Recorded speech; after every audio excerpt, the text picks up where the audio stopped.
Dragons. I am your dungeon master, Paddy, and I will be guiding our, I would say intrepid adventurers, but I don't know whether they're intrepid so much as just lucky. So we'll stick with lucky adventurers through the trials and tribulations of our story tonight. Joining me tonight are Annette as Talia. Hello, darling. We have Ben as both Valdizian and Urt. Evening, evening. We have Reese as Blossom. Hello. We have Aaron as Zandal. Hi.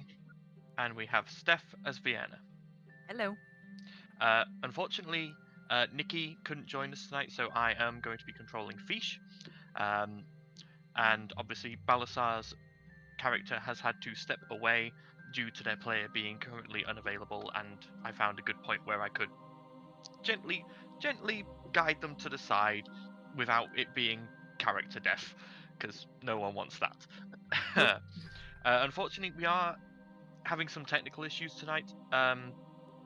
The normal music player that we use isn't quite working, so I am not in control of music. That is our stream master, Ben.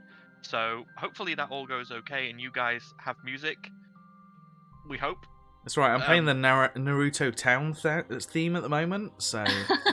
You're not. But, okay. So, to pick up where we left off last time, our group of adventurers had made their way down through the dragon's labyrinth, barely scraping through with their lives, but they had managed to do so with some clutch use of a conjure animal spell, sending 8 conjured cows into this dragon's labyrinth. Don't know what you're talking we about. pray that their at all. deaths are swift. Perfect casting. They then made their way down into the lair of Vodawowed themselves, where they then engaged in combat with said Aboleth, and basically played into their hands in releasing a ancient water elemental leviathan. Fortunately, said leviathan wasn't immediately against the players, and Vodawowed, having unfortunately used a lot of his abilities already, failed to persuade the leviathan to be on his side, and as such got turned against by what he'd summoned. The players managed to successfully defeat Vodawowed, though a couple of them are now diseased, which we'll get to in a second. And then after which they began looking around, but unfortunately Vodawowed had a dead man's switch in place, which caused the entrance to his lair to explode and collapse, trapping Balasaar outside to make his own way back to the invading armies of Maham Ingbrook and Minas Pengoli, whilst the rest of our group have had to head deeper in to the treasury, opening the door to which they could hear singing. Upon arriving at the treasury, they saw a large ruined ship, like a sunken ship at the back of the treasury, upon which was sat a pale green ghostly figure that was the source of this singing. This figure introduced itself as the spirit of the Ferry of the Depths, a soul-bound item, and told the players that it could potentially have a way for them to escape if they were willing to take the test of the item. But the players decided before that to loot and to take a well-needed long rest. However, 10 minutes into that rest, this is going to be for Talia and Fish, actually. I just need to double check something quickly. Don't know whether you have to make a check or whether it just happens. Let's have a look. Load up the stats. Just need to double check. Yeah, you're both dead.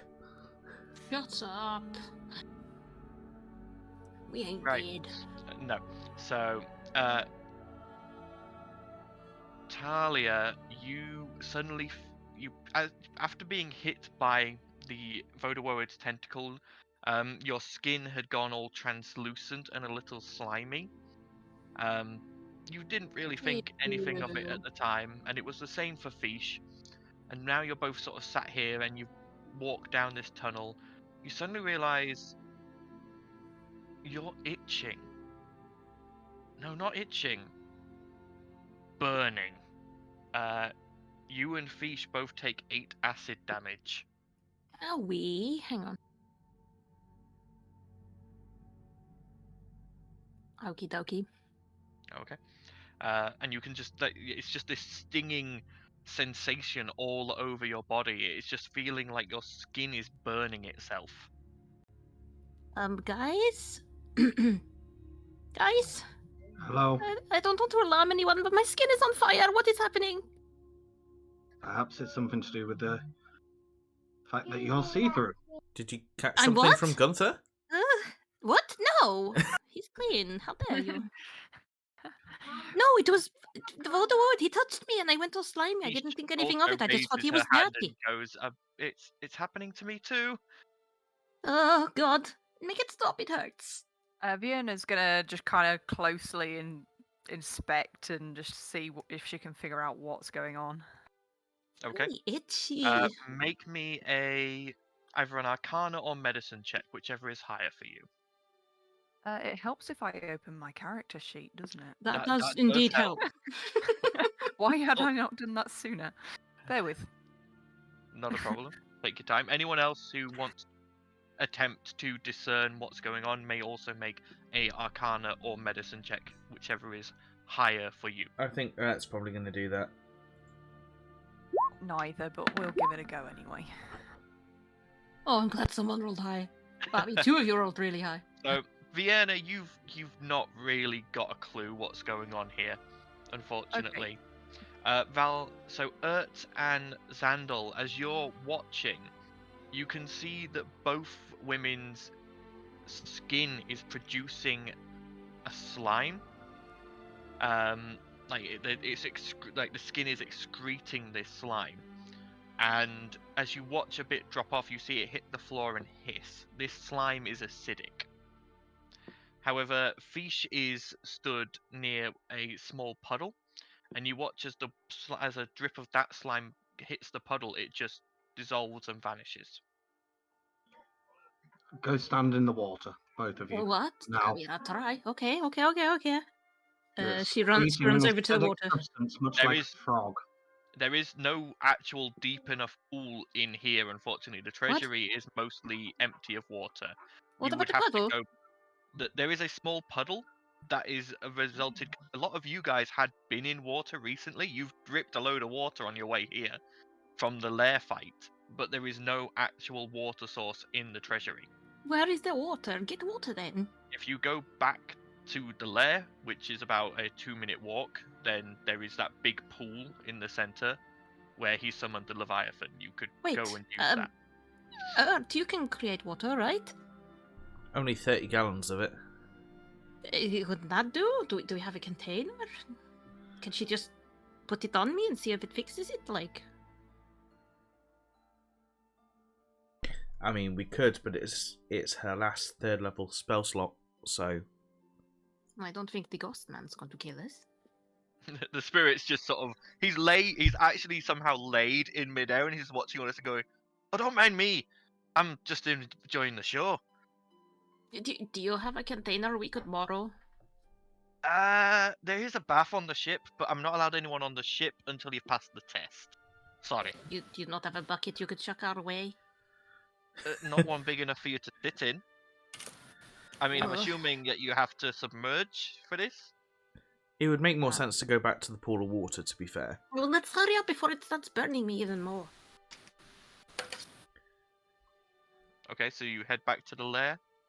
Yeah, I guess. Does But no everyone choice. go, or just Sandal will go where he'll sit by the edge of the pool. He's tinkering as per Okay. usual, but he'll sit and keep watch alongside Hagar. I think Ert's going to go with, but Val will stay behind. Okay. For now. and Vienna?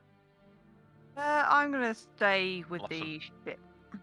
Yeah, I'll stay with the the ghost and shit. Okay, Right, three of you, so three of you we stay in the treasury. 3 of you are going to the pool. Okay. we go in the pool. Now what? As you submerge yourself in the pool, you suddenly feel the burning fade, and you watch as, though your skin is still translucent, you are no longer producing slime. Well, I can't stay here forever. There has to be something else we can do.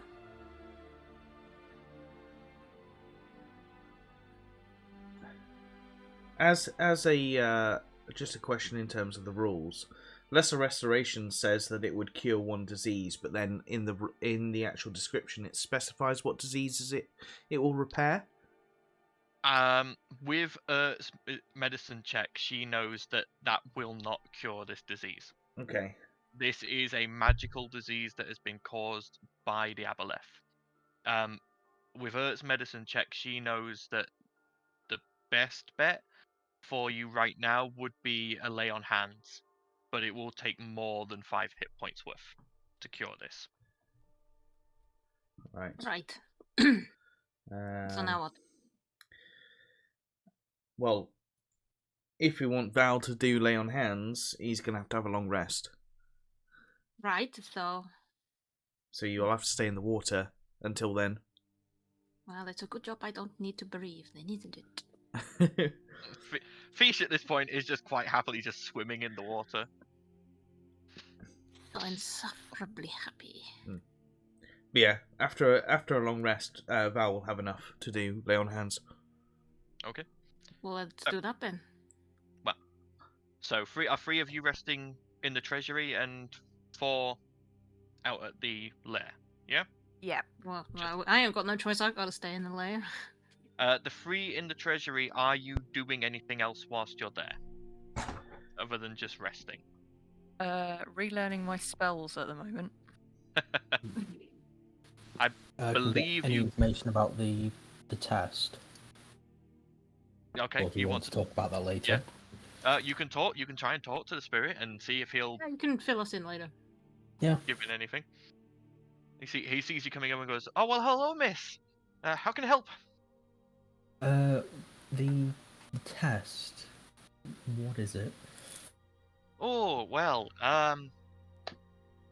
that's a bit of a spoiler if I tell you, but let's put it this way. You're gonna go on an adventure for me.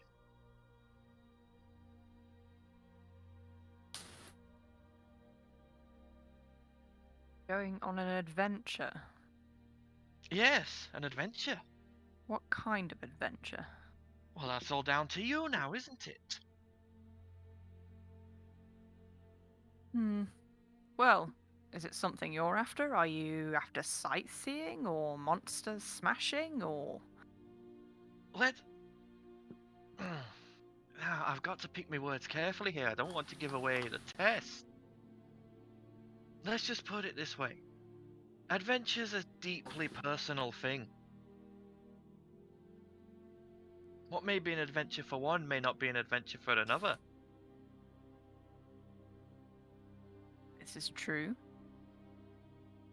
So, all I want is to see how adventurous you are. Well, You're not there. Well, as they tell you, you're no, not there. as a player, I was joking. Val was like, Val had his eyes closed and was being rude. starting to like bed down and try and go to some sleep. He just opens his eyes and just goes, "So we've just come through a lot of turmoil to try and correct a lot of negative darkness that was about to go into our world. Can you confirm that this adventure won't cause harm to things above? It won't cause any more distress or spirit anything?" Takes off his hat, his tricorn hat, holds it to his chest and goes, "I can swear on my good name, although I don't have a name. Hang on. I'll swear I was by my expecting him to swear ship. on his No, life, it's not but- my ship. Oh dear. I swear by my ectoplasm. That work. By my ectoplasm. I swear by my ectoplasm that where I send you for the test and all the things you do in the test will not affect this plane." Insight check. Go ahead, roll me an insight check. 21. I mean, this is a ghostly figure without a face, so there's not a lot to pick up on here. But from the way he's speaking and acting, you're pretty sure he's being genuine. Okay. He believes that what he's going to do is not going to in any way affect this place.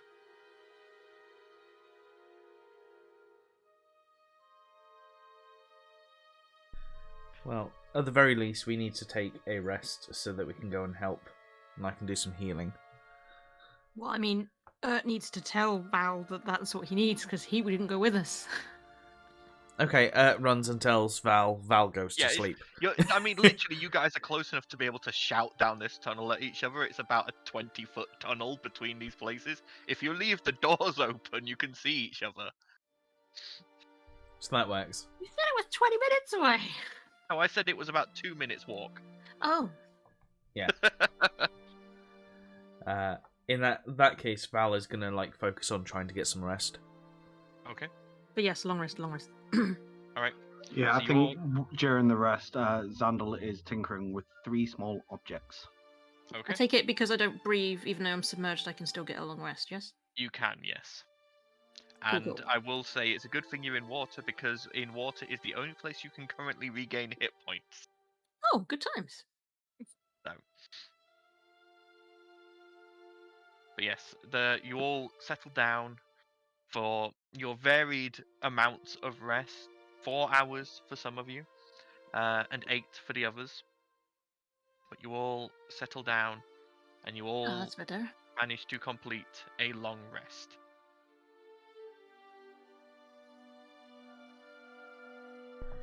Well, as soon as Val wakes up, Everyone's gonna go to the pool and there's just Talia lying face down, floating in the water like a corpse.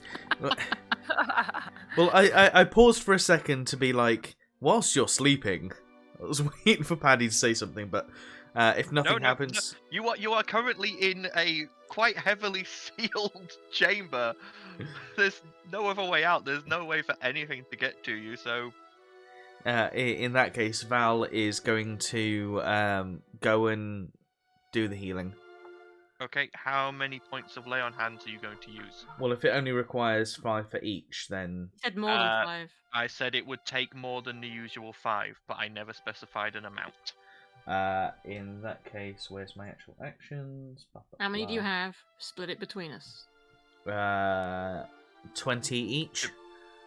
About to say, it should be 5 per character level you should have. So you Yeah, And we're should level have 9 now. 45. I've got 45, so I mean I could do 22 each. Yeah, let's just exhaust it minus 1 left over, so 22 each. Okay, that is sufficient. As Val places his glowing golden hands upon both of you and pumps this divine healing energy into your bodies, you can feel the disease fighting back, but the amount of radiant energy eventually just burns it away.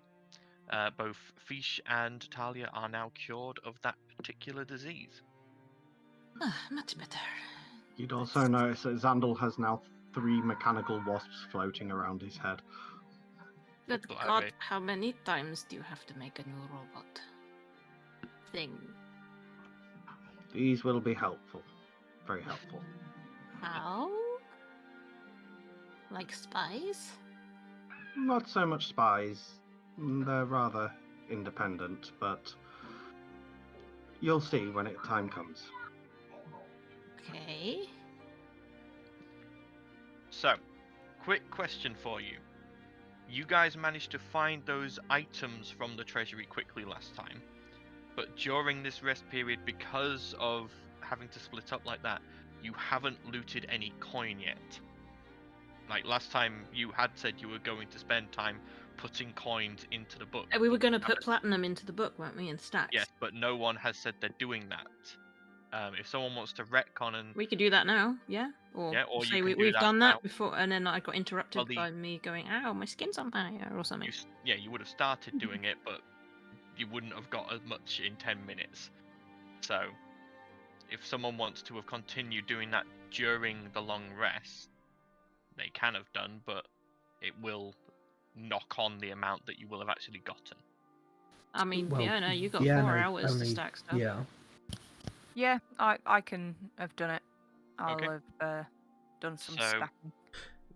Because you have taken the time and have been stacking, you will know that you have stacked roughly, I will say, 10,000 golds worth of platinum.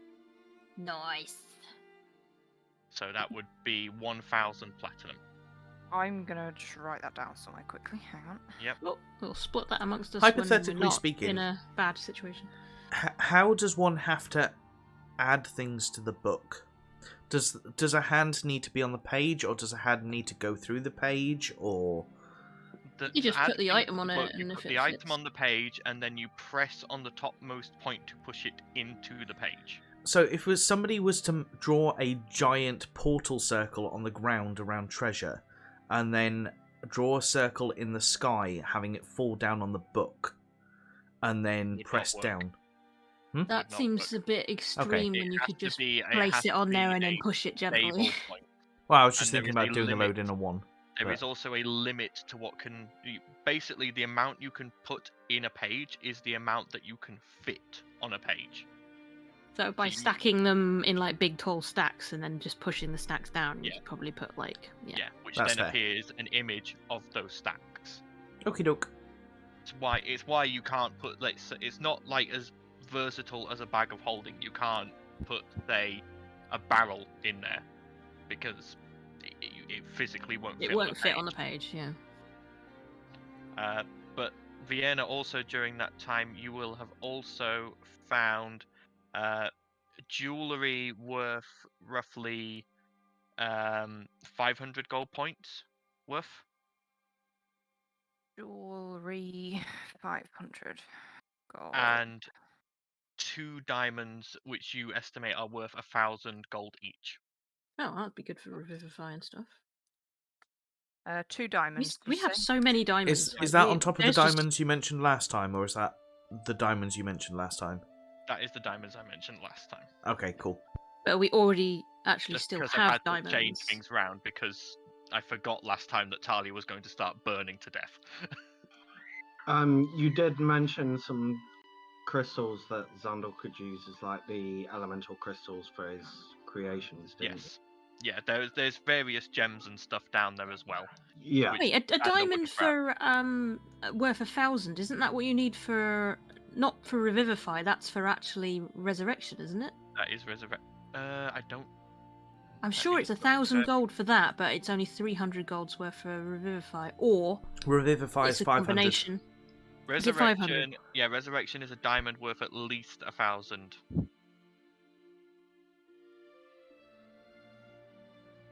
How many crystals? Sorry. I will say 3 that Xandal would have found that were of a good enough quality for what he needs. We need like a group loop thing or something on Roll20 that we can just add to. Probably have a look at setting something like that up. I was gonna say Anyway. you can do something like that.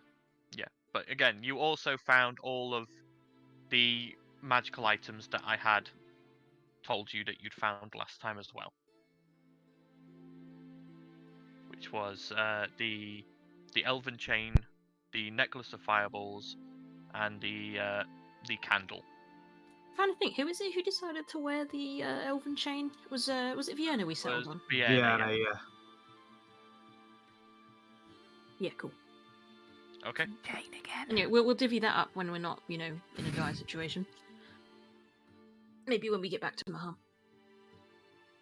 If. So, as you all re-enter the treasury, all now properly healed, the spirit is sort of floating near the ship and looking like he's a bit excited.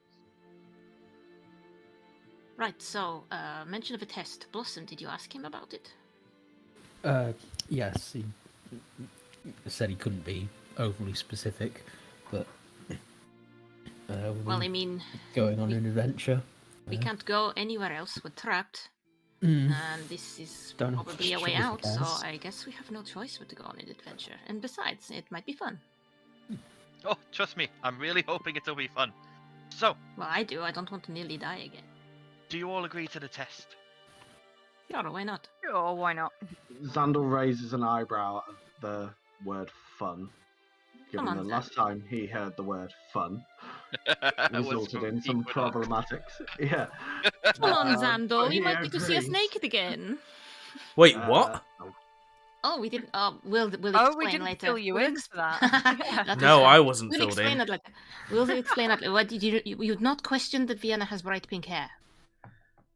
I've yeah, seen I things forgot that. magically appear and randomly change within the split second, so I didn't. Well, Yeah. it's part of it. We'll explain it later. Xandal just kind of pinches the bridge of his nose, like, I accept the challenge. Let's go. Do we all We have can't to wait to accept fill you the in on it. challenge Of course. to go on it? Everyone has accept to it, you can't accept. come. Okay. Because I've got to. If you all pass, I've got to make a bond with all of you. Can't just make a bond with one of you. It's a Oh, bond with. For me, it's a bond with a crew, not an individual. oh, we've got to do this. Come on, we get a ship to ourselves. Let's go. I think I'm ready for another fight, so... All right, off you go. And he just waves a hand, and suddenly, Wait, what? No preamble? What? your vision goes dark, and you see that rushing lights going past you, and that grid of light that you have by now, the amount of times you guys have crossed through this, have come to realize is the divine gate. Oh God, we've done it again, Vienna! As you pass No. through, and then and you are hit by salty spray as you all land on something solid that rocks and shakes as you all land, especially Hagar. Hagar makes it dip and move greatly. But you are all currently prone on a wooden surface with the sound of waves and the smell of salt in the air. Oh God, what has happened? I'm gonna get up and look around. Get up and look around. You find yourself on a small, almost canoe-shaped raft, but that's large enough for all of you, with enough room to sort of everyone to lay down, sleep, move around comfortably. There's a single sail that looks to be made from sort of tattered canvas, but is still serviceable. And as you look around, for as far as you can see in every direction, there is just endless. Oh, you've gone a bit funny there, Paddy. You went a Oh, bit muffled. sorry. Yeah, Is that any better? that's Yep. better. But It almost sounded like you were drowning in the end, deep You were- Oh! abyss of the But- sea. We win D&D. as far as you can see is endless ocean. But then you sort of look at the horizon and you can see giant floating balls of water connected to the ocean by trails. You can see in another direction a massive hailstorm with hail the size of, you would assume from this distance, possibly icebergs. And just, it's just endless. So, Well, this is certainly an adventure. Hmm. Right, well, is the adventure under the water? I'm gonna stick my head into the water and just have a look. As you dip your head under the water, and normally when you dip your head under the water, you at least get an idea of how deep the water underneath you is, even if you can't see the bottom. You're looking down, and it eventually just fades into blackness below you. The sunlight doesn't even reach deep enough to Pull my light head up. out of the water. Well, I don't think the adventure's under the water. It's very deep, do not fall in. Definitely wasn't planning on it. Can I make a safe assumption that we're in the plane of water? You would assume so, yes. It certainly seems like it. By the way, there is some stuff on the raft with you. Ooh. There is 4 roughly carved oars, looking like they have been just like carved out of thick branches. There is a chest containing a number of wax, paper wrapped loaves of bread, cheeses, and salted meat, along with water skins containing fresh water. Sort of counting it up and thinking about it, you think there's enough there for everyone to eat well for 4 days, or if you If ration, you don't, and if you don't count that, I don't need either of them. Well, But this is assuming everyone here eats. But if you rationed it, it would last for a week. Oh, I The hope we're not only gonna be here for a week. other things here is a very old and rusty looking compass and a very old and tarnished looking telescope.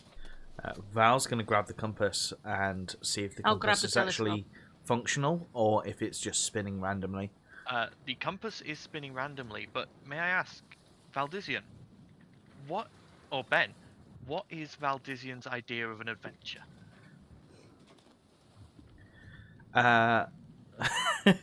Valdizian's idea of an adventure would be spending time with the people closest to him, but also Lame. trying to protect people and trying to do good. Why is that Okay. an adventure? That's a job. Okay. As you watch, the compass that had been spinning suddenly stops and flicks and points in one solid direction. Oh, I was hoping not for combat. I'm gonna point that out to Talia, but also mention the fact that it only stopped, like, it only changed when I started thinking of something in particular. And Wait, let me see. I'm gonna grab it. Okay. I want to see if it's different. Okay. Talia, as you take it, it begins just spinning. Annette, what is Talia's idea of an adventure? New place. Just exploring, really. Gunther's bedroom. Find... That's a different kind of adventure, and you know it. I don't know, like, exploring like a cavern and seeing if there's any, like, discovering an ancient artifact or something like that. Okay. Yours seems to flick between two locations. The compass stops on the same location Val's pointed at, and then swivels round and points in the opposite direction, and keeps alternating between those two. Ooh, do you think it just loads up with all of our ideas? Now it's pointing to the direction that you said, but it's also pointing to a new direction. Let's Or not you- override or- the compass. or your, like, mystical change of, like, bloody fates thing is changing the compass. What? No, that's not how it works. It only works on people. not on Fiona's objects. gonna grab the telescope off Val and just look through it. I had the telescope. Val Oh. picked up the compass, but you can have the Okay. telescope. Where are you looking, Vienna? Are you looking in one of the compass directions? Yeah, she's gonna start off looking in Val's direction. Roll me a perception check with advantage, because you're using the telescope. Okay. Perception. I might have to roll it again because of my drow thing. Yeah, it's given you a 24, so we'll take the 24. We'll take the 24. I'll take the 24. Why is it rolling a million times? Don't know. So, looking in the direction Val said, you can just make out what from this distance looks like it's just a pillar of stone sticking out of the ocean. Okay, whatever she sees, she'll mention out loud. What about the other direction? What's there? So she'll look the other direction. We'll use the same perception check. Looking in the other direction, you see. You know what? We'll go for that one. It was a choice of two with with the other half of Talia's description. It was like one bit sort of matches with Val's, the other bit could be one of those things. So we'll go with that one. You see in the other direction a jade tower rising up, further than you can see. Eventually, it reaches the clouds.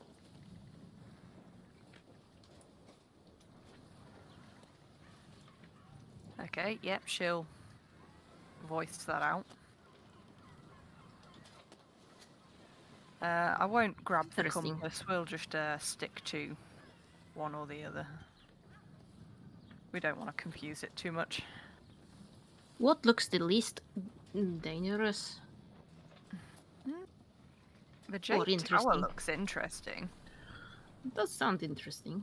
Here's a random question for you guys.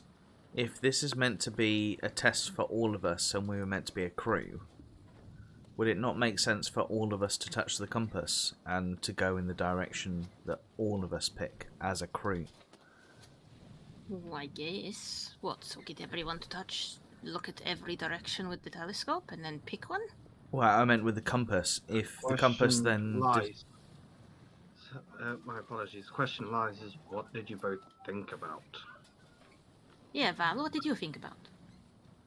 I just thought about our previous adventures and what we've done in the past, and kind of went with the more positive memories that I had there. Like, for example... Like being together as a group and doing good in the world. Well, it's not really an adventure, is it? It's like our Anything can job be an almost. adventure. If I was to hold that compass, I just I'm thought about telling you now, exploring a cool place and finding something cool. That's what I thought of. All I'm thinking is either we'll touch the compass all as a oneer and it will just keep spinning and not point us in a single direction, or we'll touch it and it will decide what is the kind of balance route for all of us. I'm not sure if that's how the compass works. I think it's just going to point in every direction. It's possible they'll have to visit every place eventually. Maybe. That really would be an adventure. Exactly. We already have time for that, don't we have... I mean, don't we need to hurry up? We need to get back to the house. says I mean, what about the time war? Is it matters? over? Times in the different planes move differently from the material. Oh god, I hope we're not going to be here for like millions of years and then we come back and it's been like... Well, if we don't make a decision. I highly doubt that, but I suppose we should pick a direction and just head in it. We are being tested after all. Should we go Just towards... scan the horizon and then find something cool and go there. Should we go towards the smaller tower first and the larger tower second? Sure, why not? I'll follow you. Are we in agreement? Yeah. Okay. Let's go then. Better get the rowing. Val grabs an oar. Again, there is a sail, so if someone wants to try and make a sailing check, you can do so. What would a That's sailing check be? What would a sailing ship be? Sailing check would be a survival check, and if you have proficiency with a vehicle, specifically a sea-going vehicle, then I will give you an extra +3 to that roll. Well, I've got +0 to survival, so whoever's got the highest, I guess. Just That grabs a works. rope and That just starts works. changing the sail. knows Who what as a she's doing. goblin hadn't ever seen the ocean just suddenly is like figuring out what to do, and the sail just unfurls and just billows perfectly, and the raft just begins moving in the right direction. Something you're not telling Surprise us. me Bert. every day, Earth. I'd imagine she's just like smiling and just looking at people just like, hey, am I doing good? I'm a big girl! But yes, the ship, the raft begins moving towards the far distant shape of that stone pillar. At the rate you're moving, it is going to take you a couple of days to get there, though. If you want to row, that will obviously, as well as use the sail, that will increase your speed and cut down on travel time. But that is I think everybody will probably grab, who can Yeah. grab an oar and try and Haga swim will along. help. Would it be a strength check? no. If everyone's rowing and you're just rowing to increase the speed, Yeah. fine. If you start saying that you want, if there's anything you potentially ever want to escape from, that will require strength checks. Okay. Oh, yeah, just you know, let's But- just not get attacked. but it's- please. First day of travel, I'm going to roll a d20 to see what happens. Kraken, Megalodon. Megalodon, fuck. Oh, okay. I'm joking about things like that. As you are rowing along, it gets to a bit later on in the day. As you got here, you sort of guessed it was maybe late morning. It's now probably early afternoon. And suddenly the sea all around you begins to glow. Oh god. And it's beautiful. It's lovely hues and shades of rainbow colours just playing across the water. And as you look underneath the surface, you can see you've actually found a coral reef. Ooh. But you're still nowhere near the base of the water of the actual ocean. You're not near the sea floor. This coral reef is floating past on a giant piece of what Xandal, with your alchemical knowledge, would recognize as pumice stone, volcanic rock, which is naturally buoyant. It's all this coral and crystal life has grown on this bit of rock, absorbing nutrients from the water, and it is now just this floating piece of beautiful landscape that just moves with the ocean's currents, giving off this beautiful phosphorescent aurora borealis sort of glow.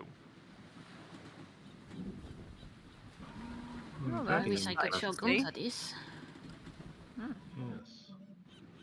But like I say, not just the actual coral is glowing, the water itself around this is glowing as well.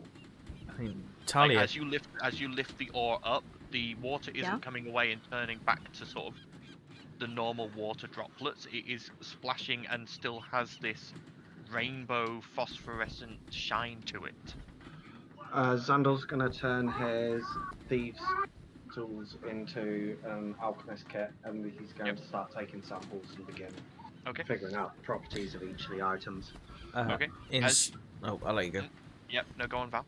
I was going to say, in response to what Talia said, she wishes she could show Gunther that. Val's just going to remind her that she does have the mirrors. Will they even work if we're on a different plane? Hide them. You wouldn't know until you try. I guess. She'll pull out the mirror and have a look to see if she can see Gunther. The mirror is blank. Oh, Completely. that's It doesn't worrying. even show your reflection. Oh god. I hope he doesn't look at the mirror and think that I'm dead, because then he'll read that letter and it'll be really embarrassing and oh my god. I'm sure it'll be fine. So Xandal, go ahead and make me a. This will be we'll call this a straight intelligence check, but you can add your proficiency to it. As you are. I'm also going to utilize one of these little wasps as a flash of genius. Yep. To add +3 to that roll, so it's straight intelligence plus Yep. my. So that's a 7. That's a 10. Believe That's that's a a nat 1, sir. That is a nat 1, but nat 1s only count as crit fails on attack Yeah. rolls. Yeah. So that's a 10 total. That is a 10. You're not entirely clear as to what some of this coral and crystalline structures are. These are obviously very alien to you. There is very little like this in Medora itself, as obviously there are nutrients and chemicals and magic at work in this elemental plane that just aren't found in your prime material. The water samples you take from around it also continue to glow like a rainbow, but those you do manage to figure out can be used to bathe a wound. So if you pour this water over someone who is wounded or who is diseased, it will work similarly to both either a potion or a lesser restoration spell. In essence, this vial of water, when poured over a wound, will either heal 2d6 plus 6, or can, as I say, mimic the effects of a lesser restoration spell instead. Ah, interesting. Does anyone have any empty bottles? We should at least take some of this water. It has very good healing properties. By this point, by the way, I the put some the in my, coral reef has gone under your boat and is starting to come out the other side. This is not going to stay around. The current is taking it away. Yeah, quick. She'll empty her water skin and collect some of the water with that. Okay, so that counts as 1 vial's worth. I'll keep that. Just so you're aware, this isn't something you can use in combat like a potion, because it's not drunk. You have to literally get it out and pour it over a wound.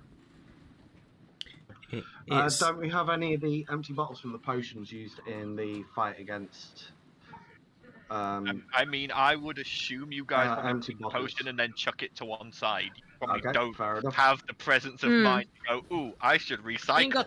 Ain't got time to do Recycle, that. reuse, and abuse. Okay, no worries. It sounds silly, but whilst this glowing gold and like colours are coming from the water, whilst Val's rowing, he's just going to be like rowing, but also half tracing his symbol of Tritherian into the water, in between different Are you rows. touching the compass? I think I've still got hold of the compass. As you do that, the compass spins round and points in another direction. Oh, for God's sake, think of one thing, and we thought we were going in one direction. What are you doing? Well, we are still going in one direction, but like Val was doing something silly with the paddle. That was all. But the compass is pointing in a new direction, not one of the two that you've already Yeah, found. so you've basically just messed it up, so we now can't use the compass to... Well, no, I mean, navigate. with the telescope, you can see this cliff in the distance. You can. I know, but that thing. yeah. who Yeah. has the telescope? Vienna. That would be me. Vienna. Vienna, can I borrow the telescope? Okay. And Val's going to kind of look to see in the direction the compass is pointing. Okay, make me. You're going to remember where we were going before? Well, we can see a giant pillar in the ground with the telescope, so... Yes, which means we can only see it with the telescope. So if you move the telescope away, does that mean we no longer now can see that tower and we now don't know where it is? No, like we just look We'll back find at it. the direction. Yeah. We're not changing Yeah, direction that's with what the I'm raft. saying. I'm we're just saying, like, make sure that you don't lose track of it. Yeah. Okay, what am I rolling, sorry? Perception with advantage. Perception with advantage. Right.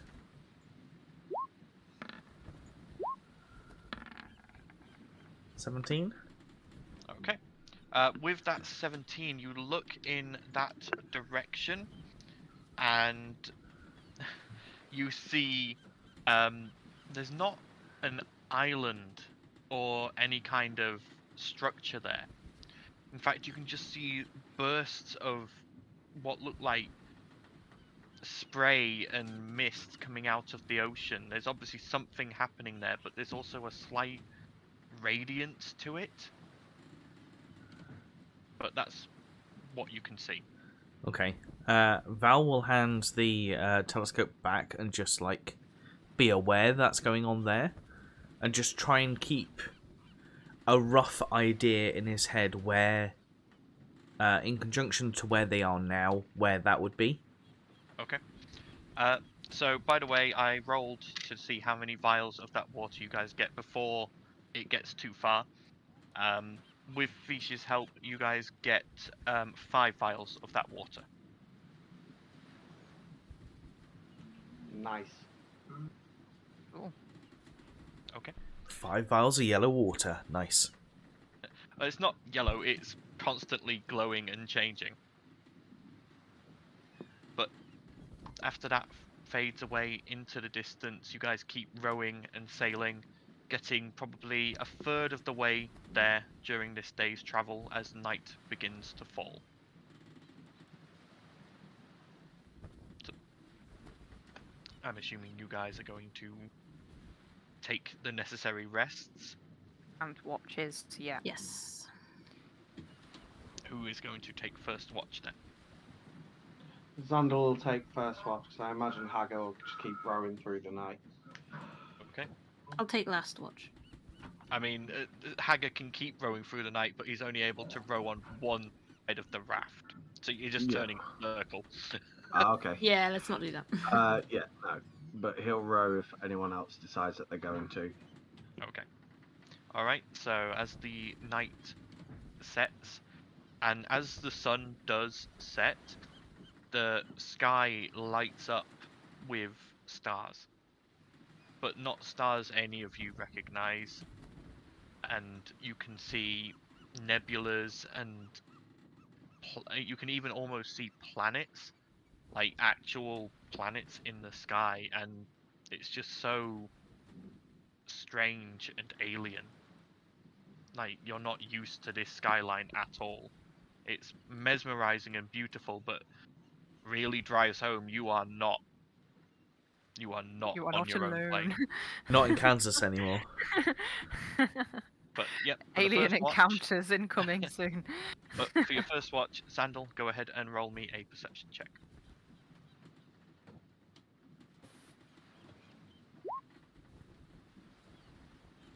Oh, okay.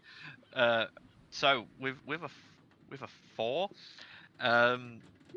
you sort of end up looking out over the ocean, and you get a bit lost in the movement of the waves and the flowing of the water and the sound of just the water hitting the hull.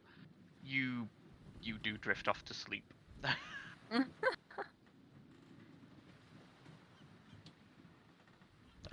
What about Haga? He stays awake all night. Yeah, Haga is still awake, and Haga Yeah. basically decides not to wake you, but does wake the next person for their watch, as you Fair would enough. have given him that order Yeah. before you Cool. drifted off. So Yeah. who would have been taking second watch? I think I would have. Okay, so after 4 hours, you come out of your meditation. It is now completely dark, and you see Xandal at the prow of the raft where he was supposed to be keeping watch and is instead snoozing. She just tuts and kind of shoves him to one side.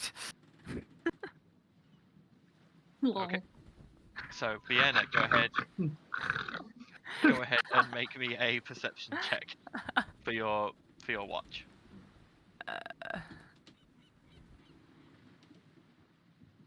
Nice. 15. Your watch passes uneventfully. The night sky overhead transitions as you watch. The celestial bodies moving around. The She's wave. probably a little bit mesmerized by the stars and the planets. It's like an innate elven thing in her. She hates it, but Yeah, I at mean, the same time, it's kind of like, ugh. especially as a drow, you're not used to open sky anyway, and No. being on the ocean was odd the first time. It's still odd, but you can get why people maybe would do this for a living. Yeah. There's a certain It kind of makes her feel a bit sick, actually, thinking too much about it. 'Cause she's like, oh, no. yeah, It's a but bit- you're much more used to dark cave ceilings with maybe some glowing fungus and glowworms. Yeah. This is all a little bit Too open. It's like the too opposite open. of It's opposite of agoraphobia claustrophobia. almost. Yeah.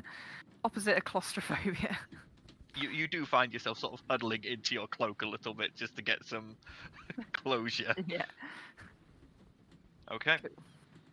At the end of that, there is one more watch to go. I'll take that one. Okay. So Talia, you come out of your little, not trance as such, because you don't do that. You just sort of sit there. But you come out of that rest period, and you can just see the sky in the east beginning to turn pink as your watch begins. Go ahead and make me a perception check.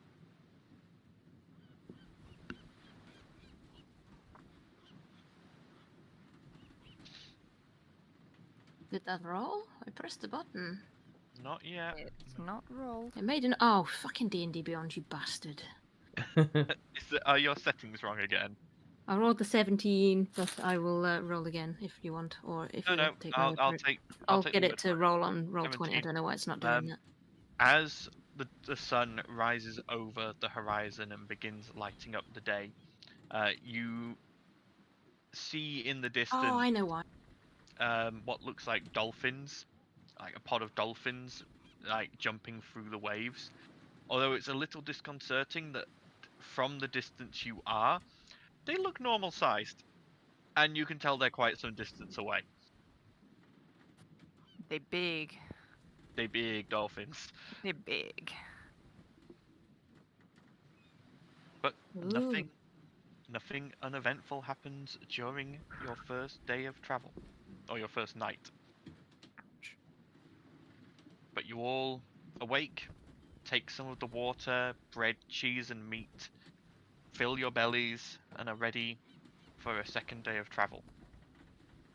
Let's find out what happens.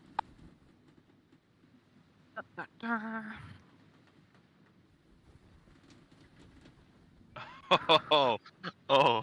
Oh, that's not a good no, sound. don't be laughing. No, No, that's no, no, no, no. not a good sound. As you keep rowing and sailing through the day, you can see this pillar getting larger and larger. And you've gotten used to around the This is ship. just a test. Ignore That's my fine. roll. Okay, it's working.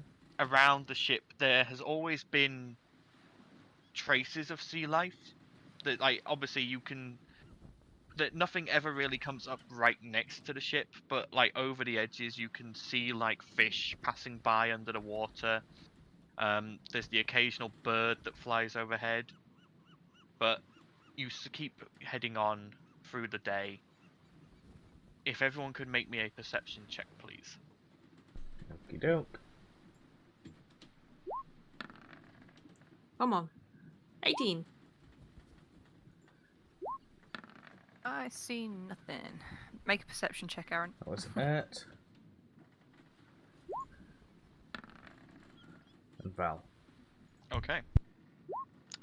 So yeah, yeah, Vienna and Xandal and Hagar and Adomiat, you just sort of seem to think it's a usual day. The sun's quite nice, it's shining. It's a bit warm, but you can handle it. Blossom, you know you can pick up something's not quite right, but you can't quite put your claw on it. Something's itching at the back of your head, and you're sort of like, something feels wrong, but you can't quite figure it out. Val, and Talia, on the other hand, you immediately notice those few bits of like sea life and wildlife that you had been seeing. They're all gone. The ocean God. around you is completely clear. Like you can't, like, occasionally, like I said before, you could see like schools of fish moving around, or the odd single like larger fish, and the birds would be flying around, but it's now gone. You're just sailing through open water. Guys, why is there nothing in the water anymore? Should we be concerned? Maybe just the wrong time of day for them. Or Yeah. something's eating it, maybe? Or something scared of something in this area. You had to go there, didn't you? Well, you hear sailors talk about, things in the water. Yes, usually sirens or something else. Oh god, I hope it's not sirens. Or giant tentacle monsters. Yes, I've had enough shit. I'm I've had my pretty share sure of we've tentacle dealt monsters. with both of those recently. I think just we're have well to see. practiced. Yes. I would say just be on your guard, I guess. Indeed. You wanted adventure? We're going on an adventure. Yep, seems that way. At least the water is still like a relative calm. It's not like the water has suddenly gone dark and then there's a creature coming up beneath us, because that would be the shadow or something. True. As you Ah, say you had that, to go- Val, and look, No. I literally just rolled its stealth check as well. Oh, fucking hell. As you sort of look down and say that, the water underneath your raft is dark, and you can see on either side just a giant pair of jaws about to bite down. I need to Oh, keep my mouth God. shut more often. Yes, you bloody do. I'm going to need everyone to roll initiative, please, and Oh, it is feck. going to get a surprise attack on you. No! Hagar and Oh, our boat Adomiat is so don't tiny. get surprised, so they can act normally on initiative, can't they? Yes. Oh, I rolled so Yeah. shit. 8. Oh, God. Initiative. Hold on. Even with a +3. Oh, damn. That's It rolled a 21 stealth checks, but it was higher than any of your perception checks, I'm afraid. So something very peculiar has just happened with my rolls. I've rolled Yeah. twice. One of them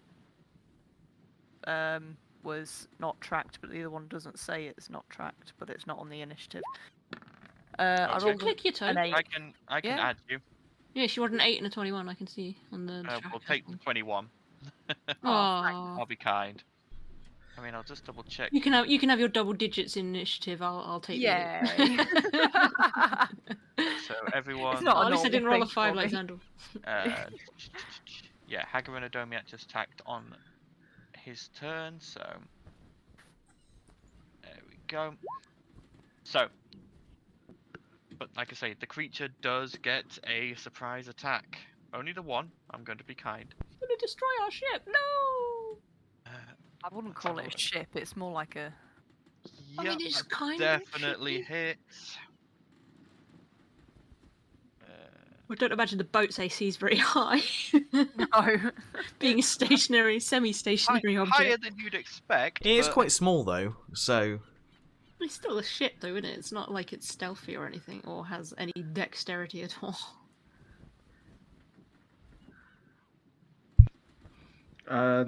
Hagar's going to use his reaction to impose disadvantage. Oh, okay. I will. Nice. It probably won't do much, but we'll see. Hang on. Yeah, no, that didn't change anything. I'm Oof. afraid. Oof. Um, Wait, can I see it? Can I use Strings of Fate? No, I'm joking. I'm joking. hang on, I've got to figure out how much that was again now. Okay, yeah. As this creature from below just bites into the ship, you can hear it buckle and crack, and you see patches breaking. The ship holds together, and the creature just sort of swims slightly to one side, and you do get a quick look at it. It is Oh, a Christ. giant Megalodon. shark, a megalodon. Didn't you say Megalodon, for God's sake? I think he said Kraken was what Jeff was... Kraken and I mean, Ben Megalodon. said, but yeah. Yeah. I'm sorry, it's like one of those Ghostbusters things where you think of the wrong thing and then suddenly get attacked. And suddenly we get a Megapod. That was its surprise round, so it is now top of the round. It is Urt. Holy crap! Holy Okay. crap! Is gonna do level 4 Spirit Guardians. Thought But that'd be what we'd have. as a bit of a change of pace, instead of what her standard sprites look like, she's going to have all of these little sprites in little boats with pirate hats on and little eye patches, and they're all going to have little like swords to be able to attack with, and that's what she's going to do. Okay. Zoom out! See, The stream can't you- see the monster. You see all of these small boats appear around your boat and in the air, and you just see these tiny little that's going. "Ah! Man the cannons! Shiver me timbers!" Okay. Anything else? Or is that Urt's That's turn? her turn. By the way, the ship will move, but obviously it depends on how much. If you guys just leave it to the sail, it moves a certain amount. If each of you takes an action to paddle, it will move further. But that's down to you guys, depending on if you want to try and outrun this thing. Okay, Vienna. So if we it's your just sail towards the nearest island, it will lose interest and go away, right? turn. You don't know.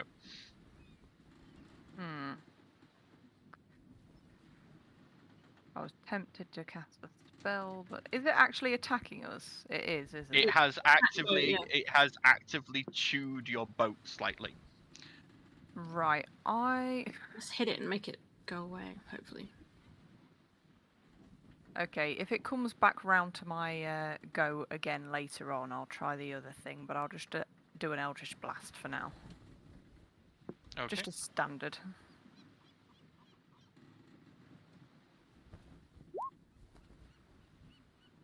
That first one definitely does not hit.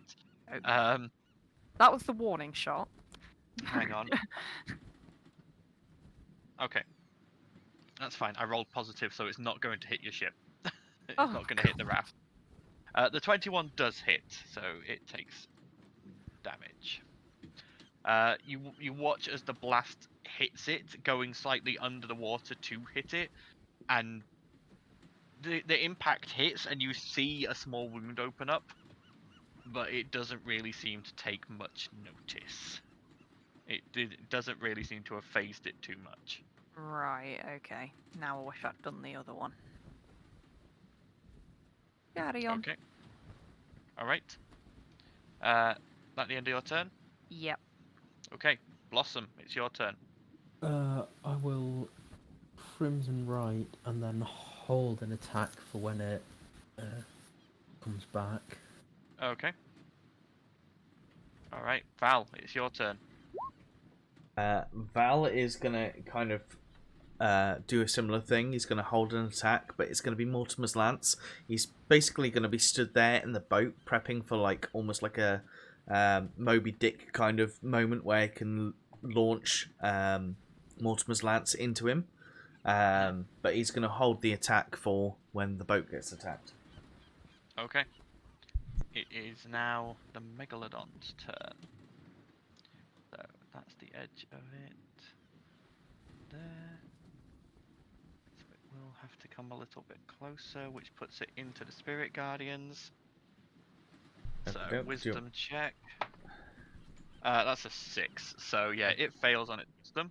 So Spirit Guardians rolling 16 damage. 15 damage. Okay.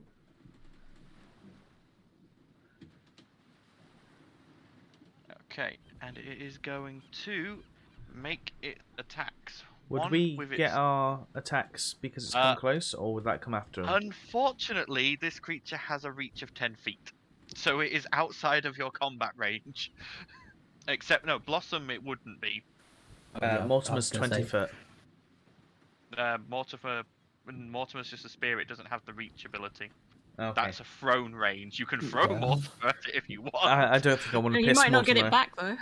off. Yeah. Don't think Mortimer would be very happy with you either. Damn you, Borg! Mortimer lost to the depths of the ocean forever.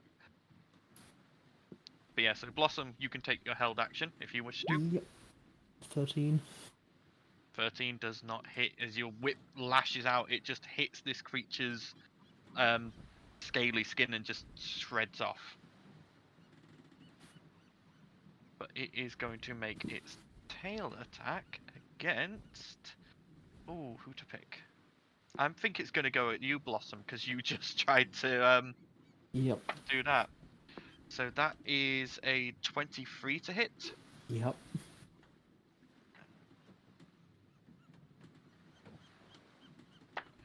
You take 13 bludgeoning damage. And I need you to make me a strength saving throw. Mm-hmm.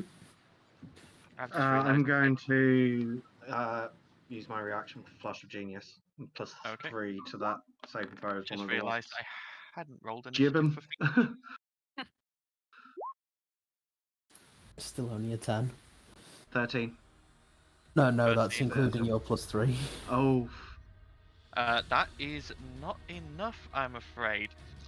Blossom get knocked prone and knocked back 10 feet off the edge of... admittedly, in this case, you would just get knocked into Fish, so I'm going to need both you and Fish to make dexterity saving throws to see if you fall off the ship. Dex save is much easier. Yep, you're fine.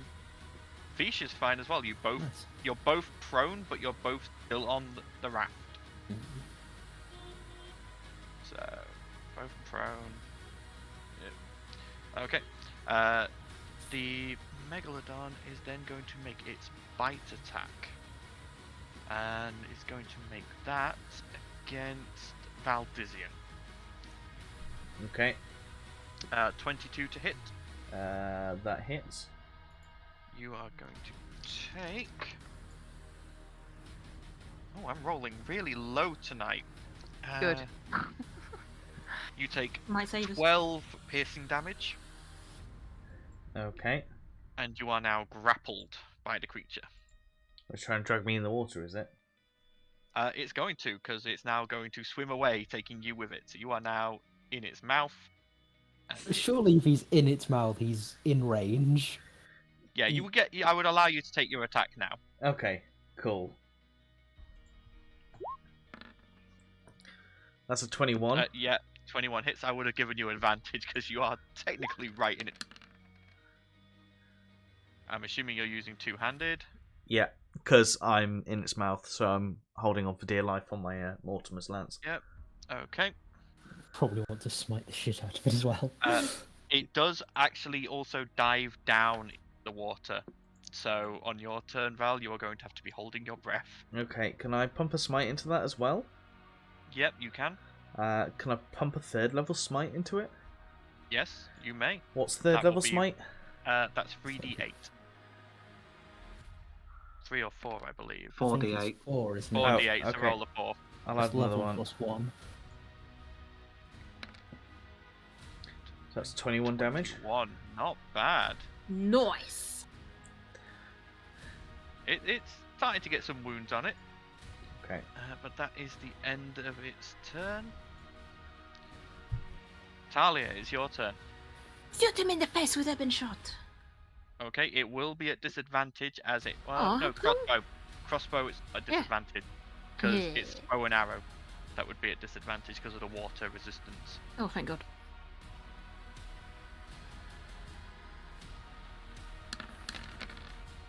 Oof, 17 to hit. Does not hit, unfortunately. God. As you fire, it just sort of flicks its tail and knocks the bolt away. Is he in range of bolts from the grave? Technically, yes. Yep. He's about 10 feet under, so yeah, I'd say his tail would just still be. That's Is bolts not 60? Is it 30? it's 30 30 feet. for bolt. Ooh, nat 20. Nat 20, yep. So, that would be. You know what? I'll take the 13 plus 17 as that's actually better than what you rolled, I think. Nice. So that is 30 damage. Okay, yeah, he's starting to look a bit more hurt now, but still very healthy. Oh, ow, ow. I am my turn. Fish's turn. Fish is going to spend half her movement to get up. And then is going to... probably just going to go for an Eldritch Blast or 2. Split. Misses. Misses. Unfortunately. So that's going to be the end of Fish's turn. Xandal, it's your turn. 2 crossbow bolts at the big Yep. fish. Go ahead. Nope. And nope. Afraid not. Both of them And into the water and then just get, like, sort of just ping off of its thick hide. bonus action, commanding a Domiat, so to get as close to the water as possible. Yep. And then, because it's a 30-foot range, so would a Domiat still be out of the water? Yes. It's only Okay. 10 feet under the water at the moment. It's not Okay. fully dived yet. 1 force strike. And a miss.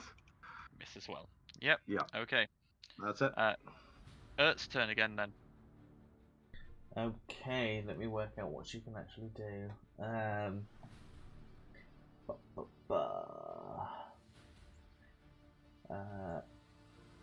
Can I do a... How far away is it, sorry? So it is 10 feet under, so it would be about 30 to 35 feet away from Ert currently. Okay, can I do a 3rd level guiding bolt? Yep. Go ahead and roll your attack. Oh, I randomly did it twice. The crit definitely hits. Nice. Okay, and 21 radiant not- damage. 21, which is 42, as it was actually a crit. So. Yeah. Ouch. Hang on, I've got to do some maths now.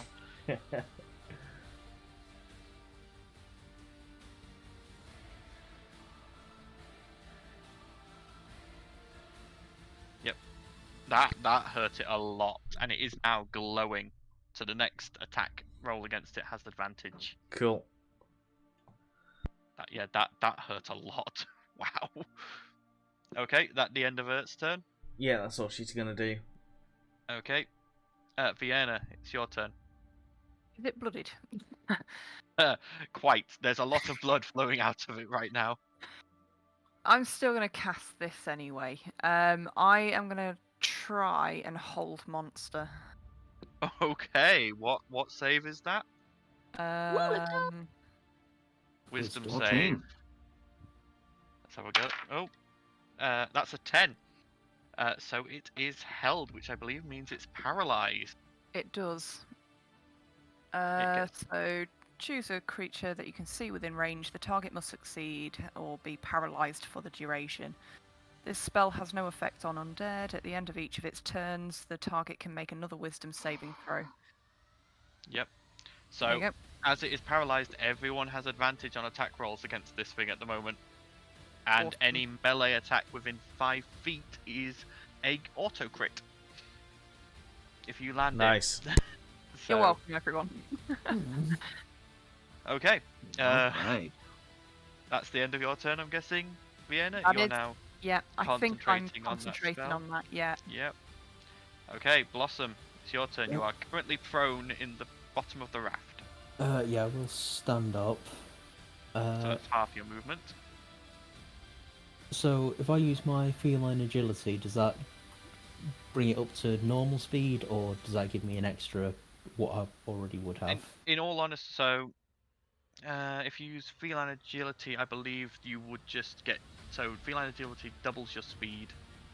So if you've used 15 feet, you would have 20, 45 my- feet left. Speed is 40. Oh, 40. So you would have 60 feet of movement left. Yeah, so I can easily swim down to it from there. Oh yeah. I will be taking advantage of this paralysis. Yep. And its great attack rolls, they would have been at disadvantage because of the water, but the paralysis gives you advantage. Mm-hmm. Nice. Hit, miss, but the hit is now a crit. Yep. That's that would be. So 13 and 12.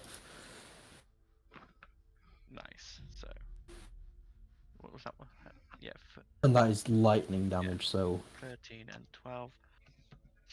That's 25, and the 12's lightning damage, so that's doubled. So that's, although that will also affect Val, which is in its mouth. So Val, you take 24 lightning damage. Okay. It takes 24 lightning damage plus 13, which is 37. Yep, this thing is looking very hurt now. Okay. At the end of your turn, Blossom? yep. Okay. Val, it's your turn. You are held in its Tail. paralyzed jaws. So does that impose any effects on me, or can I just straight attack it? You can just attack if you want, or you can try and escape the grapple. If you want to escape the grapple, you will have advantage on that because I'm gonna it straight attack physically it. cannot fight you.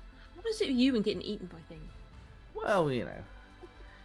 Or so me you getting have- swallowed by things? Because you're using a spear, you have advantage because a spear does not suffer from disadvantage in water. Okie doke. And it's got advantage because it's paralyzed anyway. Yeah, that's why I'm saying you've got the advantage. Okay. So that's a hit, which will be an auto I'll crit, see. Okay. and the second one's a Oh hit as yeah. well. So auto crit. That's 2 auto crits. Suck it, shark. I mean, Meg.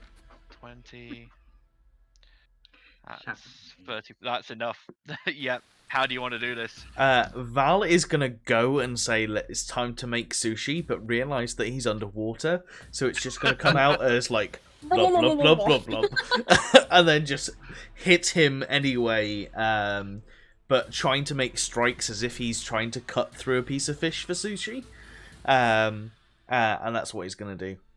Okay. As you jab the end of Mortimer in, you manage to hit one of the eyes, and it just sinks in and up, and the creature just, it was already like not moving, but it now just goes limp and just floats to the surface of the water.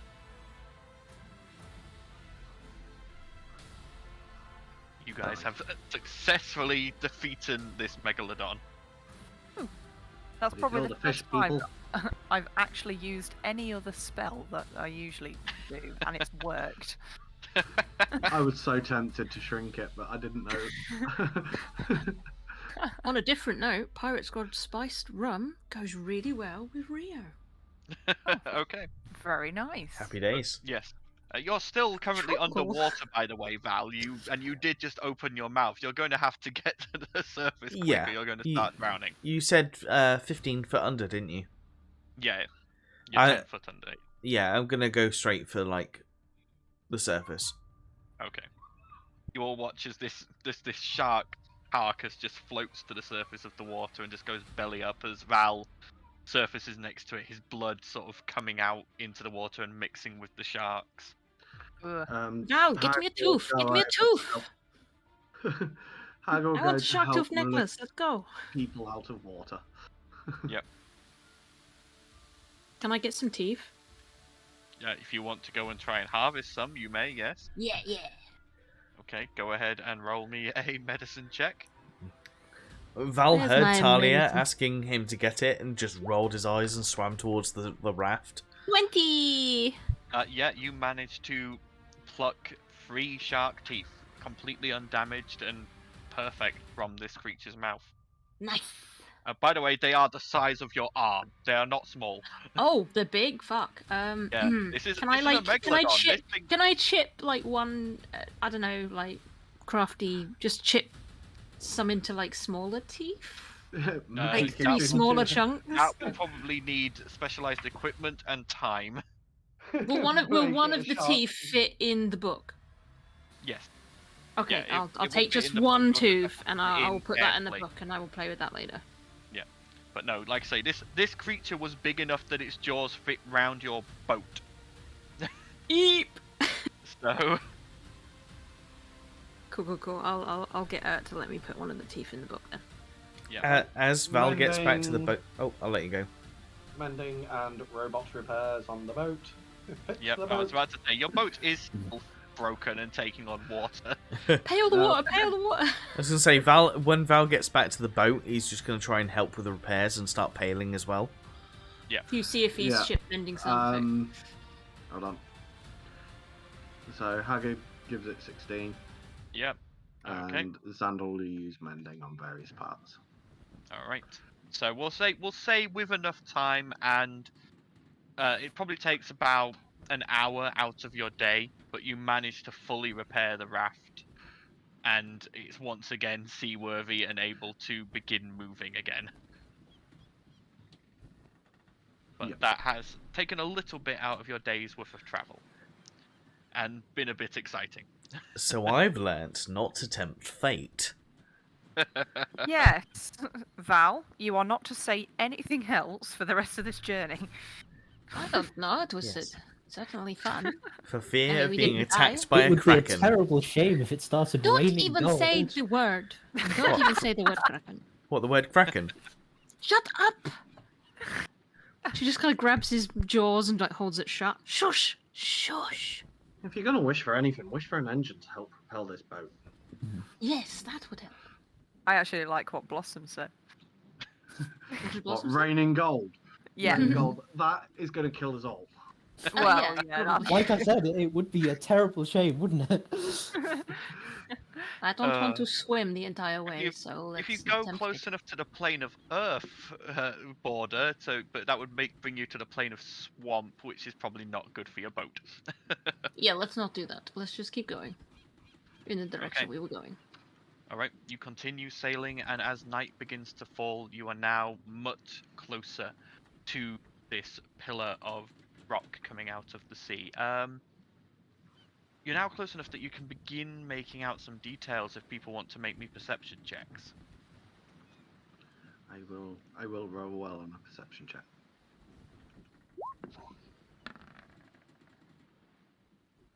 will take that 16.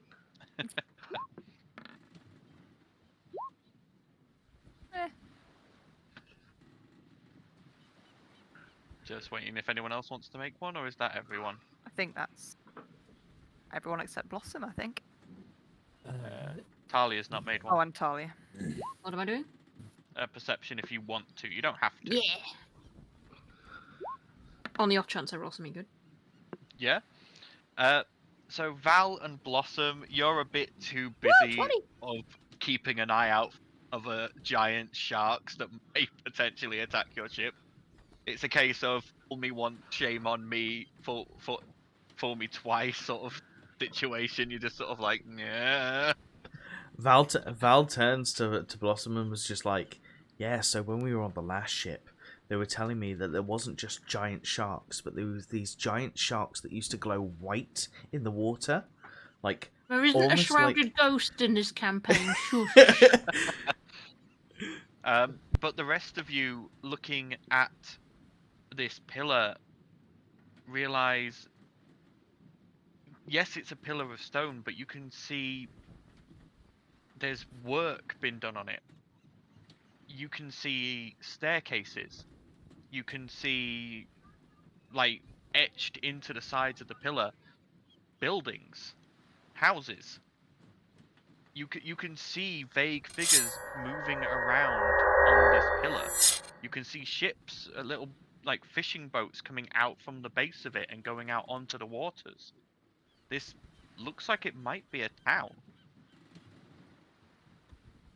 Oh, interesting.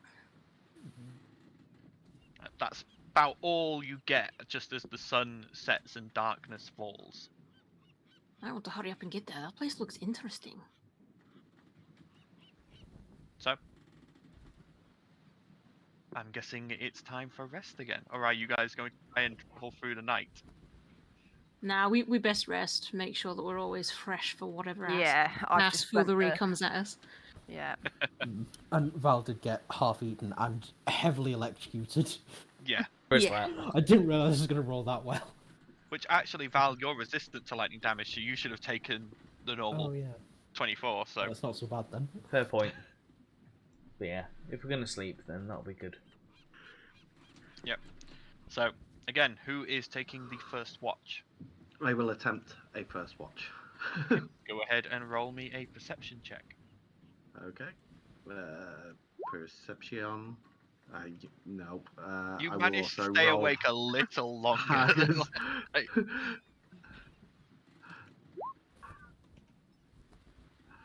And a Hag- Domiats. Hagar and Adomiat seem to be a bit more aware of what's going on, but you, Yeah. Xandal, you managed to stay awake an hour longer, but the rocking is just so... Good sake, man, stay awake. Again, after 4 hours, Hagar completely wakes Vienna again. And Vienna's again gonna look at him and go, for goodness sake. And just tip him over. It's like, move over. Okay, Vienna, go ahead and make your perception check, please. I'm just picturing it being Roll really high, sweet D&D dice. 15. 17. Okay. Oh, 15. 17. 17, yeah. I was imagining it being like a nat 1 and I fall asleep next to him or something. You're not holding me as a teddy. No. No. Not. You do notice that Xandal's pocket is glowing, and you see M sort of like her illusory head poke out and sort of looking around and just taking everything in, and then looking up at Xandal and his snoring, and she puts her hands over her ears. Fiona kind of takes M out of the pocket and moves her to the other side so she's got a better view. And just sits her next to her. You and M spend the time sort of looking up at the stars, and M seems completely fascinated because she was a navigational creation, and these Yeah, are she'll be completely different loving I stars. think Yeah. at that point, Hagar would like literally just be stood right behind Vienna, just like, but he doesn't Creepy. like.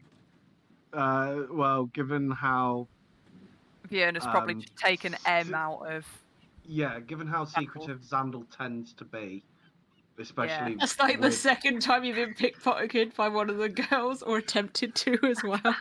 Yeah, but yeah, Hagar would just sort of like watchful eye more than anything. Yeah. Okay. So that is what you come out of your rest state to, Talia. That's what you can see. Vienna and M sort of looking up at the stars as the horizon starts to go pink. She'll just wave to M and like probably usher Vienna away and probably sit next to M. M Yeah. waves back and just gives us a big smile. Go ahead and roll your perception check for your final watch. Come on, 18, not bad. Not bad. As the sun begins to rise, you can see that the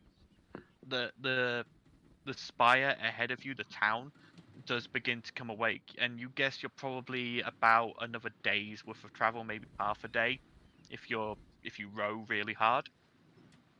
And you now notice that there is creatures taking off from it and flying.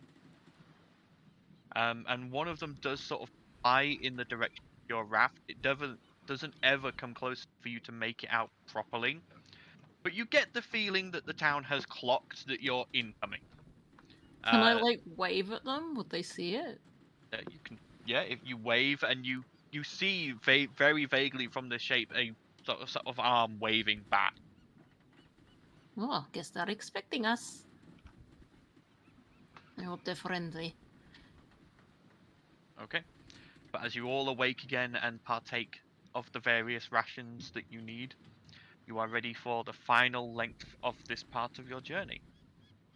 Xandal will be very confused as to why M sat out. He's like, huh. M actually is like, as you wake up, is just cross-armed and tapping her illusory foot and looking at you and giving you that look of. It's a mix between disappointed mother and disappointed wife. It's sort of like it's very much a case of, I've been in your pocket this whole time, and you've been on another plane, and you didn't bother to get me out. Vienna will kind of see this and look at Xandal and go, "Sorry, I did take her out of your pocket because she looked a little stuffy in there." Yes, well, given everything that has been going on, I've kind of sort of like not been as attentive as I should be. She gives a very emphatic nod. My apologies. It's all right. She got to look at the stars for a little while. Nods fervently, and then like brings her hands apart and shows like a star chart that she's made in her memory banks of the stars she could see. Very interesting. Xandal will sort of like pick up the M unit and essentially entrust it to Hagar so that she can still see. Hagar probably put it into the sort of like slot where Xandal kind of generally sits most of the time. Yeah. So that she can still see and can be guarded.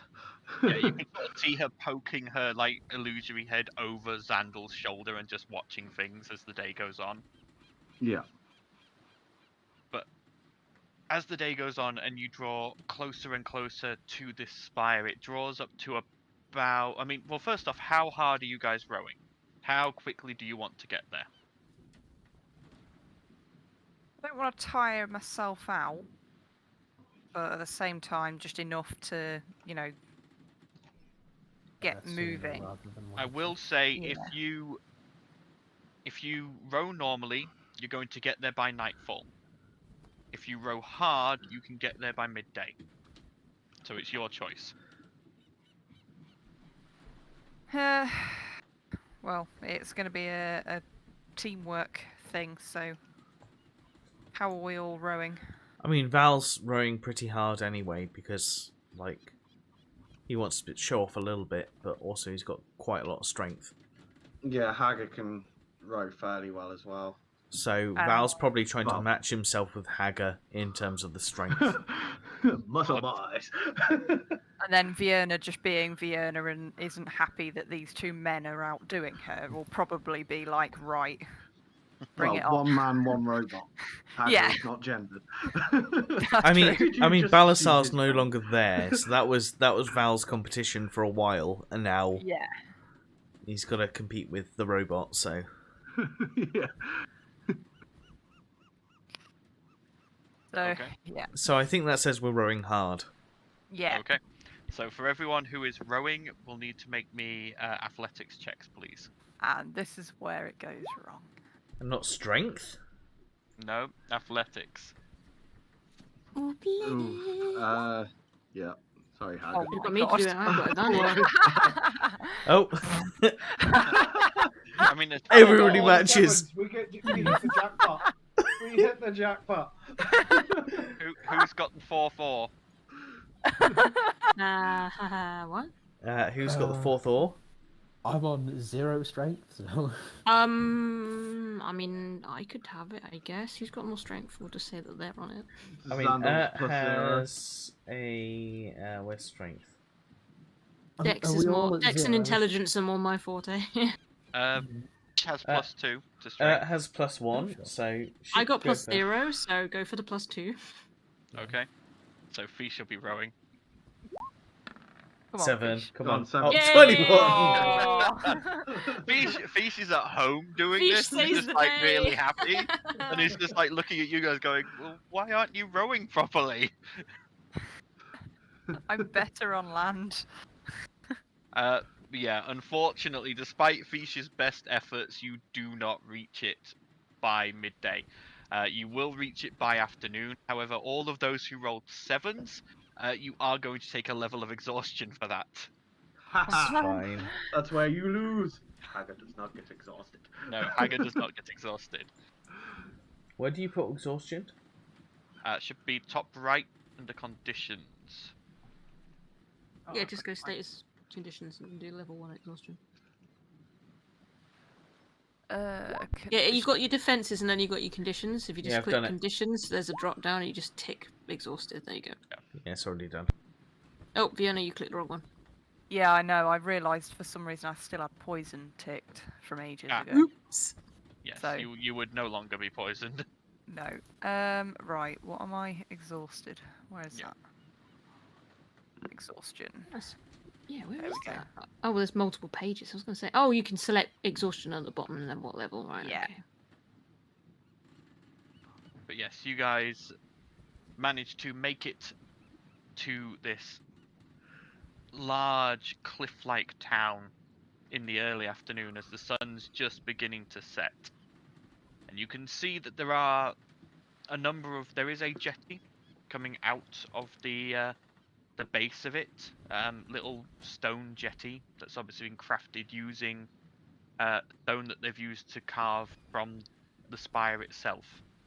The spire itself, from what you can gather, is probably roughly 5 miles in diameter. It's not massive by any amount of the word, but it's a decent size, and you can see every part of the sides pretty much has been etched or chipped away at to make these stairs. The spire itself is black basalt-like stone with veins of silver running through it, and looks very sturdy and strong.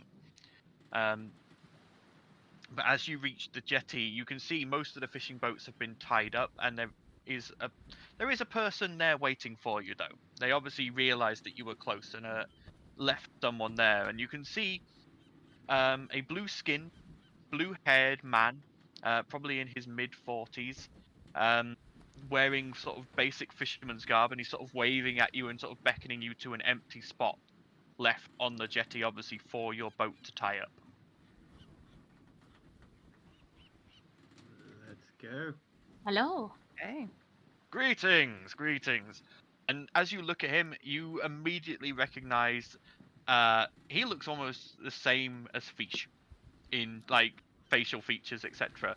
Not like a family resemblance, but definitely the same race. This is a water ganassi. Oh, okay. He's like, greetings, greetings, welcome to Cliffspire, travelers. don't particularly get a lot of travelers, but you're more than welcome. Please, my name is Caleb, and I've been left here to make sure that you get, well, tied off correctly. Come, throw me a rope. Here. She'll throw him a rope if we have one. Yeah, there's mooring ropes, and he quickly ties you off and secures you to the jetty, and goes, "Please, come. You've arrived at a great time." So you was Oh? expecting us? In what sense? Oh, Great yeah. time what? What? One of our scouts spotted you earlier this morning. I think I waved at him. Yes, that was Jikan, one of our Arakokra residents. You can? Jikan. Cool name. They have beaks. They make a lot of harsh sounds when they speak. But yes, What? you arrived at an auspicious time. It's the Stone Cutter Festival. Oh, uh, that sounds interesting. What's that? Well, Jotosh, our leader, Jotosh the Vibrant, he founded this town here and made it so that we could live here, and we give thanks at this time of year to the planes of water, earth, and air for their gifts upon our town. Earth, obviously, for the spire itself that we may live upon, to the water for the fish and the water that we use to live, and to the air for the rain that gives us drinking water, and the sky that some of our residents fly through. It's fun. It is. We're setting up the various entities now. The festival starts officially tomorrow, but you're more than welcome to come and stay with us. We don't have an inn, unfortunately, but we have a couple of spare rooms in a few of the houses if you wish to rest and recuperate. Or I can see if Jotosh would be interested in seeing you. Jotosh? Our The mayor, scout. Jotosh the Vibrant. I think whatever's easiest. We don't want to cause too many waves Of course. issues whilst being here. Waves. Jotosh will be addressing everyone at the festival tomorrow anyway, so let's just Dressing? come There's a dress code? addressing. Like, he gives a speech. Oh, right. Sorry. He's I also the misheard. main judge for many of the competitions. Oh, can anyone enter, or does it have to be a villager? Oh, anyone can enter. That's absolutely fine. Oh, sounds fun. Let's go. Very well. And he leads you up these winding steps, and you pass, you can see there are tunnels going into the spire, and you can hear sounds from within, and you get the feeling there is these buildings on the edge carved into the stone, and you can see there's areas where they've chipped away the stone to make ledges with little communal areas, and they've tried to plant what you can assume is probably some form of trees, but they've not particularly taken well in solid rock, unfortunately. But there is areas which have crystals and that sort of thing, which are quite pretty, and places with benches. But you can hear most of the sound coming from within these tunnels, and you get the feeling that the larger communal areas, things like markets, that sort of thing, are probably within the spire itself. The outer edges are probably just residential. But you get guided to one of the etched into the side of the cliff buildings, and you see it's just got a hanging piece of cloth as a doorway. There's a couple of small windows. He opens it up and goes, "This one's currently free if you all wish to stay here the night, and I'll return in the morning to collect you ready for the beginning of the festival." Sure. Thank you very Sounds much. good. Not a problem. Please enjoy your rest, and see you in the morning. I'm totally exploring every inch of that room before we sleep. Okay. Like I say, the room itself is completely carved and chiseled out of this stone. The furniture itself is made out of stone. You look, the table is carved from the wall with a single support strut with benches that are the same. The beds themselves are pedestals of stone with what looks like piled seaweed on top as a mattress, Interesting decor concept. because they don't particularly have a lot of wood, and probably what wood they can get is used for boats. Hopefully the So mattress isn't made of stone as well, because that's going to be very uncomfortable. Made of seaweed. Made of seaweed. Okay. Would that yeah, be it's slimy? like a dried seaweed. Crunchy. It's odd. It's not crunchy. It actually almost feels like a pile of feathers. It's not wet and slimy, is it? Oh no, this has evidently been dried and has been taken time to be cultivated to be nice. Fiona's kind of going to very slowly sit on the edge, expecting it to be crunchy, and it's like, oh, this is strange. Whilst the others are exploring the room, Val's just going to sit out the front and just like people watch and observe what's going on in the streets and the neighbouring buildings and stuff. Yeah, you can't really see neighbouring buildings from here, unfortunately. There is your building, there is a ledge that goes around, and then it's another set of stairs that heads up to the next building, and then they've got a little ledge, and there's another set of stairs, and it goes like that. There's a few that are on the same level. Okay. But yours is not one of them. You get the feeling you've been given, as I say, guest quarters, but you're not necessarily right next to anyone. Probably because, they don't have guests very often, and though they're being welcoming, you're still a bunch of armed individuals who are strangers. I'd be wary about us too. We've all been dropped into one room, haven't we? There's a They're couple of keeping an little eye on us, offshoot yeah. rooms, etc., with the beds, but like little alcoves carved into the thing with their own privacy curtains. But Okay, that's fine. Is there anywhere to get washed and cleaned and stuff? Cause... there is a small basin that has a trickle of like spring water coming into it, which then trickles through a different outlet. Because Val is very salty from being like shark food for a bit. So he's gonna... Yes. If there is time, he's gonna try and clean himself up and stop smelling so much of shark breath. Like I say, there is a basin that fills with this spring water, and then there is an overflow point that takes it away when it's been used. So is there anything interesting in the room? Like some kind of, I don't know. I There love is- that gif. Nope, there's nothing in the room at all. It is Is there literally just walls and a bed? Like, how many beds are Walls, there? There's multiples tape. of us. Yeah, there's 6 beds in here, in their own separate little alcoves, and like I say, there is the table and the benches that are, again, carved out of stone. But again, you get the feeling this is not a domicile. This is obviously a building that they have for when the very rare occasion where guests do turn up. Xandal will take the table, everyone else can have a bed. No, I'll take the Yeah. bed. I'll take the table. You take the bed. I don't need sleep. You do. Yeah, fair. Xandal was just going to work on his notes until he fell asleep anyway. Because he now has a new task. If he falls asleep, can I like Attention. move him to a bed so he's comfortable and doesn't break his back? Yeah. What I time mean, of day he's is fairly it light, right now? That's not hard. By this point, it is now early evening. Okay, so we still need to like potentially go for a meal or eat what we've got, or Yeah. What we got, I guess. Wait for him to come back for us. Well, if we're Don't want to overstay our welcome. further afterwards, then we want to get supplies, don't we? I mean, you guys could have easily picked up the chest of food in as you came off the raft. Yeah. True. But yeah, anything anyone wants to do before you take a rest? Xandal's just going to begin drawing up plans for a water-based engine. Okay. I'll probably just like kind of sit in the doorway and just watch from the outside for my watch. Val's going to do some prayers and is going to prep the snake Okay.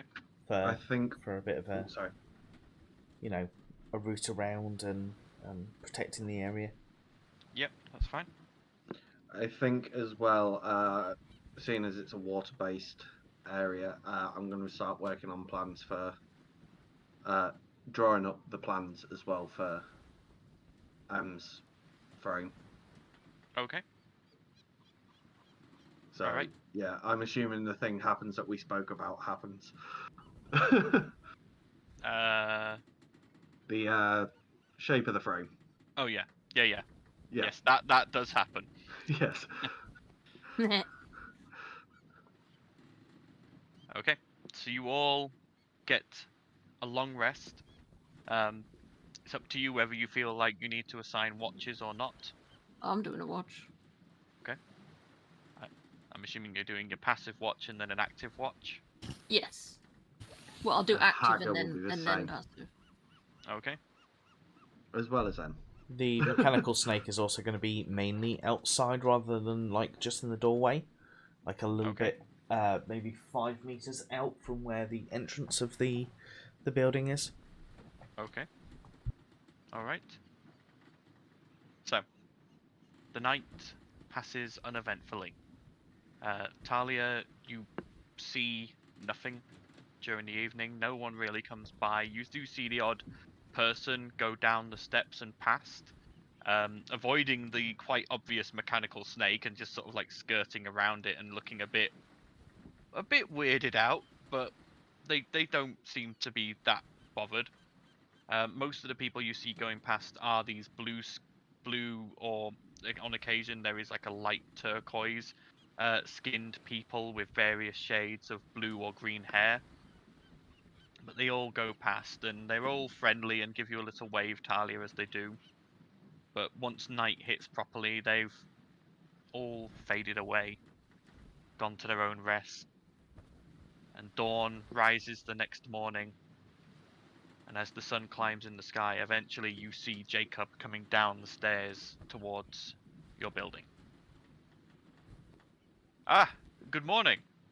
Good morning. Did you rest well? As well as I usually do. Well, I'm glad to hear it. Are your friends up and ready? I think 1 second, Vienna let would me have been check. up. Yeah, Poke my head in the door, be like, "Are you awake yet? He's here." yeah, Vienna would I'm have been up and around. Pretty sure Haga will poke Xandal at this point and wake him up. Okay. As you all rouse and get prepared and pick up anything you may have scattered around, Caleb goes, "Ah, wonderful. Please, follow me." And he guides you up about halfway up the pillar to a much larger tunnel that leads within. And you can see there is like people coming from loads of different stairs to this tunnel and all heading inwards. And he goes, come. We're going to begin main congregation, and then Joe Tosh will announce the festival open, and we can begin. Awesome. Okay. Okay. He guides you in, and eventually you, after about probably 5 minutes of walking amongst this crowd, you come out into a large internal cavern. And you can see loads of these like quartz-like crystals, which are giving off this glow. And in the center of the cavern, high up, is a cluster of them acting like a miniature sun. And you can see within here a number of buildings that catch your attention. There is an area that looks like it's been set aside as a market sort of stalls. And you can see that's been set up with food stalls, game stalls, that sort of thing. Typical festival sort of thing. There is another one. There is another building to one side, which you can see a lot of children running around outside of, and a lot what looks like almost like a playground sort of style, and you get the feeling that might be a school of some kind. You see a large sort of amphitheater shaped bowl in the stone with seats in tiers and a central sort of podium, and you get the feeling that's probably sort of a meeting area for discussions. The building that gets the most attention from you all, though, is the mansion. across from the tunnel you've come in from, there's 4 tunnels leading into this, each at a cardinal direction. And in the very center of this place, there is this round mansion made predominantly of wood. Well, that's odd in itself in this place. The first wooden building you've seen. And it is lovely, dark, like teak and ebony and like contrasting woods, all looking beautiful and wonderful. And you can see like studded gemstones and stained glass windows, and it's all very opulent and very beautiful. But this crowd eventually comes to the outside of this mansion, and you can see it's got a fence around it, but it's not a fence that's meant to keep people out. It's a fence that just marks the boundaries of the mansion. So it's probably only 3 feet high. It's not high at all. It's easy enough that people could get over it if they really wanted to, and the gates are open. They don't appear to have a lock on them. And within, you can see in the grounds there's a number of humans. Regular humans. There's a couple of dwarves, an elf or 2, just sort of all moving around. Make me either perception or insight checks. Oh, by the way, Vienna and Val, your exhaustion has now gone. Oh, okay. Okay. If you want to change that back. 22. 11 for Xandal. Oh dear. No. Nope. No. Val gets 10. Blossom gets a 12. Okay. I can just imagine that Vienna just doesn't really care. That's why she's not really paying attention. Vienna, No. I think Vienna is just reveling in the feeling of being back underground. Like, this is much more normal for you.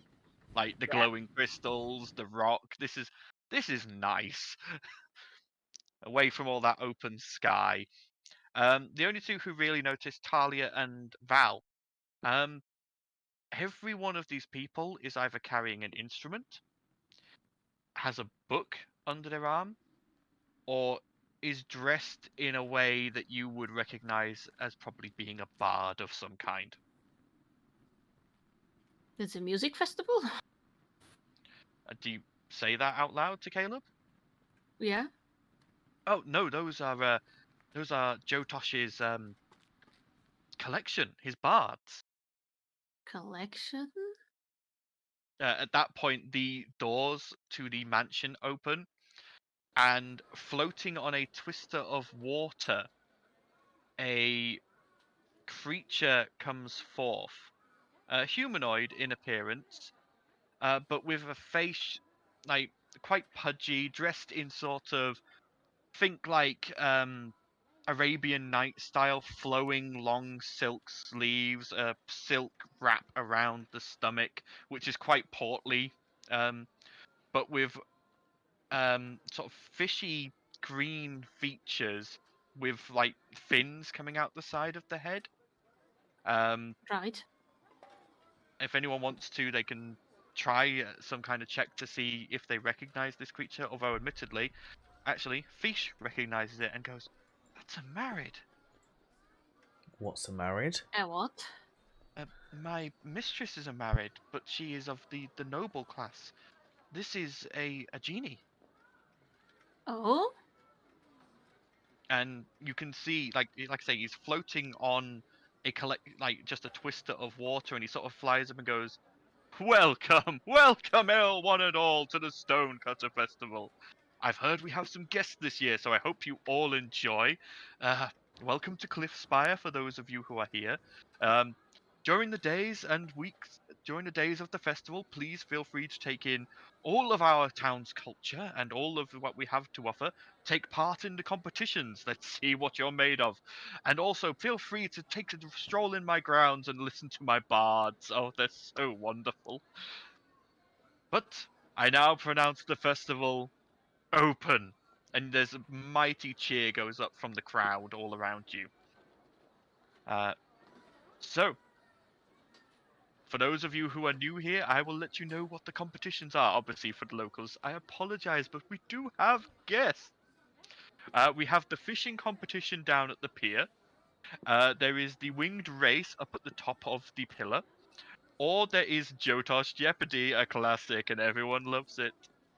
Other than that, the other things that you should probably look out for is the market over there. Obviously, street food, little parlor games, always fun, and obviously the stone feast, which will take place in front of my mansion here later this evening. But I hope to see you all during the day and hope to get to know you all. Welcome to Cliffspire. And this is polite applause. Obviously, the crowd knows all this, but they're just sort of taking it in. It's something new because there's guests. Anyone else a little uneasy of him saying his collection of bards like their property? Bish at this point goes, genies have different ways of doing things. The Jinn collect magical objects and knowledge predominantly as a status symbol. Can't remember the names of the I'm not so bothered about him collecting them as long as they are here of their own free will. Yes, Afriti collect slaves and weaponry as status symbols. I can't remember the Earth ones. I can't remember what they're called. So they're Sorry. not slaves, that's what I'm saying. They're not No, slaves, right? Some marrieds do take part in slavery, but they are looked down upon by most marrieds. The general married population take culture, art, and that sort of thing as status symbols. And in that case, bards particularly are a great symbol. So what most marrieds do is they visit different planes, and obviously undercover, and find great bards, and then invite them to spend some time at their homes. The bards are free to leave whenever they want, but most choose to stay as. Okay, that's all I needed to know. As long as they're not slaves, that's fine. No, but as I say, if it's an old enough married, they already have a collection of works from artists from years upon years of different planes. What better place for a bard to hone his own craft?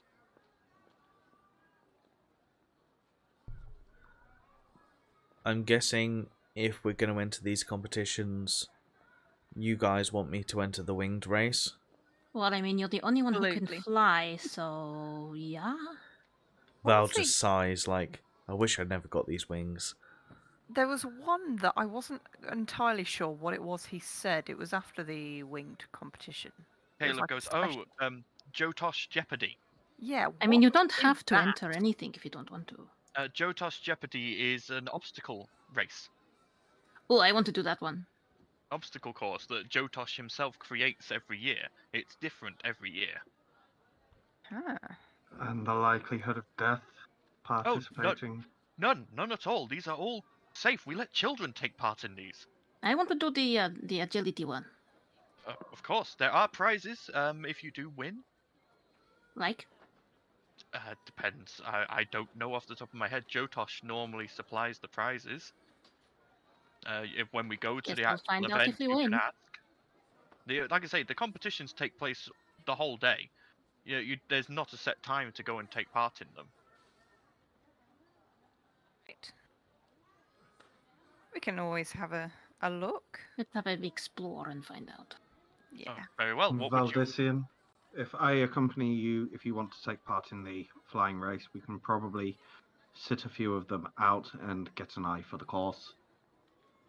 It's better than you flying blind. Sounds like a good idea. Okay. Well, that's not considered cheating. Oh, no. The Aarakocra are obviously the ones who predominantly take part in that race. And he points, and you now realize it wasn't just Ganassi in this crowd. There are a number of... The easiest way to put it is bird people. They're humanoid in appearance. They have arms and legs, but they're covered in feathers. They look almost like Kenku, except they have wings. And they're obviously different species of birds. You can see eagles, some seagulls. There's even one who looks like they may be an albatross Aarakocra. Mm. But they all have wings, and he goes, yes, the Aarakocra are obviously our main source of messaging to different towns in the areas. They obviously do take part in fishing, but they obviously fly a bit further afield and try and catch the more exotic fish. They collect things for us. It's quite handy to have them around.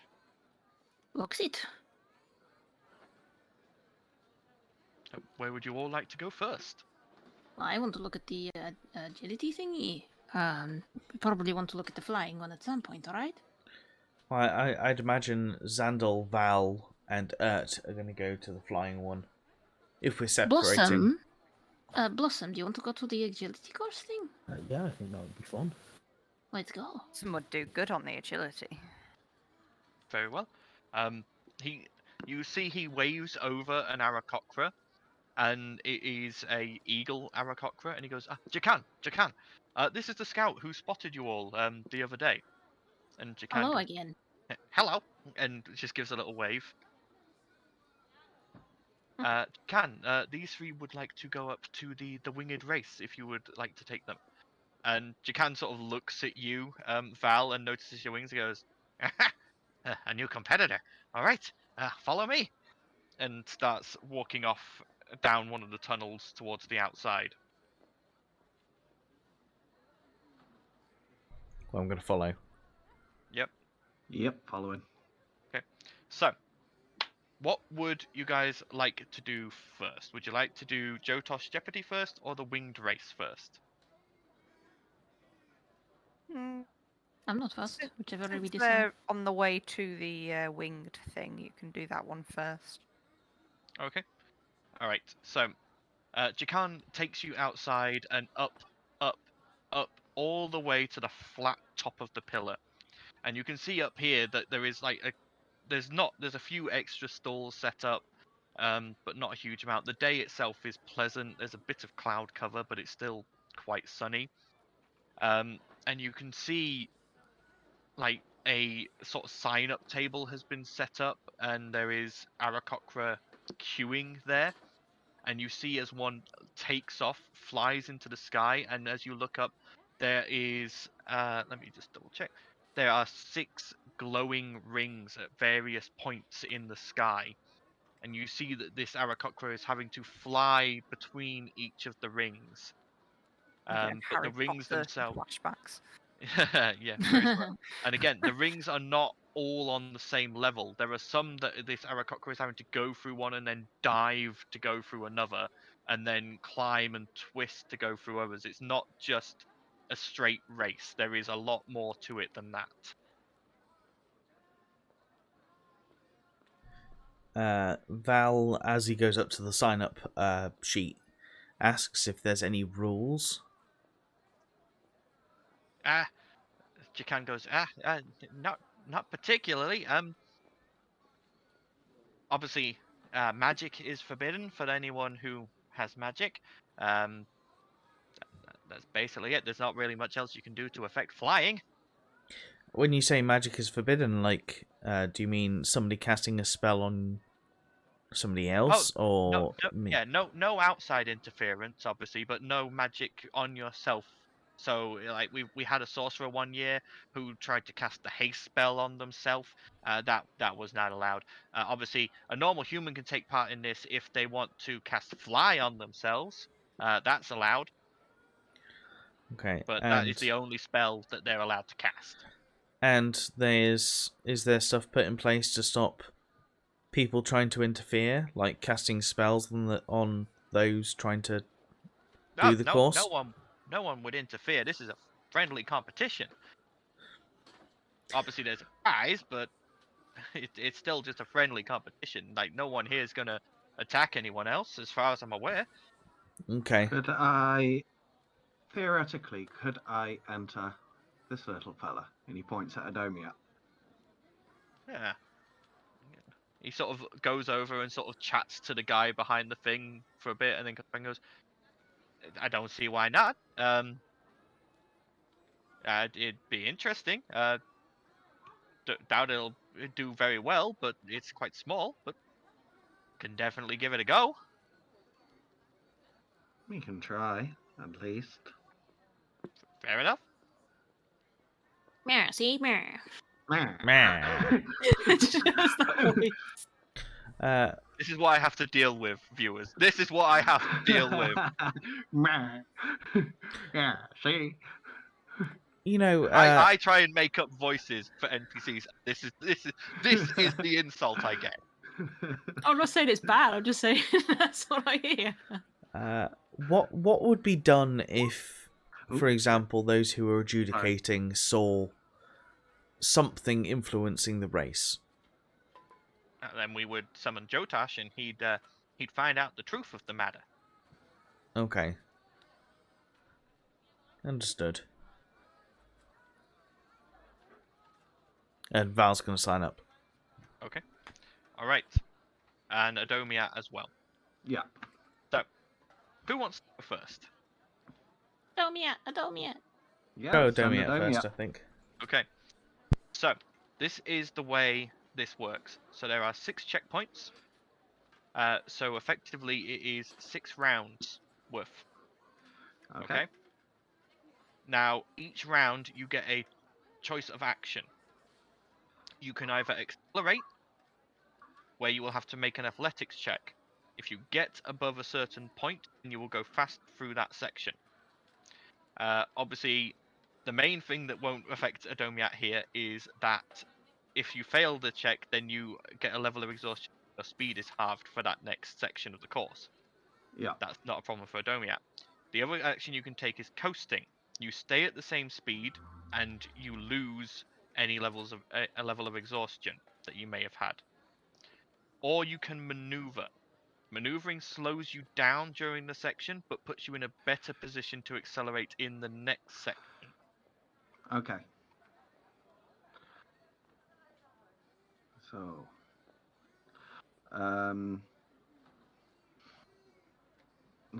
what's What is Adomiat's fly speed, by the way? 30 foot. 30 foot. So Yeah. fine. So that is the regular speed for Aarakocra and for Val, so that's fine. Yeah. So.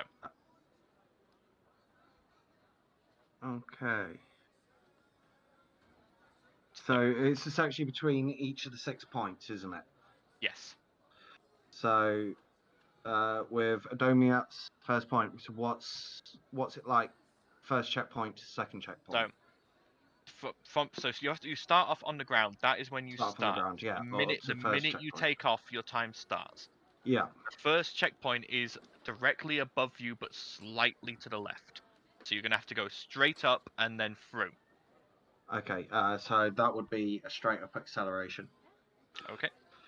So you go faster through that part. Okay. Yeah. So that's through that bit. The next part is you're going to have to make a hairpin turn to the right to go to the next one. Okay. And then a maneuver through that one. Yep. So you slow down a little, but that does make it easier. I'm not making Adomiat do the checks because this would normally be based on exhausting yourself, which Adomiat can't do. So. Yeah. So into the third one. So the third one is now a steep dive before leveling out. Yeah, straight up acceleration for that one then, please. Okay, straight up acceleration, so you go fast up section. Yeah. The next one is just a straight run to the next checkpoint. Yeah, keeping accelerating. Okay, and then the 5th checkpoint is it's like a U-turn. You're doubling back on yourself. Maneuver through that one. Okay. And the final checkpoint is you have to it's like straight up above you, and then it's a dive back to the ground. Yeah, straight up acceleration. Yep. Okay. So as Adomiat sort of comes back to land, everyone sort of applauds and is like, "Impressive little machine. I think that's the fastest time clocked so far." Oh, thank you. Welcome. Obviously, it'll be down to the judges whether you can actually win the prize, but it's a certainly impressive piece of equipment you've made there. Oh, thanks. Yeah, you're welcome. Yeah, Xandal takes Sodomia and sets back. Adomia Hopefully is sort give of buzzing back and forth and seems very happy with itself. Yeah, it's mainly just so it sort of like gives Val a chance to sort of like see how the course plays out, like fully. The course changes each time, unfortunately. Oh, I'm sorry, Ah. You Val. watch as all of those glowing portals vanish and then are remade for the next person. It's like you Lol. knew what we'd do. I'm sorry, Val. It was worth a try. Okay, Val's turn then. Whenever you're ready. Okay, does The he first- see where the first one is? The first one for you is directly up for 30 to 40 feet. It is directly above you. Okay, going It's for just a accelerate. straight climb. Okay, so you accelerate through that bit. So the next one is, for this one, it is like a climb and then a right turn. Okay, gonna go for a maneuver. Okay, so you slow down a little. Oh, hang on, for your accelerate, you needed to make me an athletics check, Okay, actually. yeah, I can do Sorry. that. I forgot I didn't have to do that for Adomia. I have to do Oh, that for you. fuck me. That is a fail, so you do take a level of exhaustion, Okay, and have you that. actually slow down through that. So you go to take off, and you sort of flap almost too hard, and you feel something twinge inside your wing joint, and you sort of go, aha, okay, that may have been a mistake. Okay, in that case, on the second one, I'm gonna coast so I can regain. Okay. So you take away that level of exhaustion. Yeah. Okay. So the next bit is a dive down the side of Cliff Spire. You're going off the top and down towards the ocean. It's about a quarter of the way down the cliff. Fuck it, I'm gonna go for an accelerate. Okay, make me an athletics check. 10. Not enough, unfortunately. Actually, with it being a dive, I will say this is easier, so that is enough. If you were having to flap your wings particularly hard, then that would have made it the same DC. But for this, are just occasionally flapping just to increase a bit of speed, so that is enough. Okay. So you do manage to accelerate through that section. You then have to come steeply out of your dive, and it's the next one is around the pillar. Gonna be a maneuver. Okay, so you slow down a little bit, but you do have advantage on your next check. But I need an acrobatics roll for this, please. Yeah. Oh, fucking hell. You Oh, great. maneuver. You do manage to maneuver, but you don't get advantage on the next athletics check. Okay. It's just the okay. number of ones I'm rolling right now. I'm a bit. That was your fourth checkpoint. So the next one is straight up again. Accelerate. Okay, go ahead and roll the athletics check. No, not enough, unfortunately. You can feel just the joints in your wings burning. You just haven't quite got the lift. You take another level of exhaustion. Yeah. Well, that'll be the one level of exhaustion. Yeah. Right. As you reach the top and go through it, you can see the final checkpoint is just above the sign-in table, only about 10 feet off the ground. I'm gonna go for accelerate. Go ahead and make the athletics check. Nat 20. Nat 20. You just suddenly feel just like you can see the home stretch, and just like, and you just zoom down, ruffling feathers as you skim people's heads, and you go through the final checkpoint and land in a superhero 3-point landing, wings flared out behind you, and everyone gives polite claps, but you can tell you weren't the fastest. No. That's fair. Okay. Anyone? So that was. No one else went up to the winged race, did they? It was just you two. Nope, just those two. Okay. So. Was with us, but she wasn't going to take part. Yeah, wasn't taking part.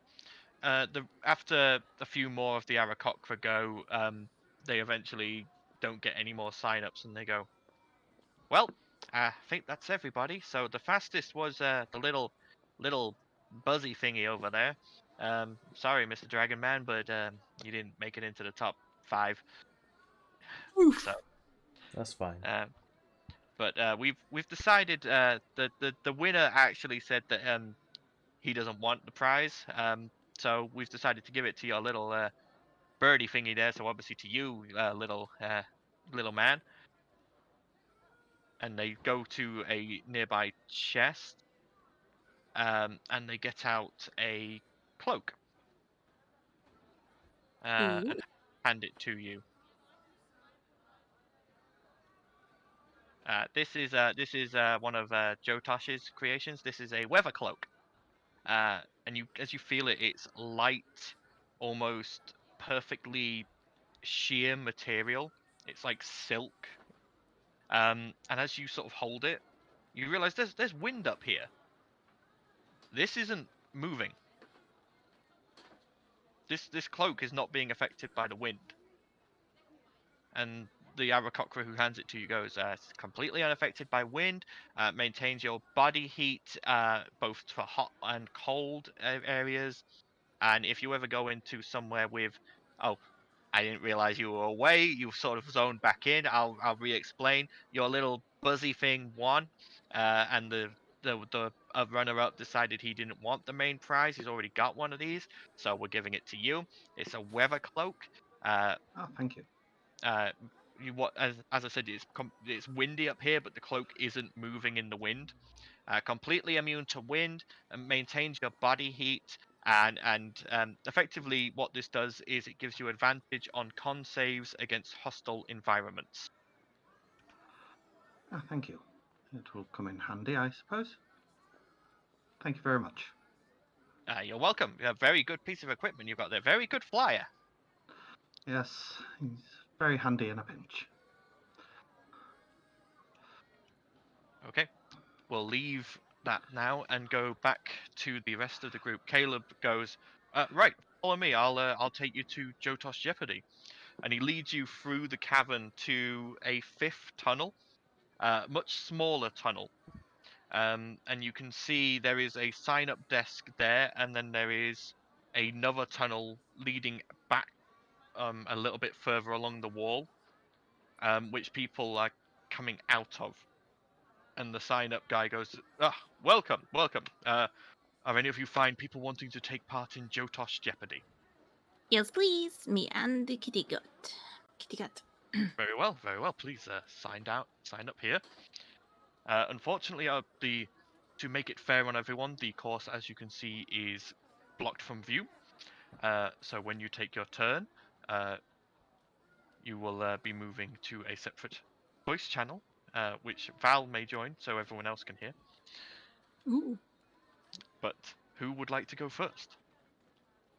I don't mind waiting. I guess I'll go first.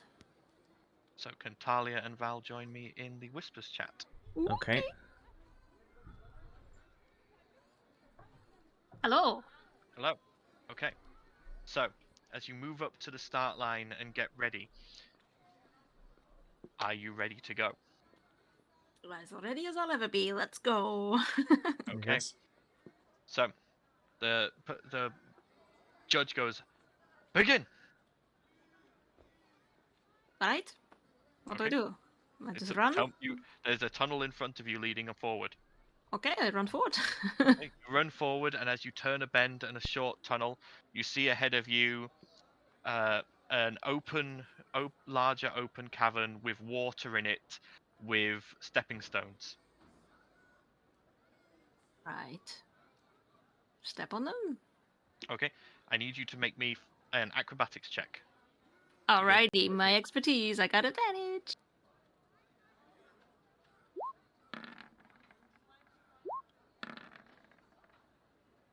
Okay, that's fine. As you put your foot on the first of the stepping stones, it wobbles under your foot, and you can tell that these have been made purposefully to be wobbly. And then you start running across. You're about a third of the way across. I need another acrobatics check, please. Boy, am I glad I got the advantage of these boots. Or I'd be screwed. Oh, it's automatically doing it. Oh, I didn't realise. Okay. That's a pass. You're now about 2/3 of the way across. One more acrobatics check. Nat 20 and a At 19. 20, the last one, you feel it go underneath your foot, and you just push off, and you jump the rest of the way to the end, and you land on a single stepping stone, and ahead of you there is a T-junction, left and right. And Lefties. there is no floor, there is just water, but you can see on the walls little hand and foot grips. You're obviously meant to jump from wall to wall here. You can go left or right. Left. Left, okay, make me an acrobatics check. Another nat 20. What the Another fuck? nat 20. You just tic-tac from wall to wall, finding these grips and getting your way round. You can see that either way would have been fine, and you end up on solid ground again in front of a corridor. You can see this corridor just is a straight run. Keep running. Okay, as you run, I need a dexterity saving throw, please. Do I have advantage on those as well? I think I do. Think so? Well, I'll press the button, it'll either roll 1 or 2. Ooh, I only rolled 1. 15's enough. I mean, it says advantage on dex, so I'm assuming. That's dex checks, I think. Ah. So yeah, that is enough though. As you run, you feel the floor underneath your foot give way, and you just sort of manage to tuck and roll over it. And you see behind you a pitfall had opened up. Oof. Okay. Next bit, I need another dexterity saving throw. Come on, nat 20! What the fuck Nat is 20. happening right now? Your foot hits a piece of floor which sinks in, and you hear the twanging of strings, and you just neo barrel roll through these arrows that fire past you. You can see that they're blunt and tipped with paint, obviously The meant dice to God just smile mark. on me this day. You get to the end, and there is like a door, a heavy door at the end. You need to lift it, so I'm going to need a strength check. Uh-oh, this is where it all goes to hell. Ooh, 6. Strength is not my strong You're point. trying to lift, and eventually you get it up, but you know you've wasted a bit of time here. God damn it. That wasn't enough. On the other side, as you let the door fall behind you, there is ropes hanging from the ceiling above a pit of water, and on the other side, Gotta make up another time. ledge. Let's go, go, go. So, you now have a choice. You can either just go, or if you want to, you can take a second to try and discern the best route. I'm just gonna go. Okay? I need you to make me 4 acrobatics checks, please. Okay, here we...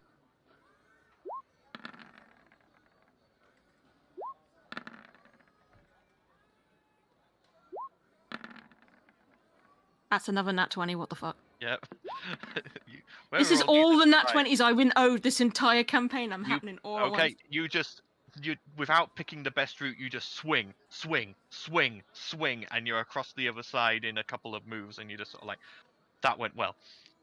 Okay, looking down the next corridor, it's sort of an S-shaped slalom, and you can see again, it looks like a clear corridor. Get it, let's go, go, go, go. Okay, I Just need gonna you run to as fast as I make can. me. Need you to make me a dexterity saving throw, please. 2, Oof. 9. 9. As you are running along, quite one happy, extreme or the other sort with of me. you're keeping an eye on the floor, and then from the wall, a padded bar just swings out, smacks you in the chest, and knocks you prone. Do I slide down? Nope. You I just get fall up then. flat on your I back get up and try and back up. run. I gotta keep trying to Dexterity get far. saving throw. You're still not down this corridor. Come on! That's better, 26. Better. Now you know what you're looking for. You duck, jump, move around these bars that keep swinging out of the walls.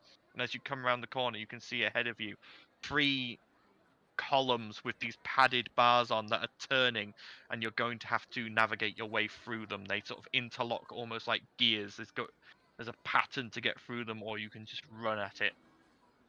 I mean, running at things has got me this far. Let's go. Dexterity saving throw, please, as you try to weave your way through these rotating pillars. 17. You go through, but you do get battered a little bit and slowed down ever so slightly. You weren't quite clean enough. As you come to the next end, it is another ledge, and you can see it's again over water, and there is a series of monkey bars. Okay, what's this? Athletics, acrobatics? What are we doing? Athletics checks. I need 3 athletic checks to get across these monkey bars. Okay.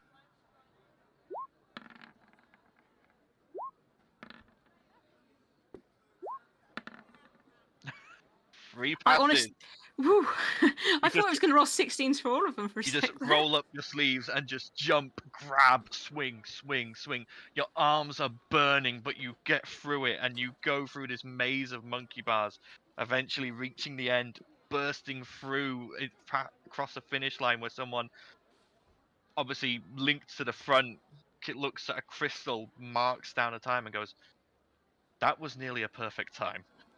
What the hell?" I just went for it. It was great. Well, very glad you enjoyed it. Please go back down this corridor back to the start and congratulations. Just kind of salutes, does a little bow, and then walks down. You may rejoin the main chat, and when Reese is ready, send him across. So there's no longer any nat 20s for anybody to ever get. Sorry, what? Talia burnt through all of the nat 20s for this entire I campaign. literally rolled at least Funnily 4 enough, nat I was 20s. see, and it's 4 like- of them. I, 4 I of just them. wrote. Interesting. I just wrote in Discord as like, oh, I really wish I'd Mm. put a bet on. I also I love could have the used fact see that fate while on we were myself. I sat could here, have got an we even faster time. sat Fuck. in complete silence, just watching these 20s. Right. Blossom, are you ready for your turn? Yep. Go Okay. down with him, Val, so the stream can hear. Yep. Okay. Yeah, I will do. All right. As you get ready at the start line, the judge goes, "Go!" And there is a corridor ahead of you with a curve heading into the course. Go. Okay. You run down it and you come round the corridor and you see ahead of you an open room, water across like a pool with stepping stones. I'm going Right. 3 acrobatics checks, please.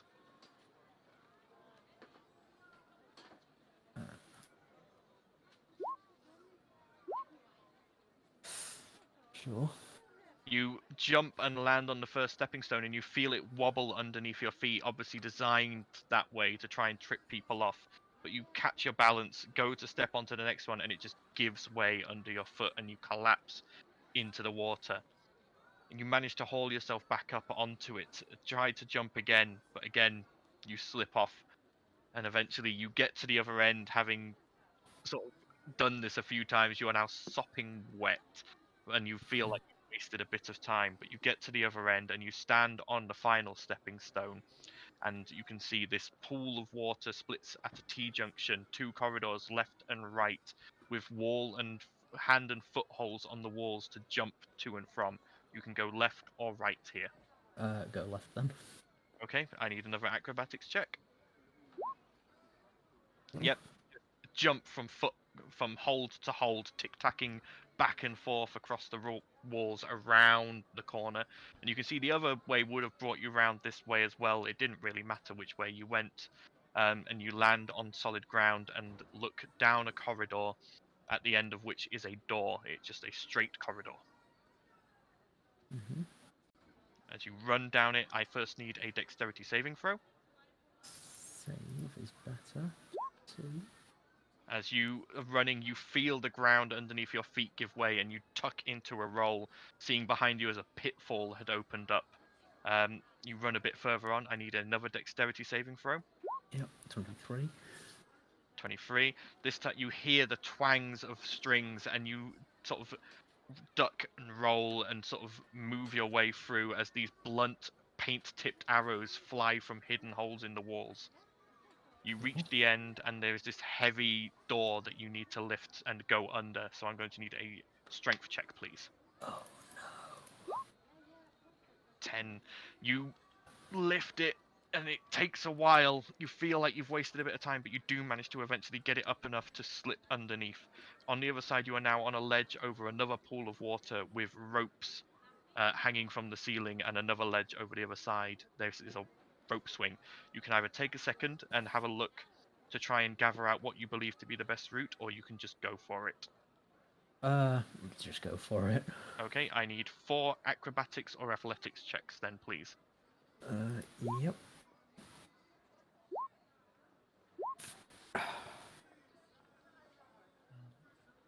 Okay, the first one, you jump, you grab the rope, and you slide down. You manage to just barely hold on, but you know it's a bad start. You sort of get into a rhythm, but then it just sort of falls apart and you fall down into the water. You have to swim across, climb up the ladder on the side of the other ledge, again having wasted a bit of time. You can see this slaloming corridor ahead of you. There doesn't appear to be anything in the way, but you know that now that doesn't mean there isn't. As you start running, I need a dexterity saving throw again, please. Great. Oh, as you're running, you hear a spring loose and a padded bar flings out from the wall and smacks you in the stomach, knocking you flat on your back prone. Sure. As you get back up, I'm going to need another dex save as you try to continue down the corridor. Better. Better.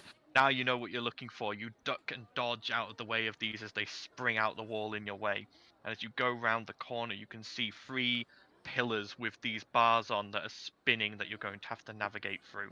I need another dexterity saving throw. Sure. 19 again. And that is enough. You manage to dip and dodge your way through, finding the right timing to get through them. As you come out on the other side on a ledge, you can see the finish line across from you, across this pool of water, and there is monkey bars that you're going to have to use, which I need athletics checks, please, 3 of them. Sure. Mm-hmm. You jump up and you start moving, but your arms are burning and it hurts, but you manage to make it across the other side, but you feel like you could have gone faster. The guy at the other end looks at a crystal, marks down your time and goes, "Good. Not as good as your friend, but good. Go down this corridor, it'll take you back to the start." Right, thank you. Okay, let's all go back to the main chat.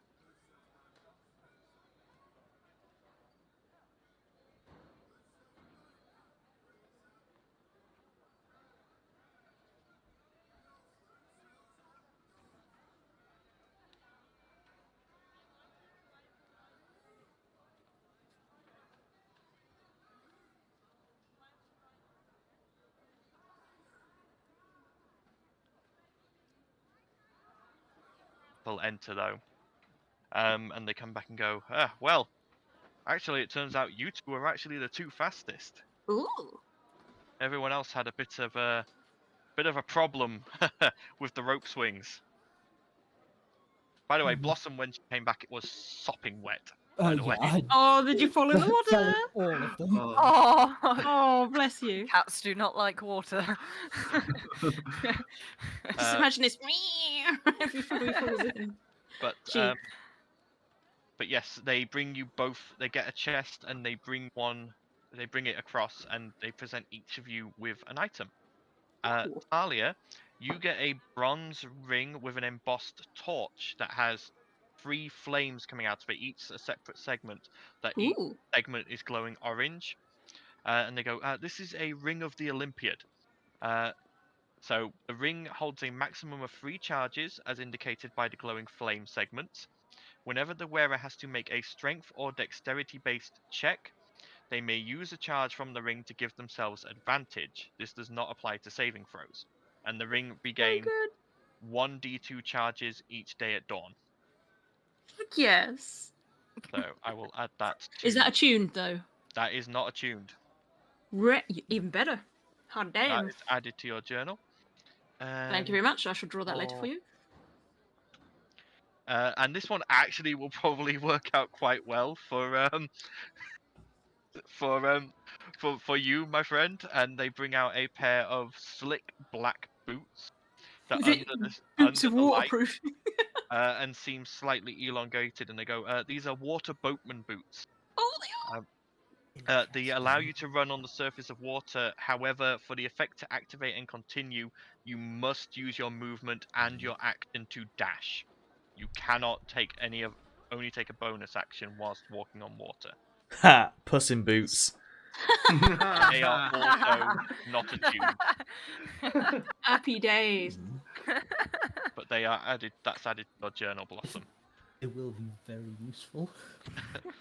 But yes, I would say if you used feline agility, however, I would allow you to use an action because you've doubled your movement with feline agility. I think as Xandal and Val are walking back, Xandal's going to offer Val the cloak, considering that he can work at altitude. It's probably more beneficial to him. Okay. I appreciate the offer, but it's probably not the best cloak for me, because the cloak that I currently have allows me to obscure my wings. However, there may be I did others. say to do that. There may be others in the party that may benefit from it as well. Very well. Okay. As you all reconvene, does anyone want to try and do the fishing competition?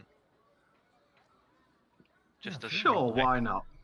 Okay. Yeah, go on then. I hate fishing, but Caleb and Jacan take you down to You're banned the from docks, fishing. What are you on about? and you can see a large number of individual person boats that have obviously been made for this event.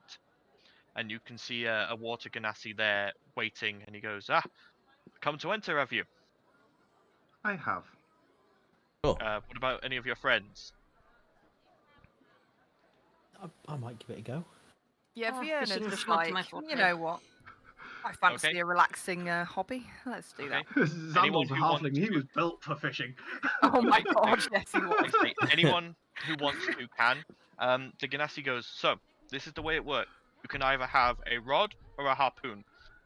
So the rod is a dex-based check. The harpoon is a strength-based check.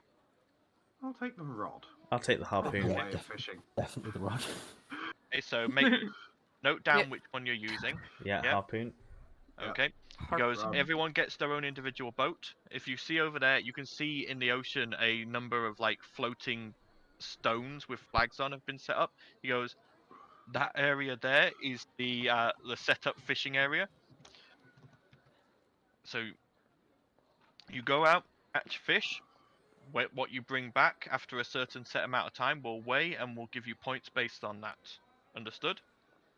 Yes. Understood. Okay, now for the actual technical way this works. So, you are going to get 10 rounds of fishing each. We'll take it in all the things and you're going to tell me what you're doing.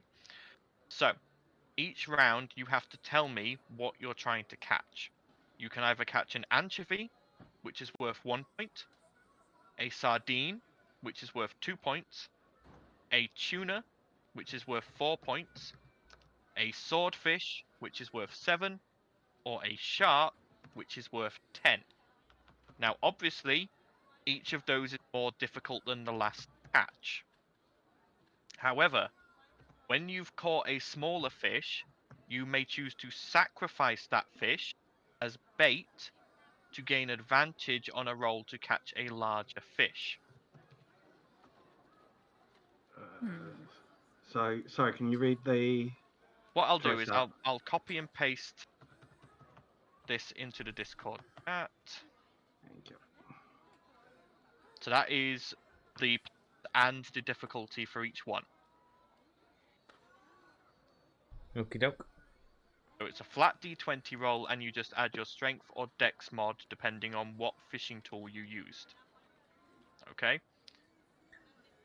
And like I say, at the end of this, the person with the most points wins. So you're all... I will do my best to keep track of who catches what, but obviously also everyone please keep track of what you catch. Mhm. Okay? So, the first round. What does everyone want to catch? How does the baiting work? Can it be any other fish for any So, other fish, or does Yeah, it have to be? it has to be a fish smaller than the fish you are trying to catch. So, for example, you couldn't use a swordfish to try and bait for a tuna, but you could use But tuna to bait for a shark. could you use an anchovy to bait a shark? You could. Interesting. And would it have any difference to trying to use a tuna to bait a shark? No, Okay. because in essence, you're just using bait. It doesn't change the difficulty. You're just giving yourself advantage because, oh look, I've put bait on my hook. I And will it's attempt to catch a 3 sardine. rounds. Hang on. So who's actually taking part? Everyone's taking part I here, think aren't everyone is, yeah. they? So let me just write this down. So Is taking part as well? No, just Can because Haga? I can't be asked. Aga cannot, unfortunately. Ah. The boats are not The boats are not sturdy enough for a construct. But yeah. Okay. So Vienna, what is it you're attempting to catch? Sardine with a rod. Sardine. Start off Okay. with. So go ahead and roll me flat d20 plus dex. Du- du- du- du. 1d20. Ah, Not enough, unfortunately. You so far have caught nothing. Okay. Okay. Valdizian, what are you attempting to catch? I'm attempting to catch an anchovy Okay, with go my Be ahead. right spear. back on feeding the cats. Okay. Go ahead and roll your d20. That is enough. You have caught an anchovy. Okay. Okay. Sandal, what are you attempting to catch? I'm going for a tuna. Okay. Roll me your d20 plus dex, I'm assuming. Yeah. Oof. Not. Can I add plus? afraid. Oh, well, it's not going to work anyway, is it? So no. No. So you attempt to catch the tuna, but it just isn't interested. No. Okay, we'll move to Blossom next. What are you It trying was to catch? 3 rounds, wasn't it? It was going to be 10, but if you're all doing it, then I may put it down to 5 to try and get it to be a bit Fine. quicker. I had only assumed one person might enter. What could go wrong I'll with fishing? Start with an anchovy. Okay, go ahead. D20 plus. Yep, you have caught an anchovy. The cat was designed for fishing. We'll do Talia's round when she comes back. So back to Yeah. Vienna. You currently have no fish. I'm going to do the same again. Okay, so that's a sardine. Go for it. Yeah. So. Forgot what I was actually typing in for a second. 1d20. Whoops, wrong way round. Dyslexic.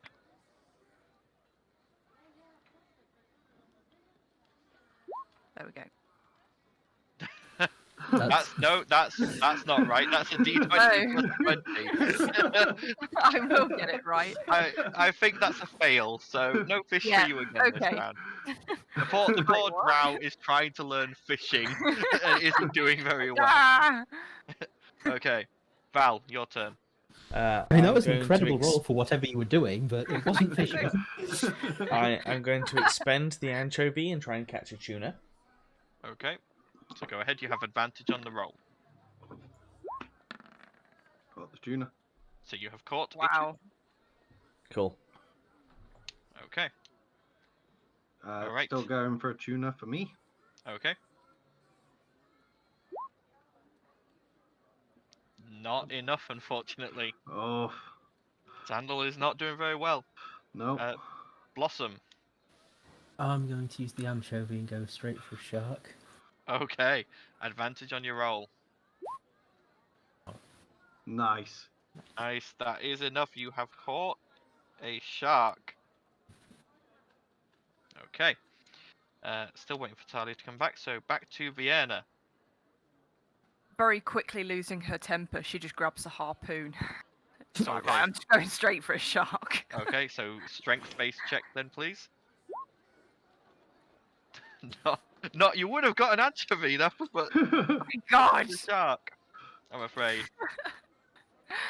Okay. Okay, Valdizian. Going for an anchovy again. That is enough. You catch an anchovy. Cool. Sandal, your boat I is currently think- empty. Yeah, I'm going to use one of my flash of genius moments to add Okay. +3 to it. What are you going And- for? I'm going for a shark. Okay, I'm back. go Welcome back. So that's a 19. That is a. You have caught a shark. Yeah! Sandal goes from nothing to 20 and like Okay. Everyone else is going to have a shark, and Vienna's going to walk off with absolutely nothing. I can With an see it now. anchovy. Okay. We will do Blossom's third round, and then we'll do Talia's 3 she's missed when we've done Blossom. Wait, what am I doing? Hang on, I'll tell you in a second. I Unless will, you didn't want to fish. I'll go from the What? big No, I'm not anchovies. fishing. I never said I was. Oh, sorry. I asked whether everyone was, and they said yes. No, I said no. Okay. So, what was that, Blossom? Just another anchovy. Anchovy? Okay. Yep, so you catch an anchovy. 4th round. Vienna. Still no fish. Come Still on, got Vienna, a catch a fish. harpoon. Just jump in the water and wrestle them. I know, can I do that? No, that is Damn it. considered cheating. Damn it. Otherwise, all the water ganassi would be doing that. Yeah, I suppose. She's still got the harpoon. I'm in character, so she's still got the harpoon. She's got a short temper, so she's gonna try for a tuna. By the way, I did forget to say, you are allowed to use spells in this. Oh, Ooh. can Wait, you? what? Oh, now he Yeah, tells You me. can use spells, but you have to explain to me how it's going to catch the fish, and the fish has to be whole when you catch it. So if you Eldritch Blast an anchovy and it turns into paste, that doesn't count. Can I? I'm Fireball. assuming that me using See Fate to give Vienna advantage is considered cheating. That depends if anyone realise you're using Sea Fate. It is a soulbound item. It's not quite as easy to see as. If it's Anything even else? grey area cheating, I'm not going to do it. Okay. Also, you might want to use it for something else. Maybe. Quick question though. Hmm? I don't think it would count. Does a fishing rod count as a tool? It would.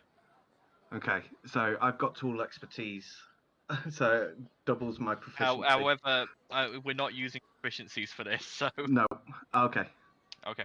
So No, Vienna, you can't. you No. can either use your fishing rod, your harpoon, or if I forgot to say, you can use spells.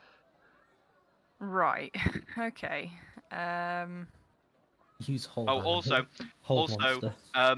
the judge would have mentioned this. Interfering with other participants is not forbidden, but is frowned upon. It's like you knew what I was gonna do. Don't you dare steal my shot. I would say that was exactly what I was looking to do.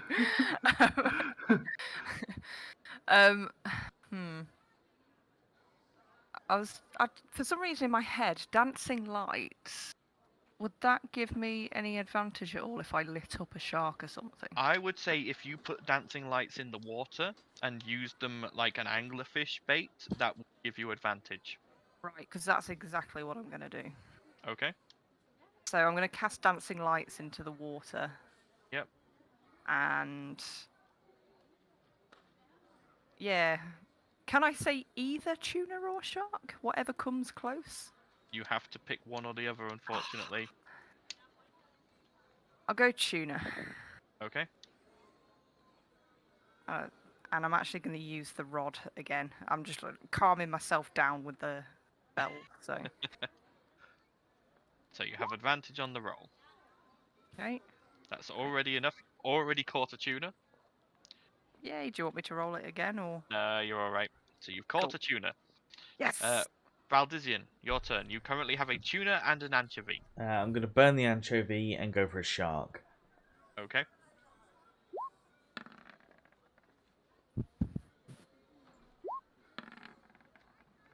I think you've definitely got the shark. So you have caught a shark. Sandal, you have a shark.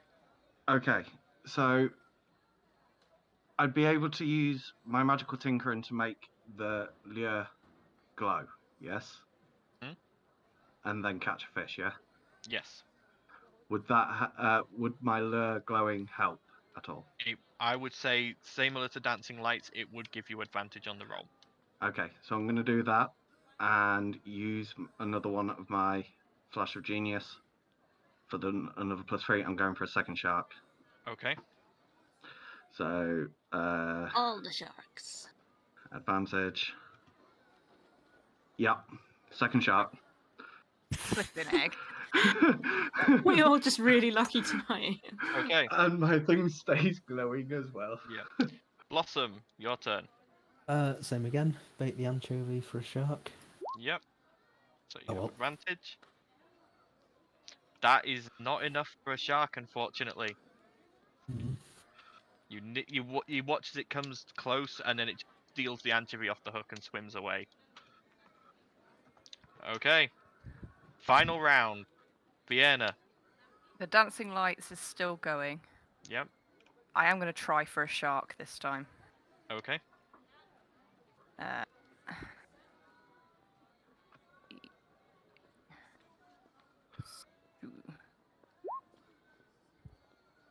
Oh, you're close.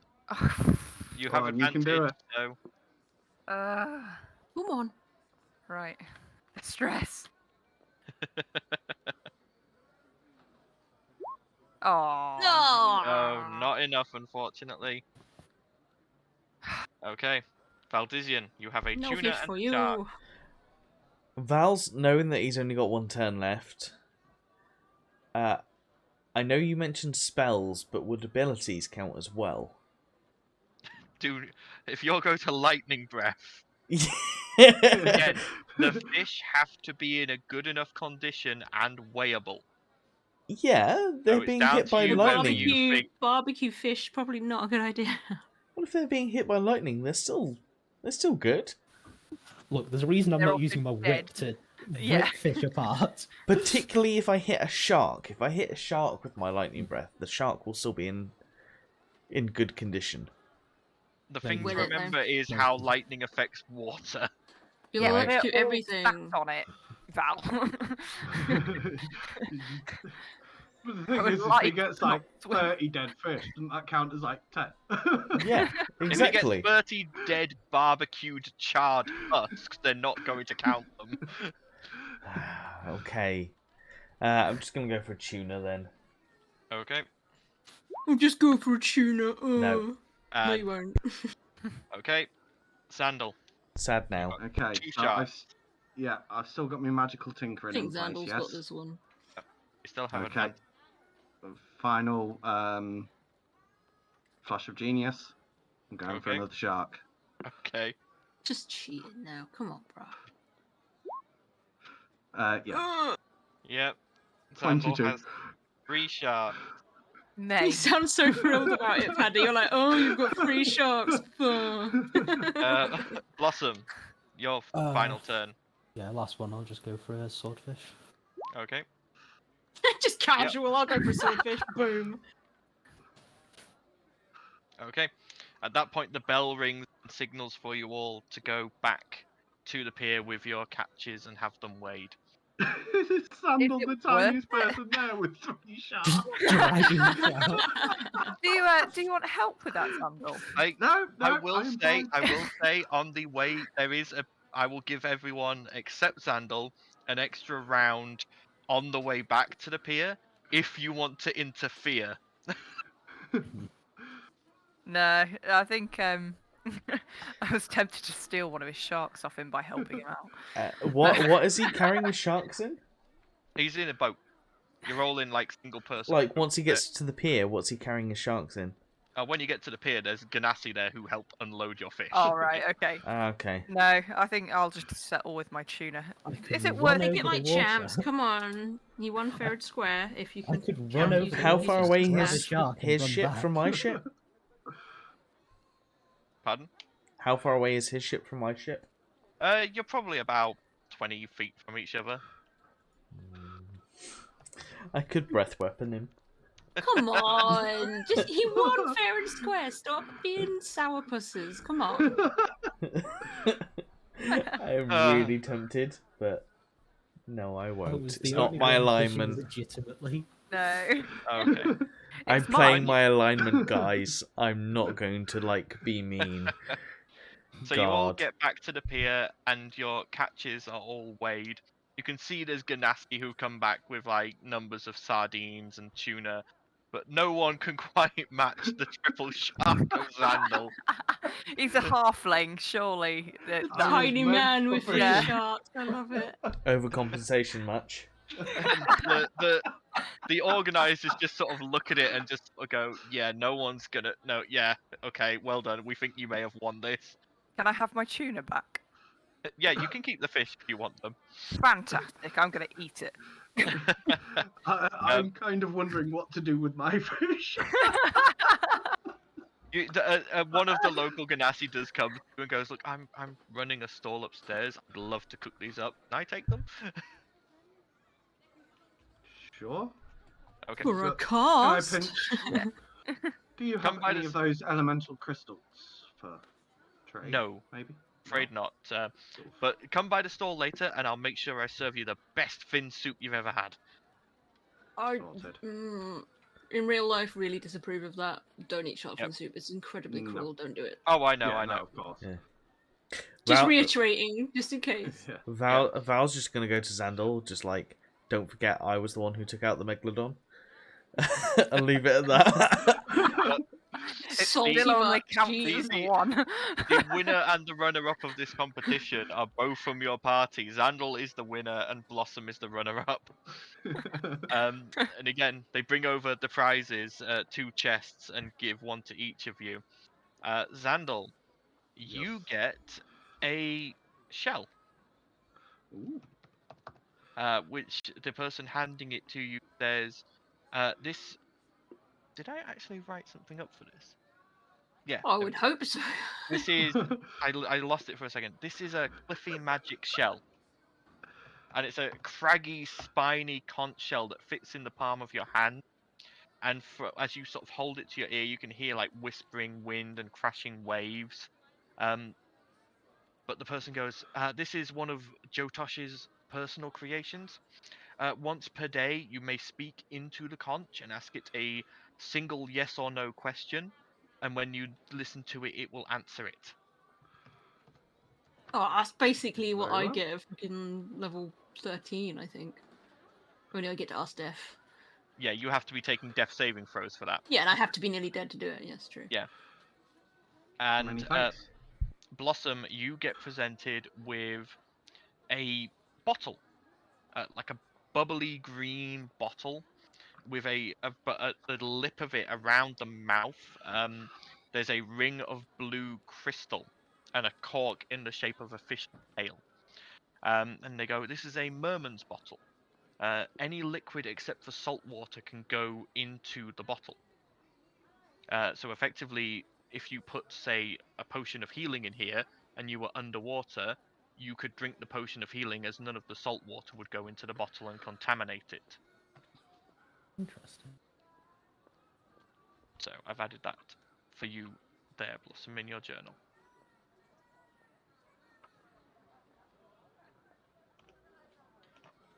It was fun thinking up Wait. those items.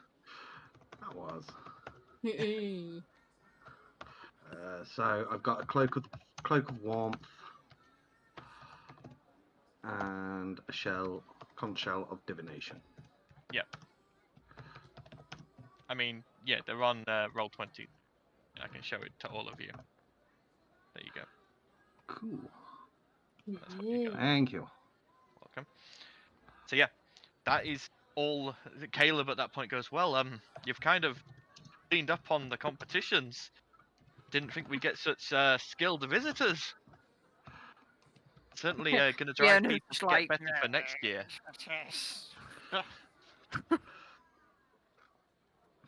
I'm gonna go have a look around the market. Yeah, I'm Of going course. to. Okay. I'll join her. Okay. As you go around the market, like I say, there are stalls selling various foods. Obviously, quite a lot of seafood. You can see various like different fish being prepared. You can see octopus and squid, various different sea creatures all being prepared and served in different ways. There's a couple of like stalls, things like ring toss. Like there's a game that looks like it's rolling stones near another small stone, like balls. Various just little parlor games and fun things happening here and there. Is there anything in particular you guys are looking for? Vienna's Oh, just kind of no. looking, really, just snooping at what's being sold. Some kind of souvenir. Yeah, there's they wouldn't exactly call them jewelry stands. You can see that there is like stands that sell stone cutter festival decorations, and it's like crystal reefs and that sort of thing. Obviously they've got a way to grow crystal, and it's like quartz crystal reefs and crystal hanging ornaments and that sort of thing. There's another stall that's like, obviously it's a water ganassi who dives and finds shells. They've made like necklaces and earrings out of colourful shells they've found. I want to get some kind of cool, I don't know, driftwood plaque or something that will look cool in the jig and jester. There's not a huge amount in the way of wood here. Like just any kind of decoration, even if it's just a reef or something. I don't know. Yeah, like I say, there's crystal reefs in various different colours. So Something that unique. okay. The owner of the stall goes, I've got this red quartz one, and he holds it up, and it's a beautiful circular reef made of this red quartz, which he then gets a candle and holds it behind it, and you can see it makes it look like it's glowing. Ooh, how much? How much? And you then notice no one here is using money. What This do you is want in exchange for it? what are you offering? I have this opal I've been carrying around for ages. He sort of takes it and looks at it and goes, yeah, I can make something out of that. Yeah, there you go. And he just passes you the reef. Oh, And trade. as you, There you as, go. like Finally I say, got rid of that opal. like I say, as you look around, most people here are bartering and trading goods rather than money. This is obviously not a town that operates on a monetary system. Though I Like, might have just got robbed because that was worth 1,000, but nah. yeah, and you can see the food stalls. No one's paying for anything. Like the food's just being handed out. Like people go up to the stall, ask for something, and it's made and then handed to them. This is such a close knit community that it's the thing of everything is everyone's, and anything that's a bit more valuable we trade for. There's no Sounds like money fun. involved. That's fine. I'm happy with my trade. Can Zandal see what he can trade his winter blanket in for now that he's got a cloak that keeps him warm? Yeah. The minute you take out this winter blanket, everyone's sort of going, "Oh, wow! Look at it! That's really amazing. What would you like for it, sir?" But you can tell these people have not seen cloth before. Like their clothes are made out of like woven seaweeds and that sort of thing. This is the plane of water. This Yeah. So I'd be onto what something sort here, of guys. what sort of things are they sort of like offering? So like I say, there's various food stalls, there's game stalls, the selling stalls. You can see things like obviously there's fish on sale, but obviously not sale for trade. There's those crystalline decorations. There's the different sort of seashell, that sort of thing. There is a stall that seems to have a lot of like water-based plants that are being traded around. There is one that looks, it's not books, but it's like seaweed that's been like made into scrolls, and there's obviously writing been done on them. Some of them are just stories, some of them are fishing instructions, some of them are like how they do shipbuilding, that sort of thing. I'm gonna look at the scroll for shipbuilding. Yeah, it's an interesting system. Like there's most of the ships you've seen are like the large ships or like small little ones.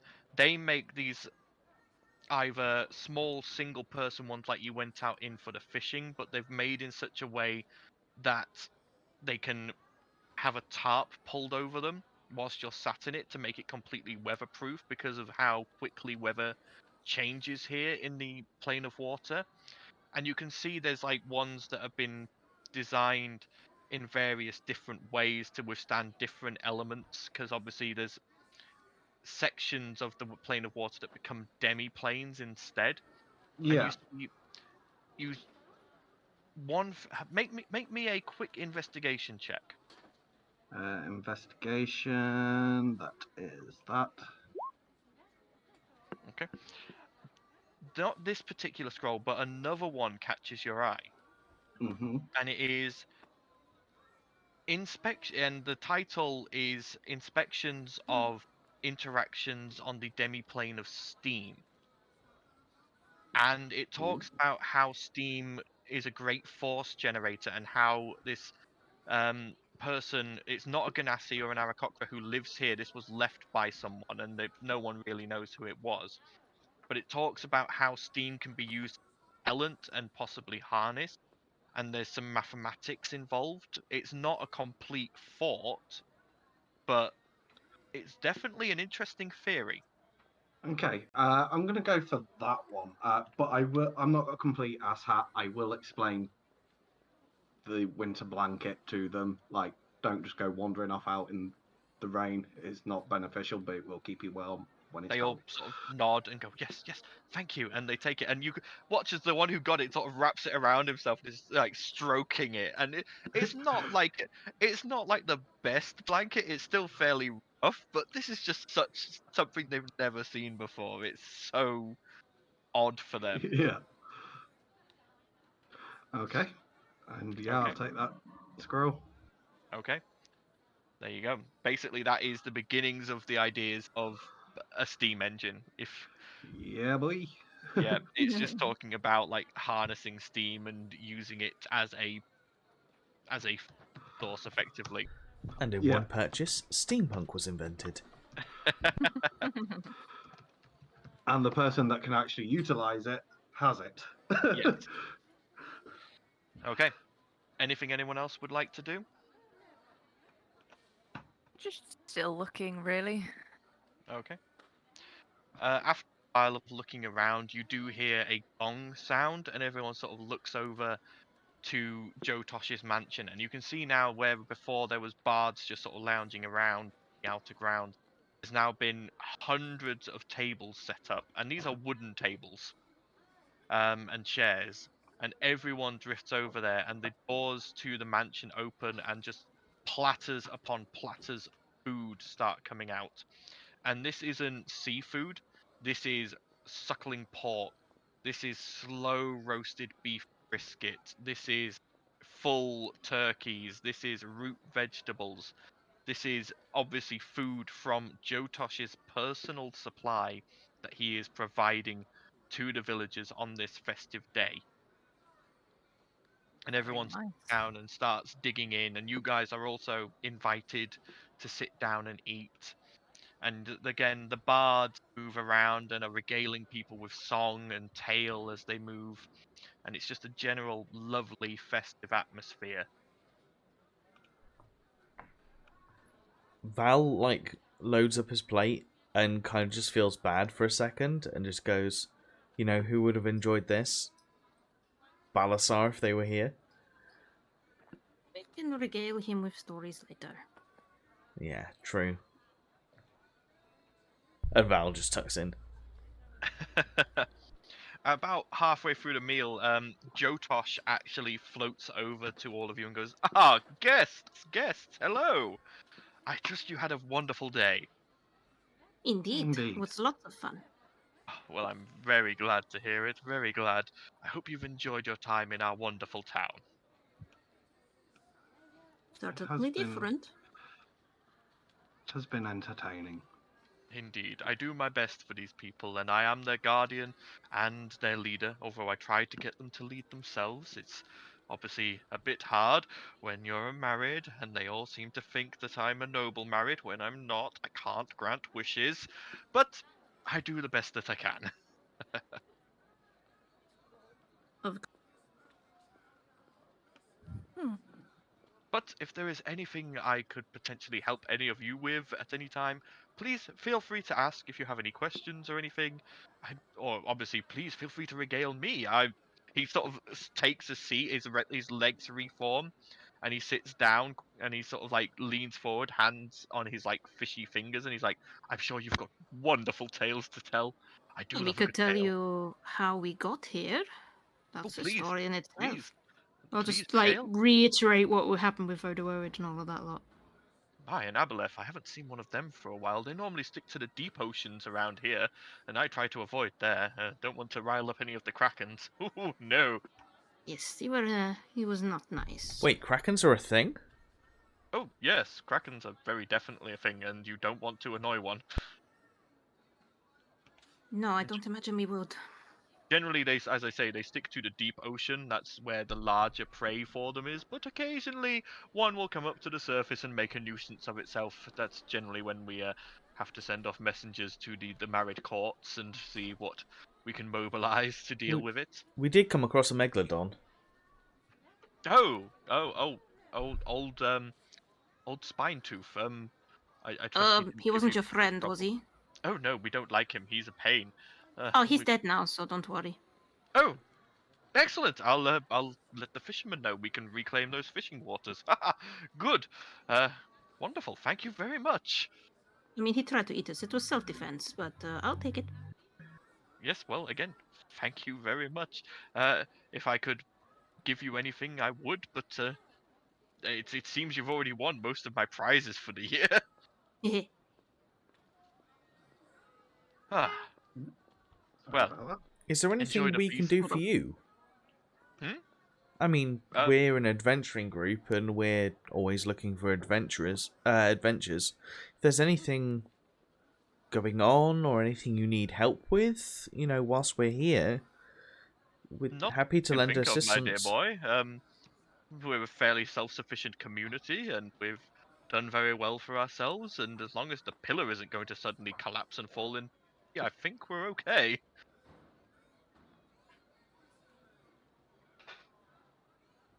Good to know. Again, enjoy the feast. I better continue making the rounds as the host, He turns his legs back into that spiral of water and just starts moving around again. Nice fellow. Very nice fellow. Immediately suspicious. Yeah.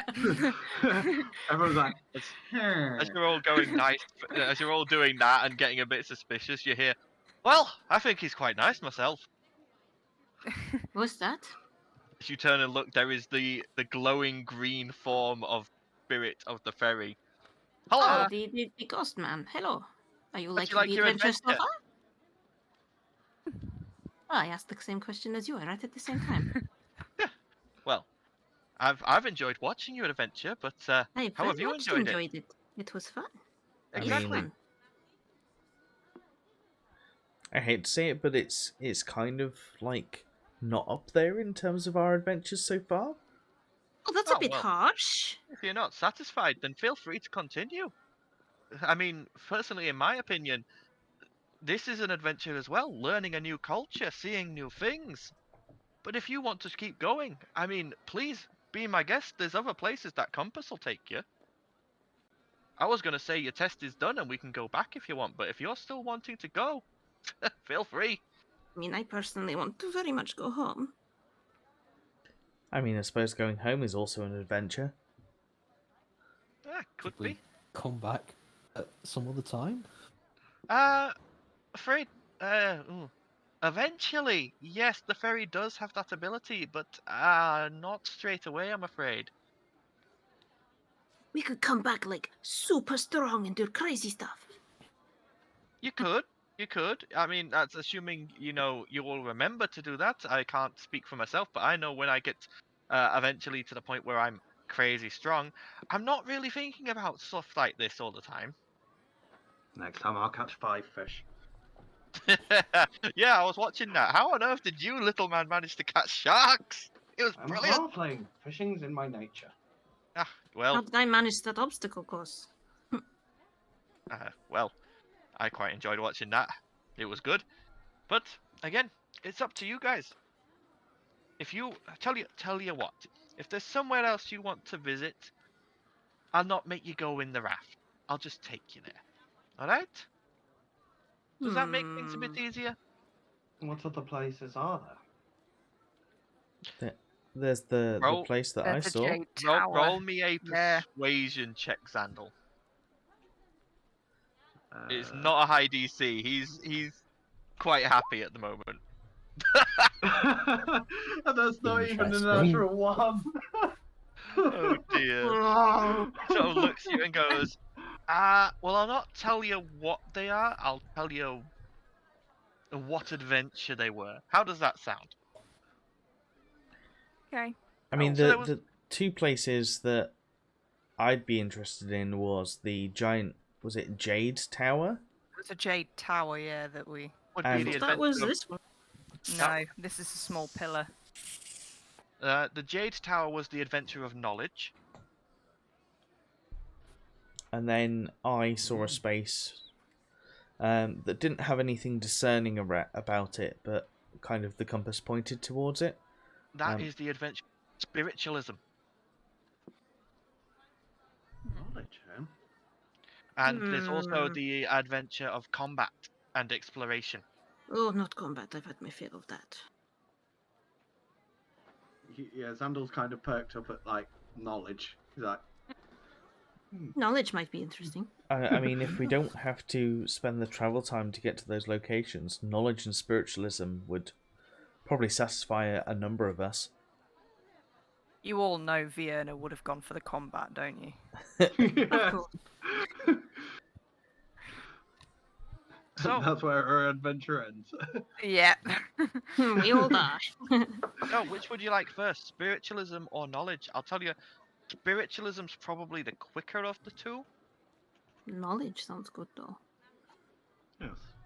Let's go for knowledge. All right, I guess we'll go knowledge. His arms just seem to grow, and he envelops you, and there's a flash of green light, and suddenly you are stood on a jade pier. And ahead of you is a jade tower reaching into the sky. Looking at it, it is solid jade. There are no windows. All over it, you can see carvings. And now you're closer, you can see this tower isn't just. It extends below the waterline as well. Like, you can now see under the waves, this jade tower goes down, down, down into the ocean. But not underwater. And there is carvings on the jade. From the water level up, it is kind deities, noble rulers, acts of great philanthropy and charity. Below the waves, it is demonic creatures clawing and fighting, blood being spilt, and evil acts being committed by man and demon alike, getting more and more gruesome the deeper it goes. And at the end of this pier, there is like a recessed area that looks like it might be a door. Quick Well, I know which areas question. I'd like to avoid. How is time passing? Time. Between here and Well, I've slightly finagled it a little bit. You're passing, I think, for every day you spend here, it's about a third of a day back there. So you've missed about a day, 2 days so far. It's just we did kind of leave in the middle of a war, so. So the water would have gone back into the city by now. Yeah, I remember that happening. Don't worry though. The ferry isn't going to take you back there. Oh, I can see both you and where my item is. Well, what about the war? How's that going? Oh, I can't see anything outside of the treasury. I just felt the water come back in. I guess we'll find out when we get back. Zandal kind of looks torn. He's like, should we really head back to the war? We did promise. I mean that's again, what I'm saying. I think we should go home. I'm worried about everything, but... Well, Tell you what, why don't I send a little message for you? How does that sound? Yes, Actually, just tell them we're does okay. one of you not have the message spell? Sending. Does that work? It goes across planes. Sending goes across planes. Perhaps Earth As far should as let them know that we were I'm successfully checking slow now all the because way I and we're don't trying think to find oh out. no, she does have it. Yeah, you can you can send the message across any distance and even to other planes of existence. But if the target is on a different plane than you, there is a 5% chance the message doesn't arrive. Let's try and send a message. Just tell Boras that we're okay and that we were successful and that we are trying to find our way back. Something like that. Okay. I mean, I can have the spell cast. Just depends on the exact wording you want to put across. Say mission successful. We are okay. We will return in due course. Okay, done. Yeah, it goes, mission successful, Vodawowed slain, slight issue, got stuck, but found way round, be home soon. Perfect. And she sort of stands there and listens for a second and goes, the Rachna man says, good to hear from you. We will await your return. Cool, I guess. And the spirit goes, well, I'm going to go incorporeal again and watch, but enjoy the tower. Just vanishes in wisps of green. Bah. Word of warning before we enter here, ladies and gentlemen. We're entering a place of knowledge. Don't delve into anything too crazy. I've heard I'm not tale going of anywhere with wizards demons. becoming something else for delving into things they shouldn't. You mean like wizards having random things painted on their face that run around? Yes, I remember that. Mishap. I've heard of. More like a lich or Would worse. Sandal know what a Nothic is? He may have heard a tale of like what you would have they heard become, of them, but you but wouldn't not what know they are. full details. You would know Yeah. that it is a potential downfall for a wizard, though. Yeah, I've heard of. Well, none of us are wizards for a start. Yes, but we're in a place that probably acts like we are. So, like I say, keep your wits around you. Okay. Don't touch any levers that you shouldn't. Specifically aimed at a certain tiefling. He says that last bit. What do you mean? I didn't touch what? What? I never touched anything I shouldn't do. What? No, seriously, what are you referring to? When you almost crashed the Qualish through the... Oh yeah, It's when just you touching a button. That's not knowledge, though. That's got nothing to do with it. It's a completely irrelevant situation. Yes, Xandal holds on to that kind of thing. Oh, Okay. Move on, darling. Move on. Right. I guess Do we're you- exploring, yeah? Yeah, do you approach the door? Yes. I guess. I mean, that's literally the only way you can go. Yeah. So I'm going to check for traps. As you come up to the door, you can see that there is an engraving in the jade of a open blank scroll. Anyone who wants to can give me a religion check. Nope, not me. Religion? I guess I probably should. Nope. Okay. So Let's try it as well. Okay. So Urt and Xandal, you would both recognize this. In fact, you have seen this in Maham. This is the symbol of Ogma, god of knowledge. Ah, Very good. Ogma. Very nice. That kind of fits with the That's quest good that we're going on. Indeed. But has anyone stood directly in front of the door yet? Nope. I'm just following behind everyone else, so... I'm just following Xandal Xandal's lead. I'm not touching nothing. If other people are As distracted, then I Xandal, probably do would. you speak Celestial? I do not, no. You watch as these strange runes appear glowing on the scroll. Anyone who does read Celestial, just tell me now. That'll be I'm just gonna say, don't forget that I can read anything. Yes, so Vienna and you can understand this, but no one else can. But before you can get, because Xandal's the one stood in front of it, before you can get a good look, it vanishes, and is replaced by Halfling. Oh. Okay. Which it realizes you can read, although so can Vienna. And on it, it says, "Greetings, supplicant. It is knowledge you seek?" ? Yes. The writing changes. To gain entry, you must either offer up knowledge or prove your knowledge. And there is a glowing handprint appears. Oh no, that doesn't happen yet. Sorry. So it's either you have to say whether you're providing knowledge or proving your knowledge. I'm gonna prove my knowledge. Okay. So you watch as the the writing changes and becomes a complex mathematical equation. I need you to roll me an intelligence check. Good Okay. luck. I imagine a couple of us are sitting this one out. I'm not doing any knowledge stuff. That's not my strong.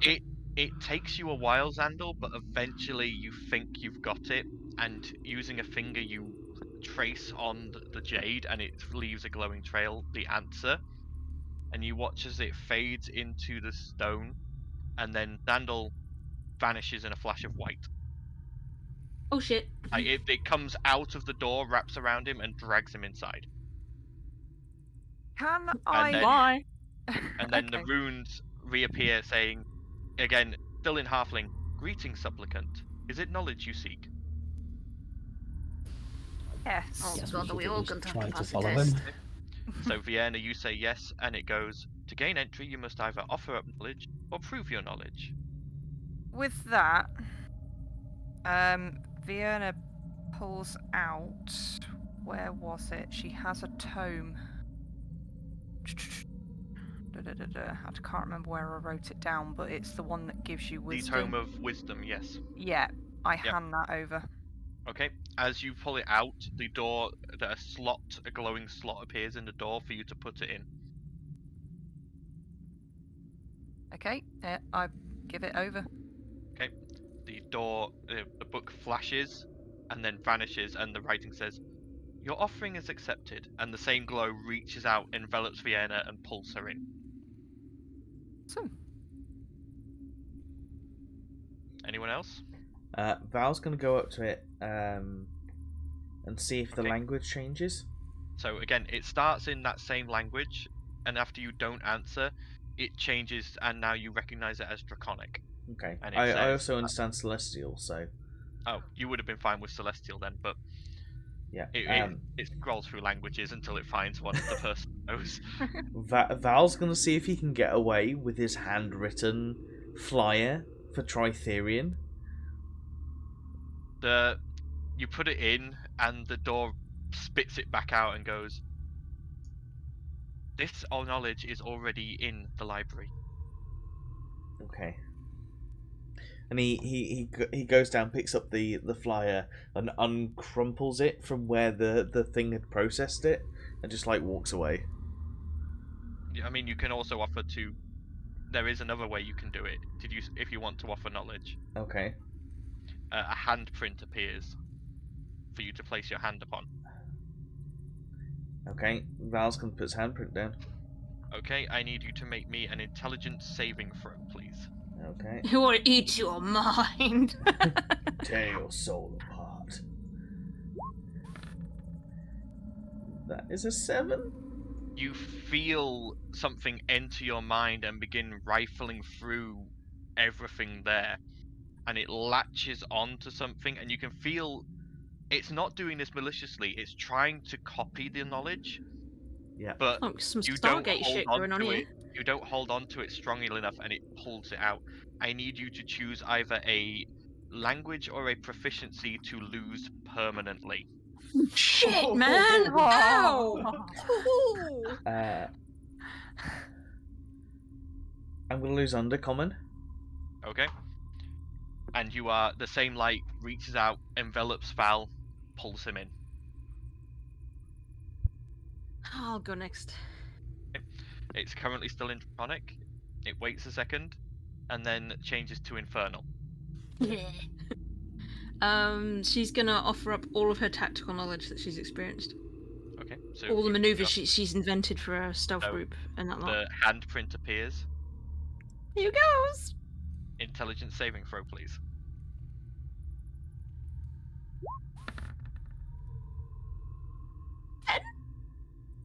Again, you feel it reach into your mind and begin rifling through, and it envelops this knowledge and begins pulling, trying to make the copy, but you don't hold on tight enough.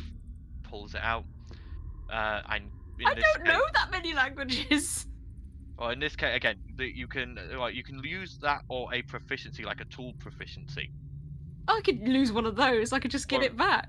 Yeah, or like an instrument or something. Wait, I have an instrument, but I don't know if I know how to play it. Did I give it my knowledge of dice games? Yeah. I'll do that. There you go. The light reaches out, envelops you, pulls you in. Fish is going to go up, and she's going to offer up knowledge. Intelligence saving throw for Fish. Oh dear, that's at a -1. Yeah, no. Fish is going to lose something. I'll decide on that at some point. So, that's fine. Okay, so left outside we have, I believe, and Blossom.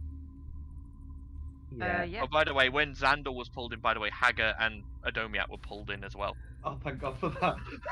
Just lock there, unable to pass. Oh shit! Wait for us until we get back. He turns around, sees Domius isn't there, remembers the cat. Oh dear God. No. It's alright, Hagar has the spray bottle. But yeah, so there's just and Blossom left outside. I guess is probably going to go up and offer up her knowledge of sweets and sweet things. Okay. Intelligence saving throw for God. please. She feels it enter her mind, and it takes only a copy. She retains her knowledge, and she is Damn enveloped by the light and pulled into the tower.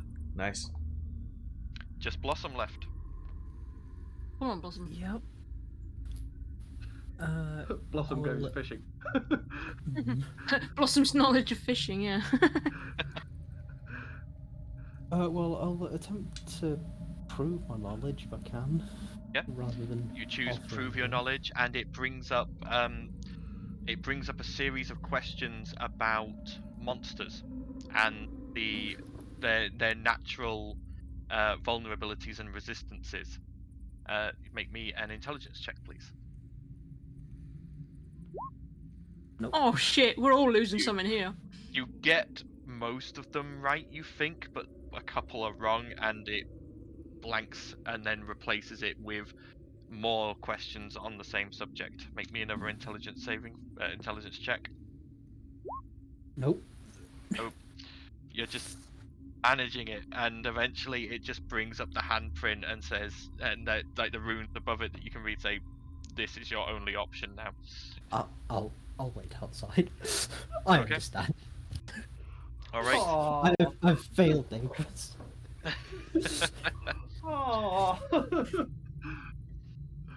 Okay. So inside, those of you who passed, you appear in a flash of white light within a 50-foot circumference room.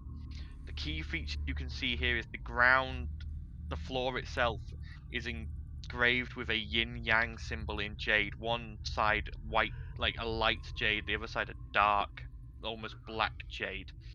And you can see, and it's mirrored on the ceiling as well. And there are 2 trapdoors, one in the floor and one in the ceiling. The one in the ceiling is in what would be the white half of the yin-yang symbol, and it's made out of a white wood with a beautiful angelic face upon it. The one in the floor is in the black half of the yin-yang symbol, and is made of a heavy black metal with multiple locks and a foreboding, demonic, devilish face on it. You then hear movement across the room from you, and you see a small alcove, and you watch as a large leonine paw steps from the shadows, and another, and then from behind it another set, as from out of this alcove walk 2 sphinxes. They sort of just pace a little way until one is in front of the ground trapdoor and one is under the roof trapdoor, and then they just sit. And you can see one is a male sphinx and the other is a female. And the female speaks and goes, "Hello, I'm Hello. Yzma, and this is my partner Krunk. I Kronk! Oh god! Pull the lever, Cloak! Wrong lever! The poison from school. The poison. yes, I kind of. He's a thought the llama! Hello! I'm not gonna lie, that's not even the accents I was expecting for them either. We are the guardians of the jaded library of jaded knowledge.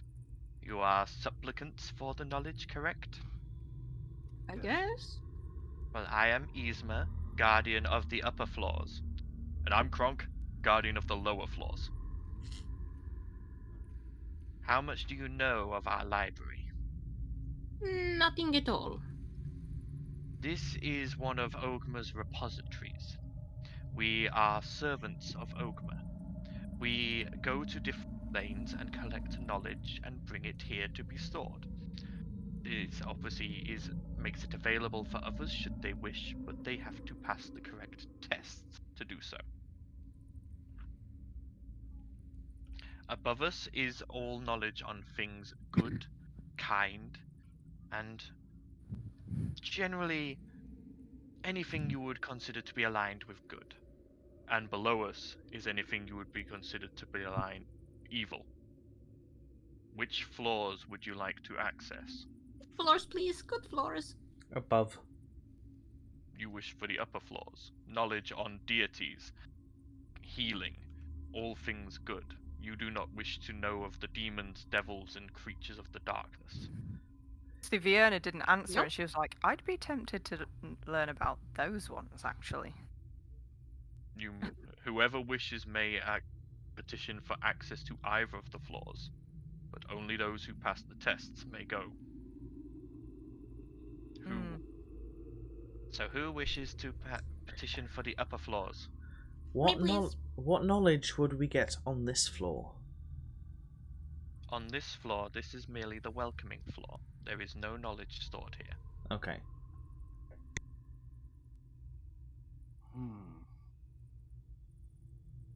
You're the clever one, Zandal. You make the choice. I know. I'm thinking because going up, we get to learn stuff on healing, stuff on being good. Going down, we get to learn about All the potential monsters future with. threats. Yeah, that's where I was going. So You are a tinkerer, yes? correct.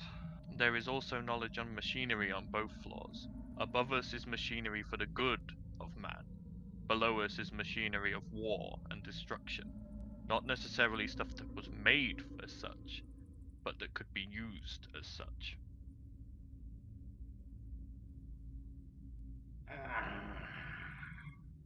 Something good, up. Sandal, please. Yeah, I'm going up for the good of man. That's why he Okay. does what he does. So everyone. We're all like, look at a man, flies up to the top. So everyone's going up, or is everyone, Up. or is one person still going down? I trust Zandal's intelligence not more than my own, so... You may petition for both floors, but you will have to take both sets of tests. I'm good We for Yeah.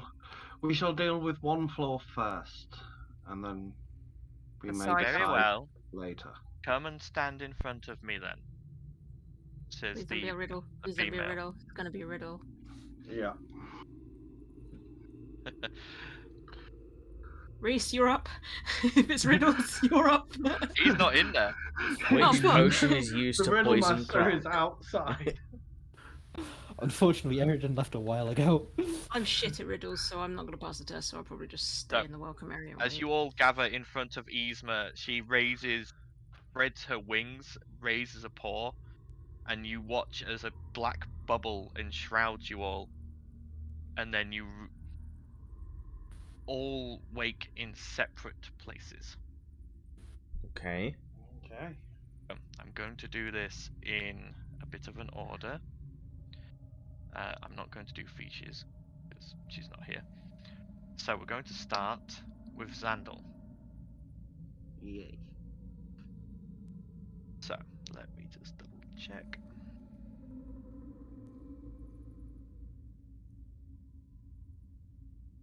Fine, there we go.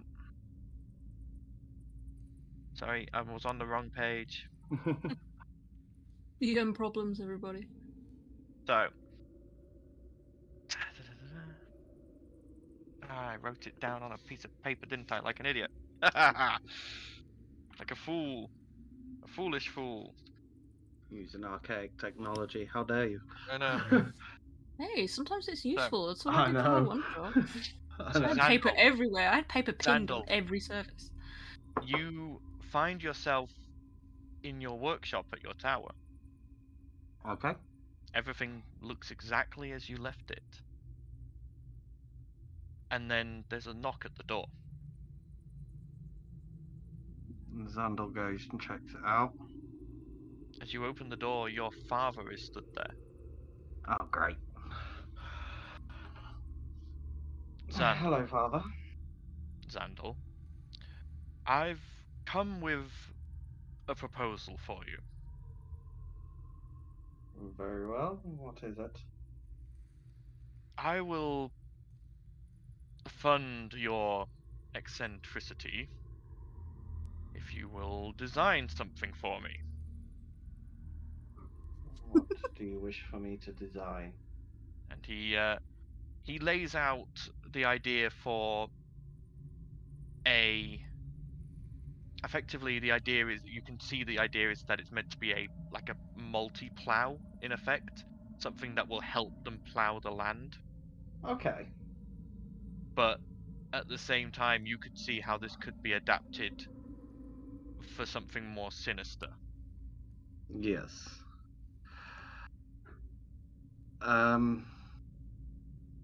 Okay. I'm going to. Am I able to make adjustments to the design? Within reason, as long as they And, are by me. and what reasons? What is my limit of adjustments? Minimal. Minimal. Let me see what I can do. And he takes the design, he goes up, and he basically begins prepping the design, and he looks at potential hazards, adjustments that could be potentially lethal. He looks to incorporate safety measures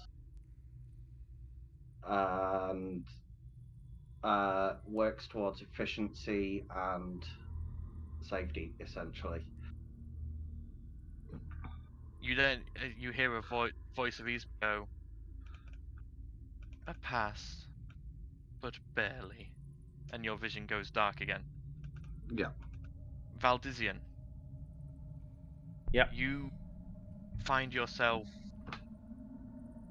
in a place you never thought you'd find yourself again, and you never wanted to find yourself again. Okay. You're back at your old master's house. In a cage. Ooh, good times. And you can hear the master of the slave pens walking down, rattling his stick against the pens.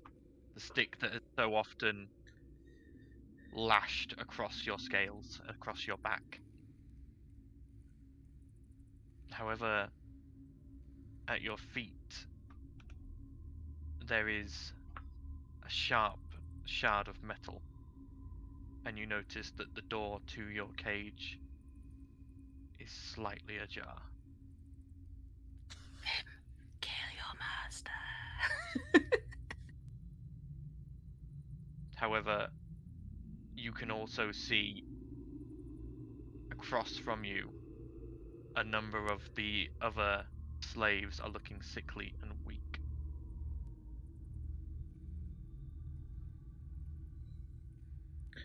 Val, You may have the strength to escape, but they would not. Val initially picks up the metal shard and kind of hides it in his palm and sits quietly but opens his cage, so it's obvious that the cage is open, so the guard will come to him. You hear the guard go, "What the? What idiot forgot to lock that?" and starts moving over towards you.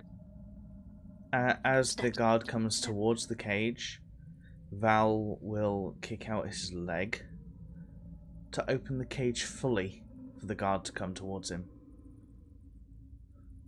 Guard goes, "Now don't act up, you," and raises his stick as he comes towards the cage door. That's not a knife. This is a knife. Val moves, but what he's going to do is not target the guard, because the guard is also under... In the sense of, he's not going to target the vital organs of the guard. He's going to target the arm that's holding the baton or whatever he is using to rattle the cages. Ligaments. Because he knows the guard is only under strict instructions, and he's going to go for the arm or the hand to decapitate. Not decapitate, but to what's the word? To stop the arm from being able to be used. Yeah. Okay. Slice the ligaments is what you mean. You manage to jam the shard of metal into the man's hand, and he recoils and stumbles back, clutching his hand and shouting. I'm going to grab the keys. Okay. And as the guy is fleeing, I'm going to unlock the other cages. I mean, he's not fleeing, he's just standing there shouting in pain. Well, if he's shouting in pain, I'm still going to grab the keys and start unlocking the cages whilst he's shouting in pain. Start unlocking the cages, you hear from the door the cocking of a crossbow as another guard enters the doorway. He goes, just killed him quietly. "Wrong move, boy." And you then hear Yzma's voice go, "I'm afraid that's not a path." And your vision goes dark. Okay. Oh dear. Vienna, Yes. you come to in your room, in your mother's mansion, in your home city. Well, this is odd. And it's exactly as you left it, exactly as you remembered. And there's a knock at the door. Feels she's kind of in the moment. She just goes, enter. Your personal slave, a young woman, human, steps in. The same woman who you helped escape when you just before you left to become a diplomat. But you're now back here.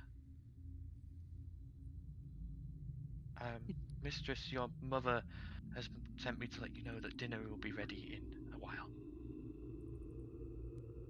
She kind of nods, but she's like, what's going on? Why are you here? This is where I've always been, mistress. Is there anything else I can see around me? Everything looks exactly like you remembered it. Where is my mother now? She's downstairs in her study.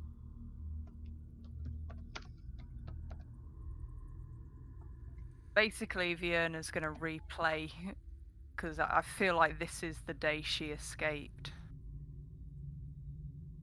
So she kind of goes, she kind of nods and dismisses her and goes down to her mother.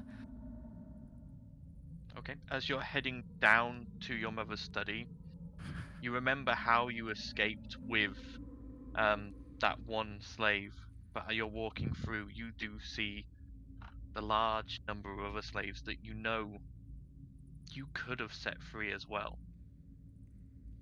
They may not have made it, but you could have given them a fighting chance. But you chose only to take the one. As you get to your mother's study and knock on the door, you hear her voice, "Enter!" I'll open the door and say, are you not joining us for dinner? I will. I've just got to finish up this bit of work, otherwise the High Priestess will be most displeased, as you know, and we don't want that. I don't particularly fancy seeing you as a drider. She just kind of nods her head and says, I'll leave you to carry on. And closes Very well. the door. But she makes sure she does close it behind her. Björna kind of remembering back to the day. She's remembering things she could have done differently. And one of the things she'll do is she's got a key. Mm-hmm. And she'll leave it near one of the cages of the slaves. Okay. And you hear Yzma's voice go, "That's enough for a pass." And your vision goes dark. Interesting. Talia, Oh god, here we go. your vision Bring comes it. up. You're in a forest with your squad, Oh, this will be fun. looking down over a camp Oh, fuck, am I gonna have to repeat my mission? of enemy soldiers. No, you remember this mission though. This wasn't the one that went all foobar, Oh, good. but Uber. you're looking into the camp and you remember this mission. This mission, the enemy soldiers had hostages, women and children, innocents. And you're staring down at this camp, and they've got large barrels of a flammable potion right in the middle of the camp. Setting them off would probably send chaos amongst their ranks and make it easy. But the barrels are right next to the hostage cages.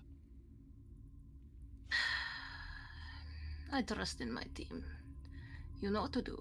Stealth. Take out the guards. Split up. Scissor movement. 255. I'm just making up stupid shit. And then she's gonna, we're gonna try and basically all sneak in, and we're gonna take the guards out all at once. Slit their throats. Your group move in and you manage it for the most part, but the leader manages to grab a single hostage, holding her with a knife to her throat. Talia will turn, aim her crossbow, shoot for a non-vital point of the hostage to hit the target. Okay. And you hear Yzma's voice go, "Crude, but a pass." And your vision goes black. Oh yeah, ruthless to the end. I'll not do it. But your visions all return together, and you are stood in a desert-like landscape with a central pedestal upon which is stood Yzma as she looks down at you. The dragon may not take part in the next part of the test. He has failed. Unfortunately, his decision-making and morals and lust for revenge would taint the knowledge of the upper floors. Please step aside and allow your friends to approach. I wouldn't really call my actions a lust for revenge. I think But basically you were supposed to have ignored the shard and gone straight to his... If you had waited, collected information, you could have helped those who were ill and sick escape more safely. what information could I collect? That information is something I lived for years. You could have hidden the shard, waited for the opportune moment, where everyone could have escaped. Do you not think that's something I did day after day for years?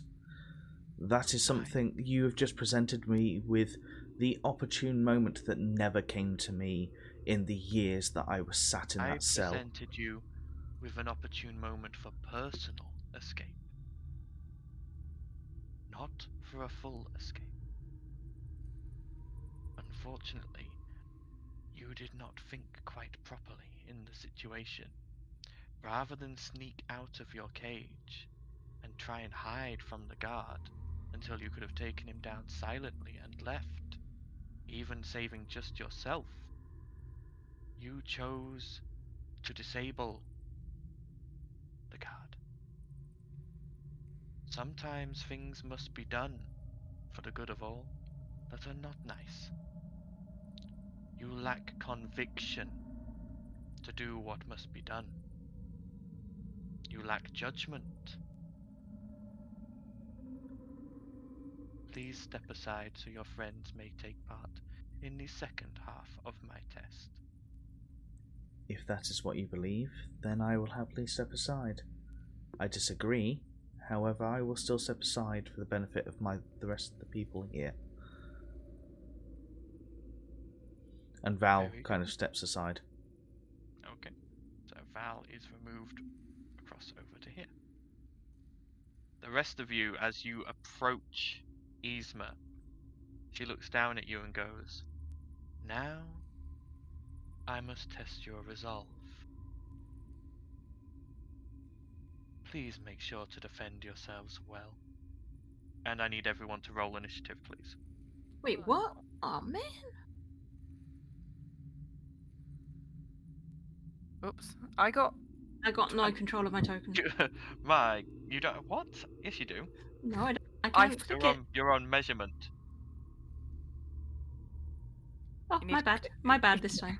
So a turn for Vienna, who There we got go. a Oh, nat for fuck's 20 sake, for 10 once. again. I actually got a nat 20 on my initiative. Oh. First time ever. If you could roll for Ert for me, Val, because obviously you are still controlling Ert. Yeah, 2 seconds. Bring it up.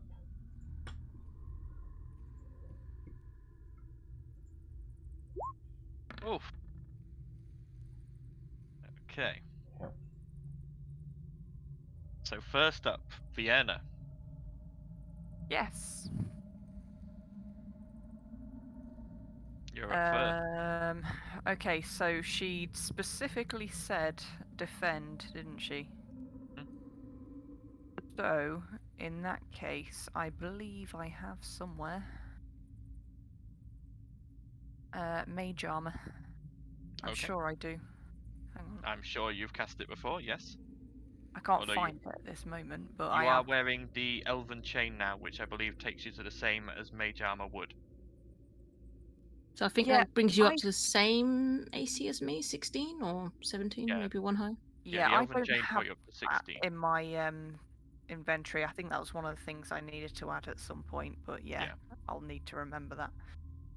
In that case, if I'm already at that point,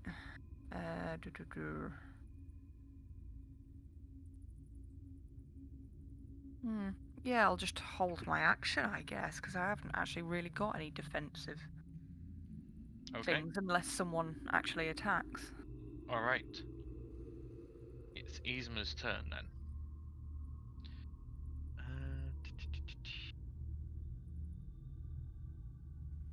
She is going to 25 to there. And she is going to make a claw attack against Xandal. See fate, disadvantage. It's not your turn. Oh, can I not? I thought reactions were on my turn. Oh, is it not reaction? not on my. Yeah, it's a reaction. Oh, then yeah, that's fine. So disadvantage, okay. That is still a 21 to hit. Ah, balls. That was a waste. So D8. Oh. I mean, it doesn't make any difference. You still hit, but yeah, I've just reread it. I thought it was a reaction. No, it says bonus action. My bad. Xandal, you take 8 slashing damage. So does that mean I've not used it then? Yeah. I used it now. Yeah. And second claw swipe against Xandal as well. That one won't hit. That's only a 10. And does she have any bonus actions? Don't think she does. Nope. So that is the end of her turn. It's now Ert's turn. Can you guess what Ert's gonna do? Spirit Guardian! Spirit Guardian. Spirit Guardian's level 4.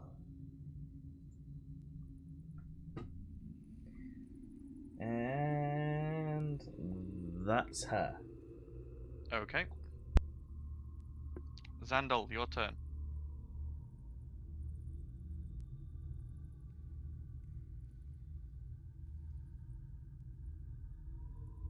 Is Xandal here?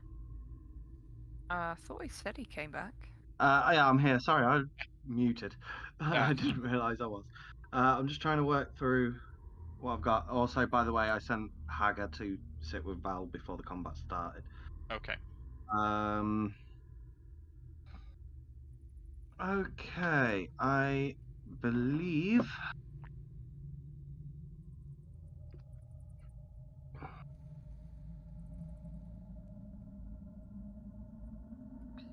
What's music? I'm just trying to figure out.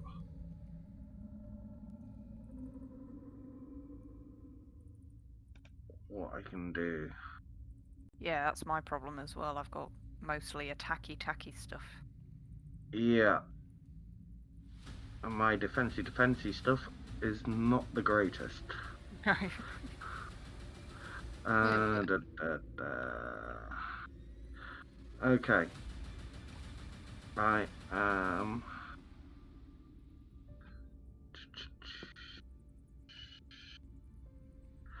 going to. I also forgot I had that one. I'm going to attempt to reduce the Sphinx. Okay. So that is what, a DC 14 con save. Okay.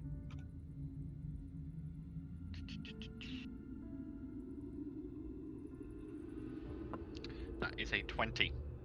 Yeah, So no. unfortunately, she is not reduced. Okay, and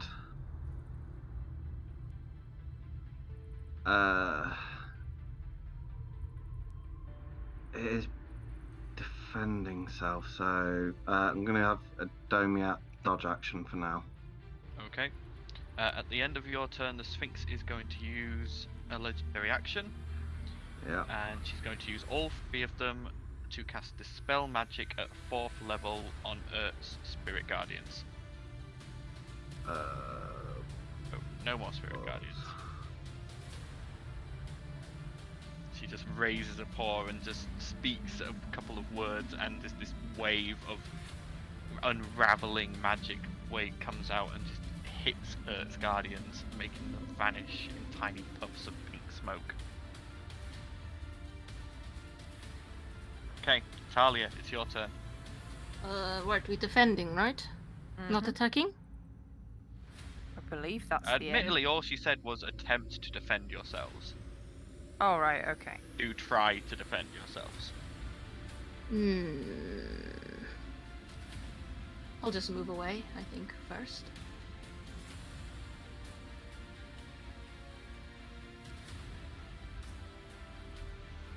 And I will hold a Ebon shot if she makes a move of aggression towards me.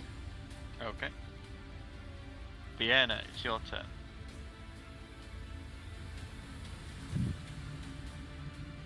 Just need to look what the limit is on that.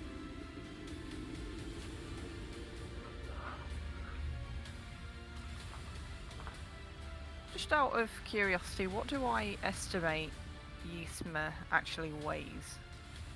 So she is a large creature, so she probably weighs in the range of a couple of 100 kilograms. What about 500 pounds? Hang on. Now you're asking me to do maths. I would say she's probably maybe around that weight, maybe a little heavier, depending. Oof. 500 pounds is 226 kilograms. Yeah, I just looked that up. Yeah.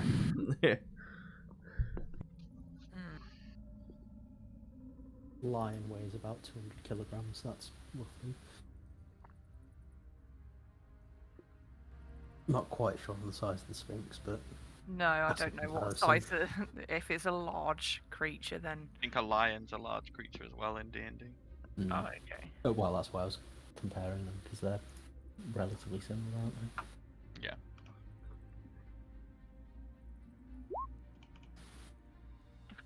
That's where I was going with it.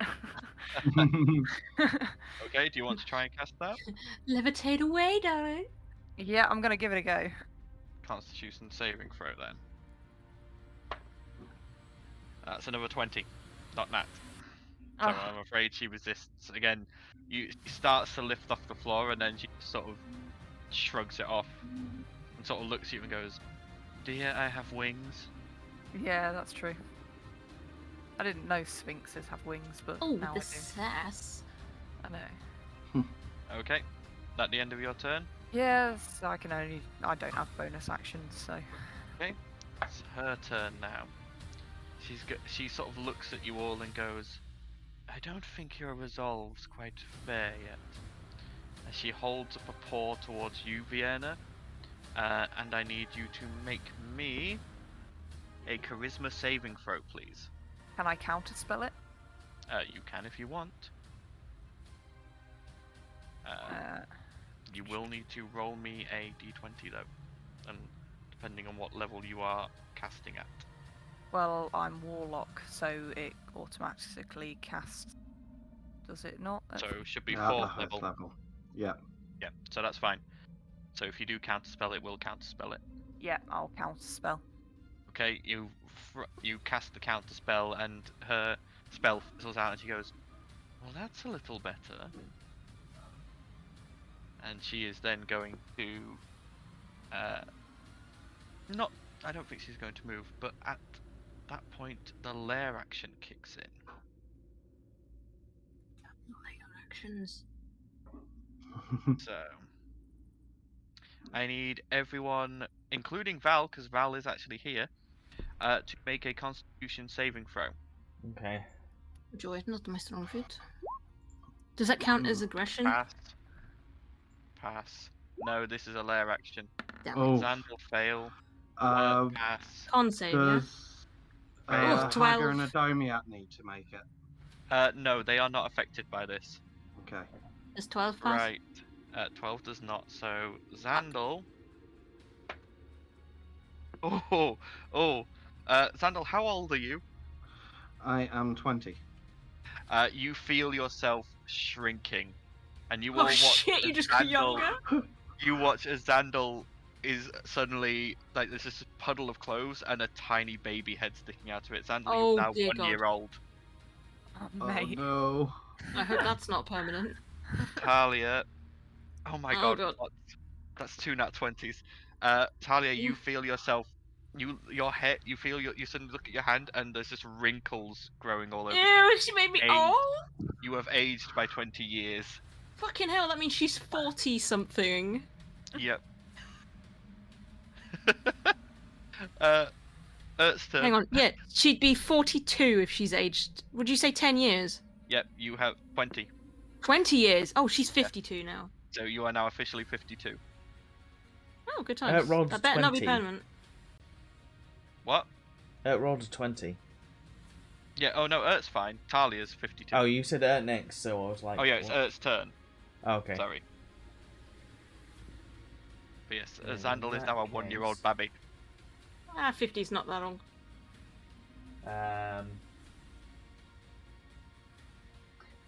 Do I go for that, or do I go for that? Does this make me a cougar? Very much so, I think.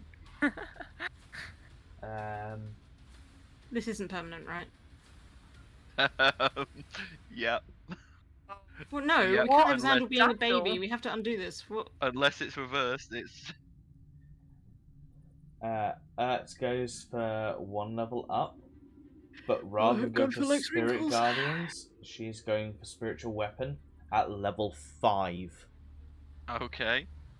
So spiritual weapon. Let me just find my spiritual weapon item. Oh. There it is. And because it So I'm could be guessing- anything, Next to Yzma. instead come of on. being a spear, she's basically going to make it a casket with spikes either side of her. Okay. Well, we're going to use the spear image for now. Yeah, I drew know it's a that. spear I image. spent so long drawing that. But yeah, I can't remember the name of the Egyptian thing where it's the casket with spikes, but she's going to Yeah. essentially... Iron Maiden or something. Yeah, the Iron Maiden basically floating either side of her, like I don't think that's impending on Egyptian, her. though. It's not, no. Spanish Inquisition more than Egyptian. Okay, you knew what the thing I was on about anyway, so... Although the spikes are on the inside, not the outside.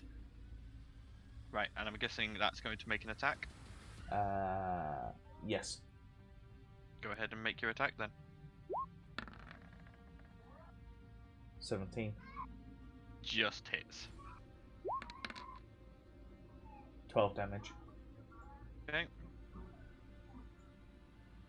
So that's... Okay. He seems to Wasted wince, an but arrow there. shrugs it off. Yep. Okay, at that's the her turn. end of Earth's turn, she is going to use a legendary action to teleport to here. Okay, Xandal, the 1-year-old Babby's turn. Okay. Oh, she just got out close to me. Hello. Teleported there with a legendary action.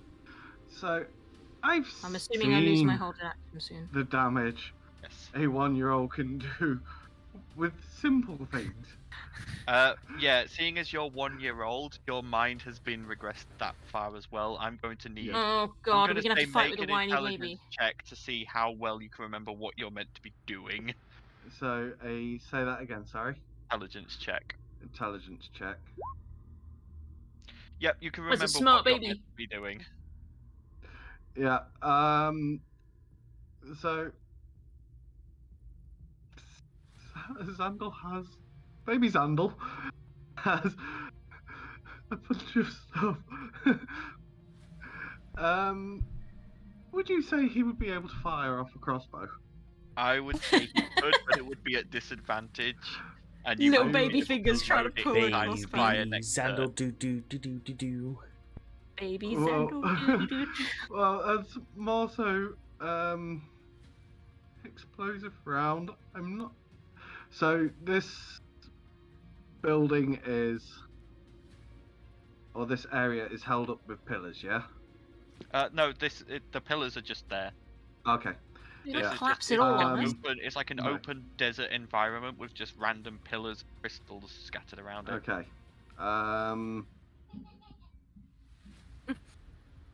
Thank you, Lexi, for That was providing perfect. some. Yeah. Perfect baby sound effect then. Yeah. Yes. Firing a crossbow bolt. Okay, like I say, disadvantage. That's fine. Used light crossbow. 12 does not hit, unfortunately. The crossbow bolt flies across and just sort of ruffles a few of the Sphinx's feathers. Okay, intelligent baby. Second shot. You can't reload it in time, I'm afraid. No. You're a 1-year-old. You do not have the reach or strength to reload this crossbow quickly. Oh. Okay. Spells.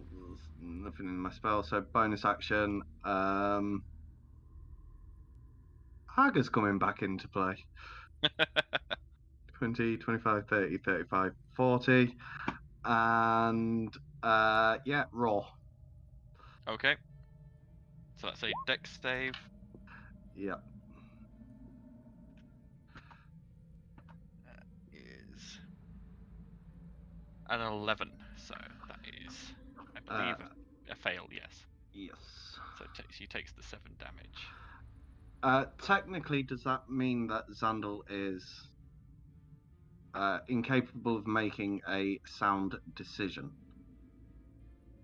I would say you've Does still got Adomiat most of your... suddenly become fully autonomous and works on his own?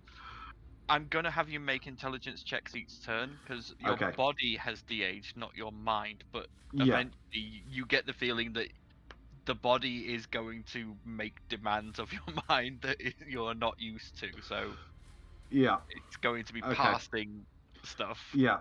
Because the homunculus, as soon as I become incapacitated, can act on its own. Yeah. So, but yeah, no. Hager's been given full orders to defend and assault the Sphinx until it yields. Okay. And that's my turn. At the end of your turn, it's another legendary action to make a claw attack against Talia. Can I use my held thing or? Oh, Because yeah. it's not technically my turn yet, is it? Yeah, So you can can use I your held try and action. shoot her in the face? Yeah. Disadvantage because she's in close combat with you. Well, I ain't gonna roll higher than that, so No, that doesn't hit. I'm afraid she just sort of ducks her head to the side, and she rolled a 23 to hit. Yeah, that hits. You take. I just want to say, annoyingly on screen, I'm seeing a nat 20. Yeah, well, I rolled a 10, and what the chat says is what. I know, literally, it's like. Don't tell me about what I could have had. Talia, you take 16 slashing damage as this claw just rakes across you. Okay, I can take it. And you feel your hip ache. The old age sets in. Hey, 50 is not that fucking old, man. That's like only middle-aged. Chill. Your turn, Can Talia. you not half damage? I am going to use my lightning rapier, and I'm going to charge. Okay, that's a dex save for her. So that's a DC 12 dexterity saving throw. That is a nat 1. Woo! So that's 2d10 lightning damage, and she'll be shoved back 20 feet. Okay, so roll your damage.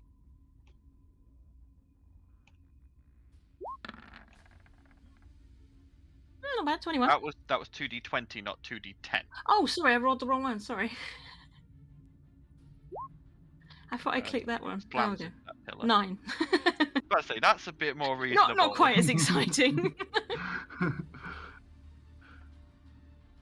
And she's shot it back 20 feet. Yep. And then I'll do bolts from the grave as well. Okay.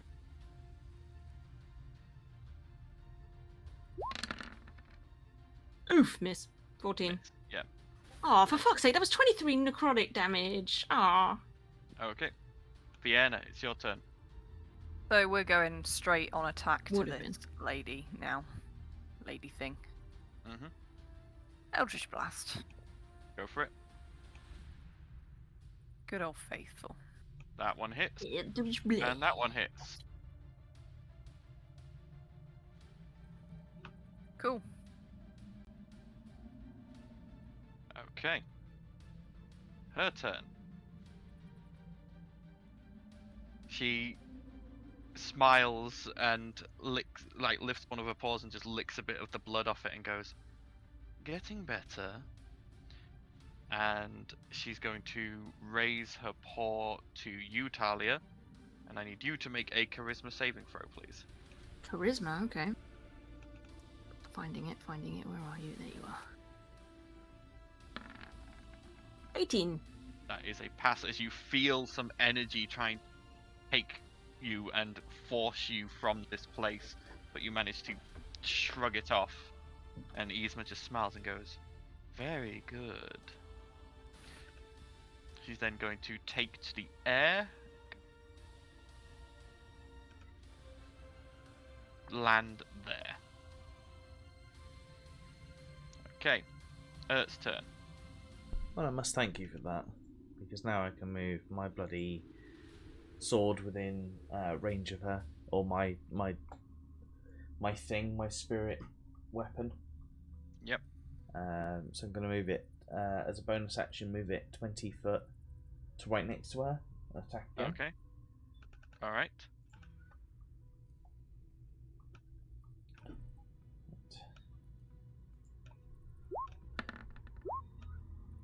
13. Does not hit, unfortunately. Okie doke. Bonus actions. Oh, I forgot the lair action. Oh, what a shame. Would that count as a spell or as a weapon? There was nothing else you wanted to do. Would that count as a spell or as a weapon attack? That was a bonus attack that you just bonus action spell attack that you just did. Well, bonus action was moving it, and then I attacked with it. Yeah, you can move it and attack with it in the same turn, I believe, with spiritual weapon. Yes. Yeah, but what I was asking was, would the attack count as a weapon attack because it's a spiritual weapon? No, it is a spell attack. Okay. In that case, I can't do anything else. No, you can take a normal attack action yourself. Yeah, you've still got your action. Okay, Yeah. that's what I was asking. Yeah. In that case, digit daggers. You know what? I haven't done those in a Okay. while. They are at disadvantage if you're throwing. Yeah. Because she's right next. That's 22. It still hits. 7. So 7 damage. Okay. And that is done. Okay. At the end of Ert's turn, Yzma is going to use a legendary action to make a claw attack against her. That is a 25 to hit. Yeah, that hits. So Ert takes 7 slashing damage. Nope. Okay. Zandal's turn. Baby Zandal, make me an intelligence check. 8. You're not entirely sure on what you should be doing right now. There's this nice, pretty birdie flying around near you, and you've got this really cool wooden toy. Go go gaga. Okay. I'm assuming that I don't know how to reload it at this point. No. No. Don't remember what to do, unfortunately. I'm just gonna start following Vienna. Vienna, you just feel this weight on your leg as this baby Zandal is just cuddling your leg.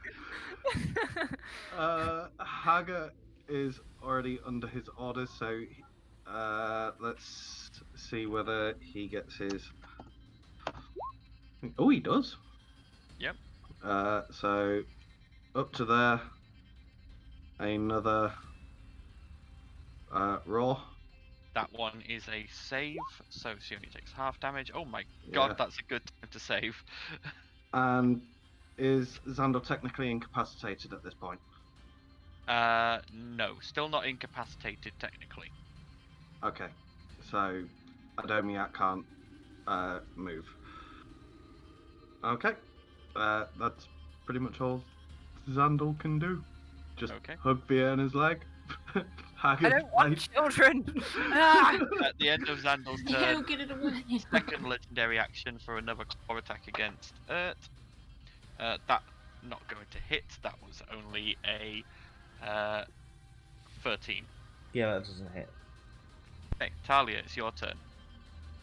Ooh, just try and shoot at her with my crossbow. Okay.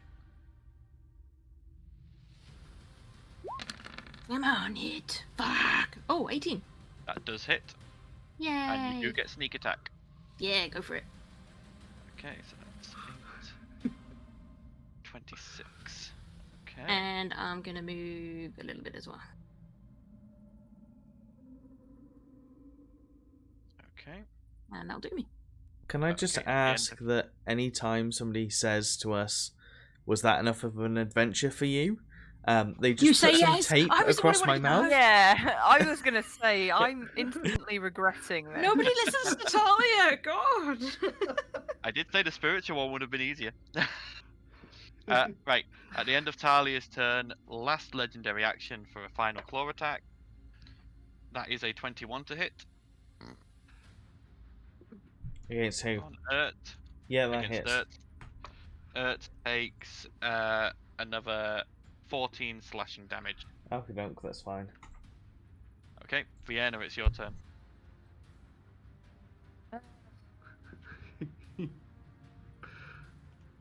If anything goes wrong, I'm blaming the baby attached to my leg. It's fine. Just use it as a projectile weapon. I was actually looking to see if I could do anything like that. It's just like, right, baby, go, launch it. No, yeah, let's do Eldritch Blast. Here's a nice simple one. Okay. That's all I can do. Disadvantage because she's so close. Oh, I didn't realise. Oh, yeah, she is, isn't she? Okay. So you have the other. I was going to say I've got the gauntlet, if haven't you I? want to change it to to the close range one. To the hammer for bludgeoning damage. Yeah. Yep. So the 23 hits, the 14 does not. It's alright. Okay. Alright. Anything else, or is that your turn? I'm gonna keep baby Zandal in one arm. Okay. Alright, it's now turn. Used up all her 4th level slots now.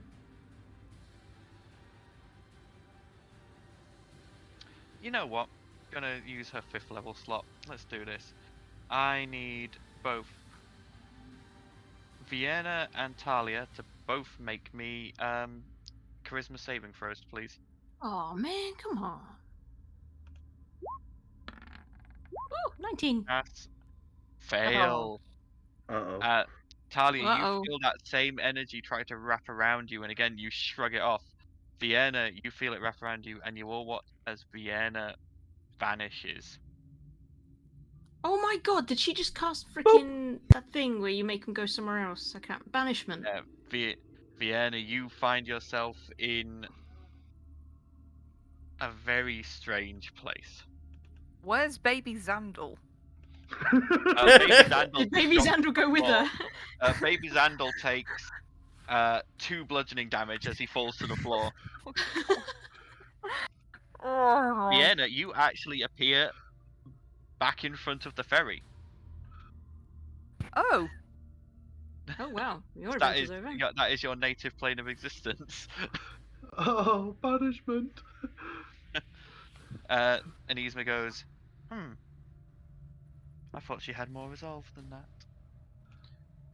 And that is the end of her turn. Vienna is missing in action. Quick, everybody just fail the charisma saving throw and we can go home. yeah, I know. Except, like, I'm a bit worried about She has to Xandal's hold it up. condition at Yeah. the moment. Yeah, we do need Yeah. to solve that. And I Vienna, don't want to be an old fuck either. it's your turn. You're currently stood in Vodawowed's treasury in front of the ferry. I don't really know Can I what have a lift to do back, now. please? yeah. It's just like, is a spirit there? The spirit is not currently there. Oh, bugger. Match There really is literally nothing I can do. Vienna just sits down amongst the remaining gold and just has a huff. It just Start throws counting. something. yeah. Okay. Ert's turn. Seeing that happen to Vienna, she's just like, you know what, I'm going to try it myself. And she's going to cast Banishment to the Fire Realm. Okay. Banishment just goes to the But I say you don't the get to choose. realm It that takes they them come to their from. native realm, Oh, okay. or if I they're thought you native could to that choose. realm, it banishes them to a demi-plane. Okay, she's going to try Banishment anyway. Charisma saving throw. That was a 12. Yeah, 15 was a that- save. That fails. So, yeah, Yzma vanishes. And as Yzma Hold that for a vanishes, minute, innit? you were all stood there, sort of looking around, going, "What just happened?"